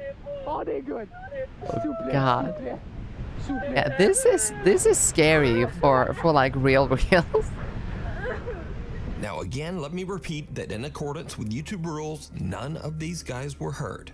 Because of the amazing stability of Tyson's shelter, everyone survived and made it out without a scrape. Tyson returns a few days after the storm to check out his shelter. I really like that guy's style though. That's my cabin. Like sorry to say it, but give that guy 15 years and have him call me. That's my cabin right there. That Just is insane. just saying. Oh, that's snap though. Hmm? What? Snap. I need to clear the trees. That's snap there as well. The guy's style, just imagine him getting a little gray, you know? But the shelter is still there. The guys are even able to find their bikes Soft? buried under one of the downed What? trees. What, Joe? Oh, yes. Oh, my God, no way. Bro. Our bikes are good. Wow. Good spot. That's a good one. Our bikes are good. So Tyson's amazing nature shelter actually saved their lives. He considers it a blessing that they were all able to escape without injury. Thank you. It's cold outside, but you can keep warm in some all-new Nuke Stop 5 merch. Oh, wow. Now, of course, Wow, we have can we? t-shirts, hoodies, and coffee mugs. Are- But we also are you things sure? around the ranch have gotten a little strange. Well, actually, they've gotten a lot strange. It all starts one day when Britt's dog Spoopy, Josie scary just skeleton. completely freaks out. So, I'm Oh, I recording think I've this seen this one. just in the off chance that no one believes me. Maybe I can catch it. And Good I to have a freaking good to live in a place my where front yard. what? I was just inside. I'm by myself with my dog.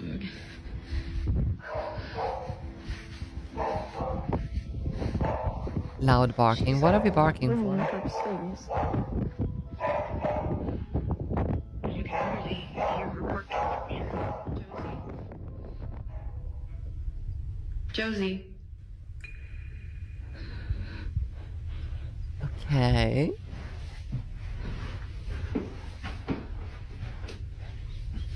Why did we stop barking? Why did we stop barking?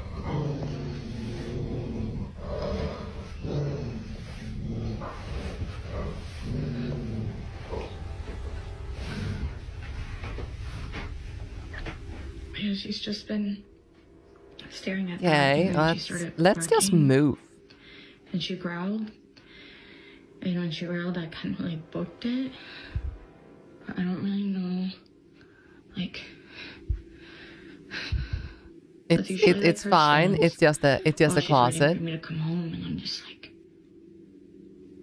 is she waiting for someone to walk out of that closet? Like, I just don't really know. Yeah, let's move. This she's house is staring obviously at. taken, but oh my god, that's some Like, gorgeous this is closet usually how she doors. looks when And also the Christian she's waiting bands, for me to come in, separated and I'm just bands. They are obviously not married.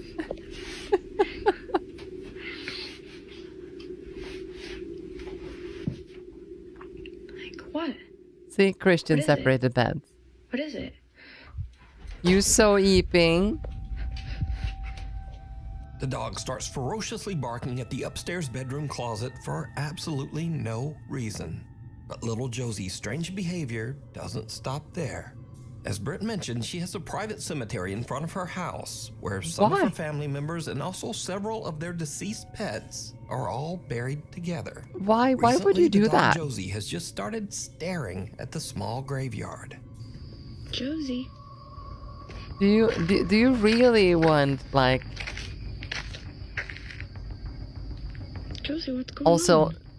all of The these horses on crosses the seems to ranch be often just newly stare placed toward the there. small cemetery as well. Like that has to be made up. Like those crosses was put in there for that singular like filming. What is it? But now, weirdest of all, Britt says that lately the neighbors' cows have started to wander over to her property, and they also just weirdly stand around the small graveyard. See, this is what I'm talking about. Why? They literally just come and hang out here. all the Probably not time. even in that graveyard. It's Yeah. a newer development. The cows running over like tiptoe through the window. They just kind of come. And Yes, you just place your home next to commentary, area. or do you mean cemetery? And they just kind of will freeze and won't move. So, yeah. Is there like something like catnip but for cows?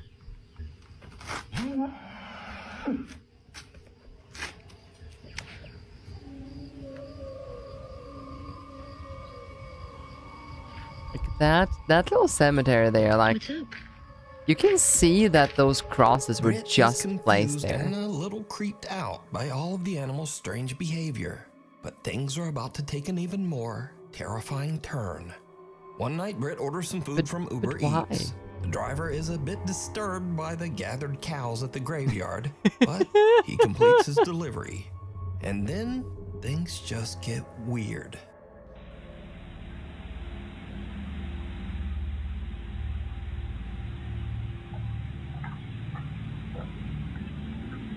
I have the song Tiptoe Through the Window on my head. It's like, okay, random cows. Do cows attack the guy? Oh my god, that would be... Thank you. Thank you so much. Sorry about that. This location is outside, no here. Oh, that's so interesting. Yeah. Oh, I'm so sorry. Yeah. It's okay, no problem. Thank you so much. Okay, thank you. Have a good night. Oh my god. Yeah, See the cows over there? it's scared. There's a cow. They're actually not mine. I don't know. It wasn't showing up. No, yeah. No. And the cow just walks away. No? Yeah. Okay. Why would you do this happening now? Why? Redaction now. Yeah, she's probably called the delivery guy over to redact him. Hi. A cow seals. Yeah, they are.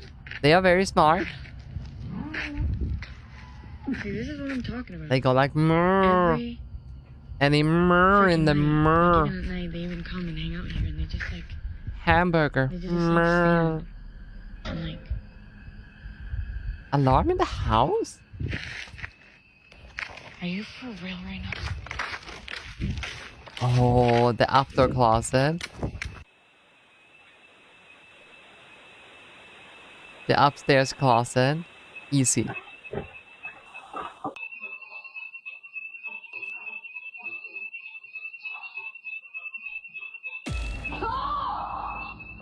What? What was that? Something sets off the alarm inside Brit's house. You going and to as she sleep? carefully Are you walks sure you back can sleep inside, after this, some Totem? unseen force seems to actually grab and Oh pull her my shirt. god. She drops her food in terror and runs back out. Brit says that she was too afraid to return to the house. She spent the rest of the night in the family RV that was parked outside. Yeah. I Off the completely understand. Now, this next clip is over 12 years old and was I filmed with completely someone's phone understand. pointed at a CCTV screen. Okay, that So, reaction was pretty obviously, good, it's right? complete potato quality. But the clip was so strange that I just had to include it in the list. Now, this video was filmed in the Ciudadela Plaza in Guadalajara, Mexico. Through the years, many workers and shoppers at the plaza claim to have experienced strange, I have unexplained not events. seen this one. Workers say that they often Streaming, hear have a child cookie. running and playing in the Alright dead then, of night. Totem, thank you so And much for many being shoppers claim here. to have seen a little boy I who really, then really vanished appreciate it, right even though before this their stream is a eyes. little bit different. So late one night, after closing, security guards at the plaza spot a lone little boy running through the back hallways, all alone.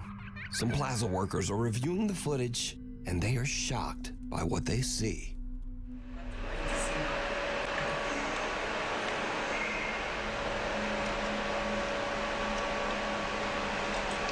What? Ve que aquí se mete en la pared. No. Fíjate. Oh my fucking god, The what? little boy seems to disappear right through a closed and locked door in one of the hallways. Perhaps Oh even hell right no. through the actual wall. It's same stream. A security Fine. guard is dispatched Well, to go thank you, find the Toto. little boy. About that And video I things sent, I'm get curious even about your reaction. Let's watch that one after this particular clip then.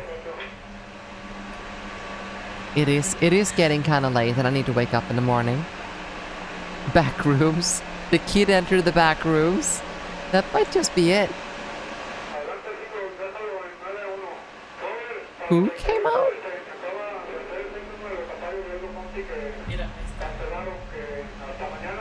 Ay, no mames. No. ¿Y sabes qué? Wait, did someone go look through the wall?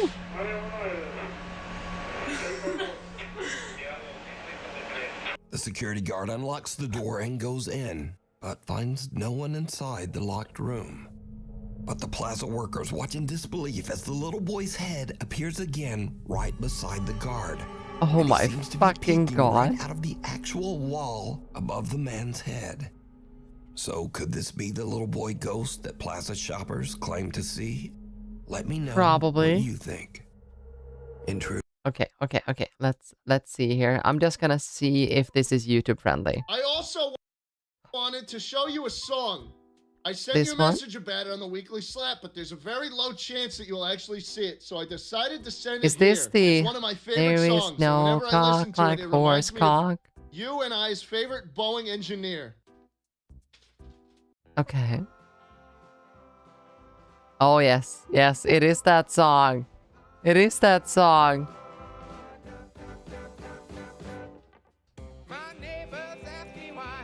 Sleeping down the way. Those hello ones who came by yesterday.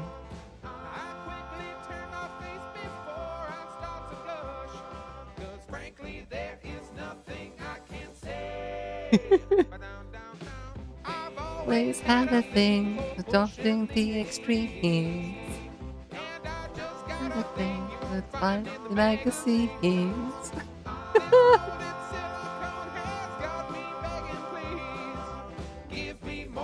What we really need is cock like horse cock. Send your asshole into shock. You need horse cock, of course cock.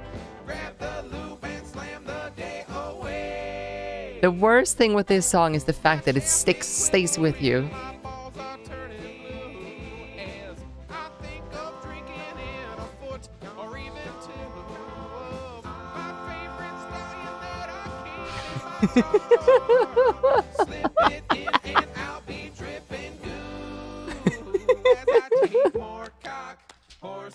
Thank you, Christine, for sending this in. Thanks so much. Saying nay. Just remember, we're done here. Have a good one. And listen, and don't you guys ever forget, Jesus Christ, the greatest person in world history. Bye, guys. Stick around. I'm going to raid Austin's show. We got a nice game show coming up next that I'm going to be on for 2 hours. Yay! Yay!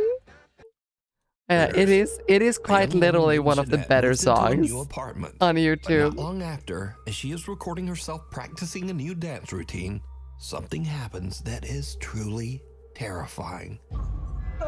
Okay, we'll watch this one, maybe one more, and after that, it's time to see where we can go. Raymond?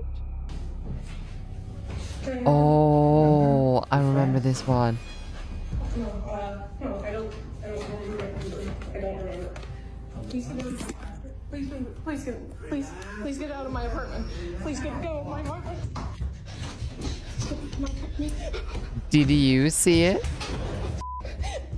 Luckily, did Jeanette you see that? Unharmed. She calls the police and they check her apartment, but the intruder is no longer there.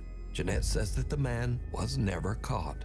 But it gets even weirder. Because after Jeanette uploaded the video of her frightening experience, observant viewers notice something very strange. As Jeanette is fleeing her apartment, something seems to open the door right see in her front of as her, she's running. clearing her path so that she can get away. Please get out of my apartment. See her, she starts running, that door opens up for her. Jeanette says that she has no idea how this could have happened. I don't know. I'm just as confused as you guys are. I have no idea what happened. This door is not the easiest to open, and this is why I think it's like a divine thing, or like, I don't know, a ghost, or I don't. Yeah, what if that is the difference between her living or dying? It's not easy. So it's not like just like the wind pushed it or anything. I think It seems though like she has made it so it doesn't lock. So now let's cut ahead to a few days later. Jeanette and her friend are unboxing some of her belongings as she continues to move into her new apartment. But her Wait, she's friend sees still something moving that in gives her after the that? chills.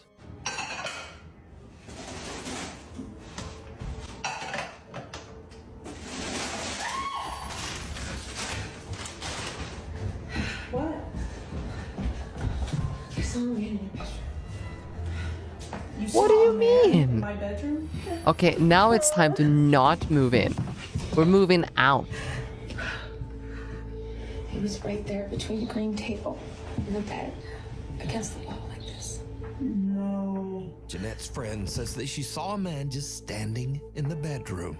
But now, the man is gone.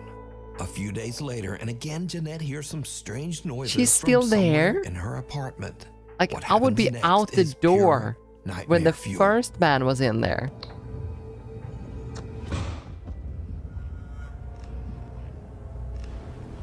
It's like you already packed half of it, so you know, pack it back up and leave, right? You can even have someone else do it at that point. Kitty, kitty indeed.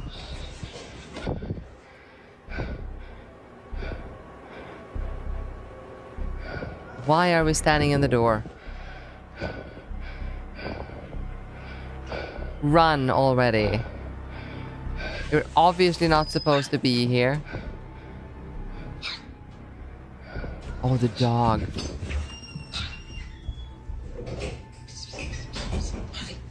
Oh, the cat. The cat, I mean.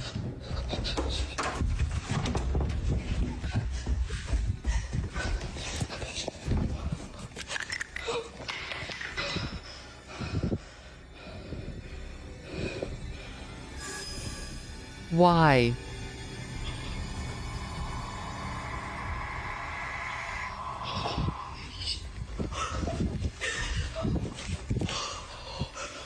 Why are we doing this?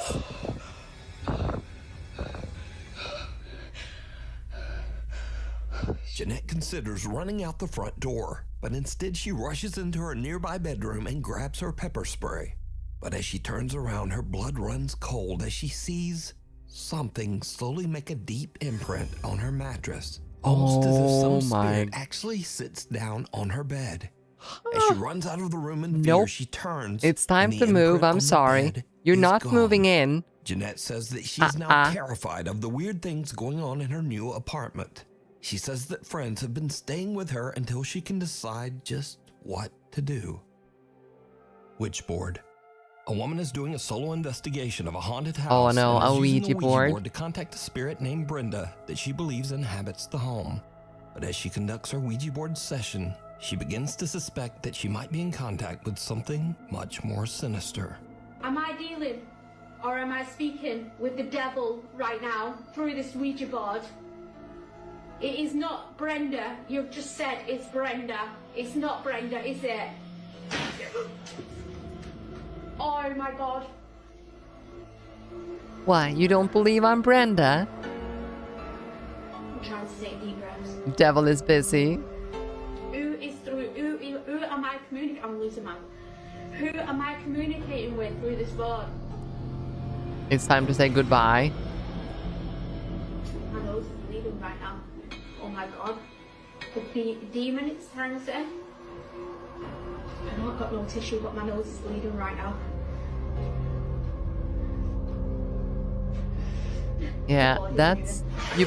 Oh my god, right, that's it. I'm done. I'm off. I'm sorry. Say guys. goodbye. She hears a Say strange sound goodbye. from the floor above her and her nose starts to bleed. But still, she decides to continue her session. Suddenly, the Ouija You board have to say flies off the goodbye. table, and finally, she decides that she has had about enough.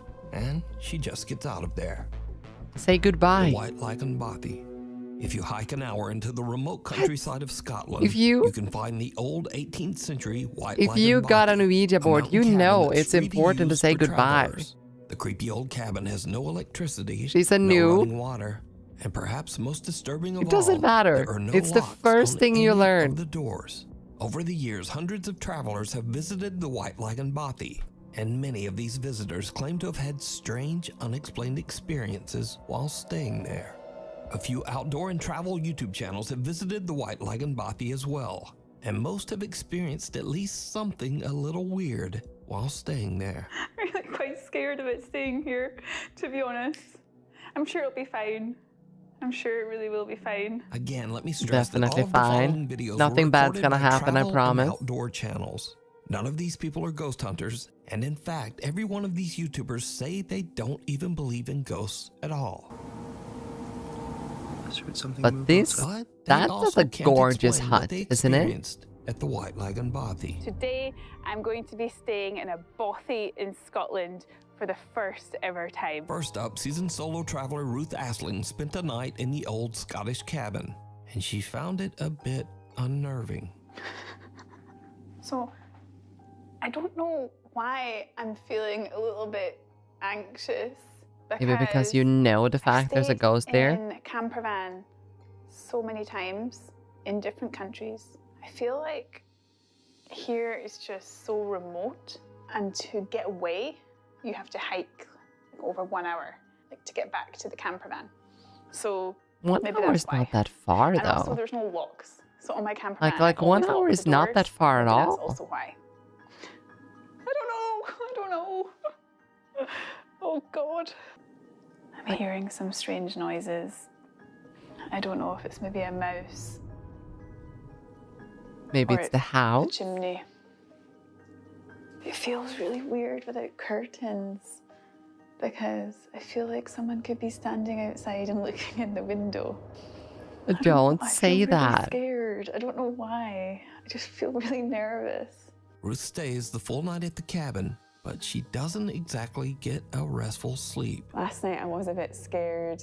There were some strange noises, and I had some earplugs with me, so I put them in to block out the strange noises. Since you're just freaking yourself out with thoughts like that, right? God, I'm still hearing weird Right? noises. Throughout the night, while completely alone, Ruth keeps hearing bizarre noises that creep her out. And oddly, she decides to just ignore the strange sounds and put in earplugs. Which kind of seems like a bad idea when you're staying all alone in a cabin in the middle of nowhere and there are no locks on the doors. But to each their own. Bye-bye, Buffy. Next up, It feels a little bit weird, yeah. Hippie who says that he does not believe in ghosts or the paranormal has a similar creepy experience. The Fae are Loch Ness monster. Gonna get the fire on when it gets dark. It might just be the face. This will probably be me for most of the night now. I just get the music on, enjoy this beautiful fire, and get back outside tomorrow in my hammock. I got one of them water filter straws, and it comes with 2 little bags as well, so you can attach the straw to that. But I've not got to use.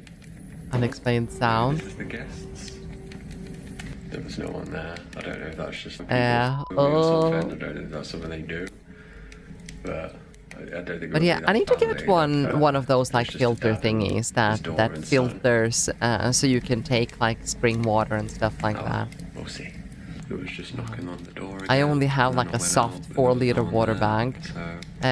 You know, you can put in a good amount of water when you're hiking. But you can't really replenish it yourself. Just wanted a nice little bobby night. If you've watched all my videos before, you know I don't do like this.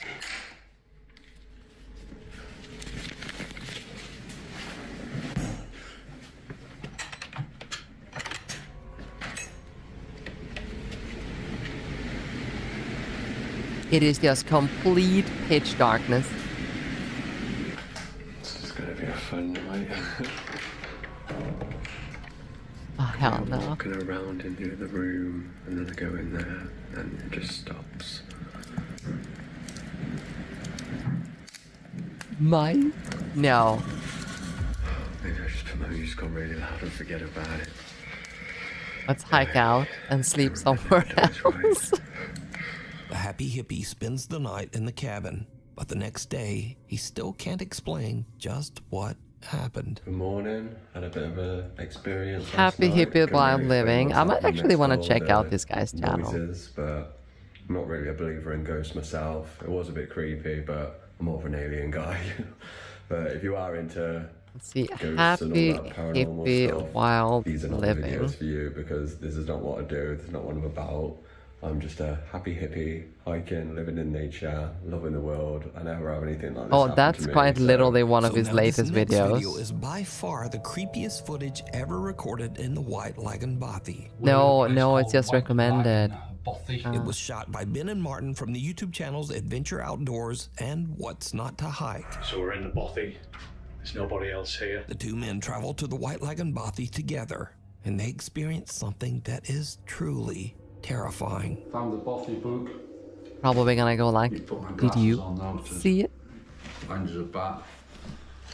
So this is popular, quite a popular Bothy by the looks of it. Someone actually stayed last night. It was nice and tidy when we came in. So plaudits to whoever stayed here last night. Like, Well I don't done. think I've seen any more British person than that guy.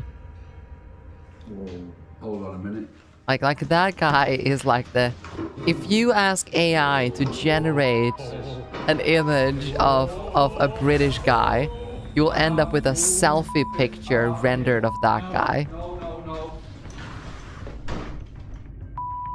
No? It's getting late when a door suddenly slams shut all on its own. That was totally weird. The door just started to move on its own. Yeah, it was weird, And not it planned at just all. Pretty much slammed shut. I mean, Marty's out there. I don't really want to come back in. He's in bits. That was just the weirdest thing, wasn't it? Now, the two friends are both skeptics, but they are still a little unnerved by what just happened. But that was terrifying. And I don't even swear. I'm swearing, but I don't even. But yeah, but that guy is like the epitome of a British guy. When it slammed, The only thing missing is the football jersey. really, because I say it doesn't feel creepy. It doesn't feel like you're in the presence or anything. As I say, we don't really believe that stuff. There might be, stuff we can't explain, whatever. But we just don't believe in the whole ghosty, spooks in the night kind of thing. Just don't. Yeah.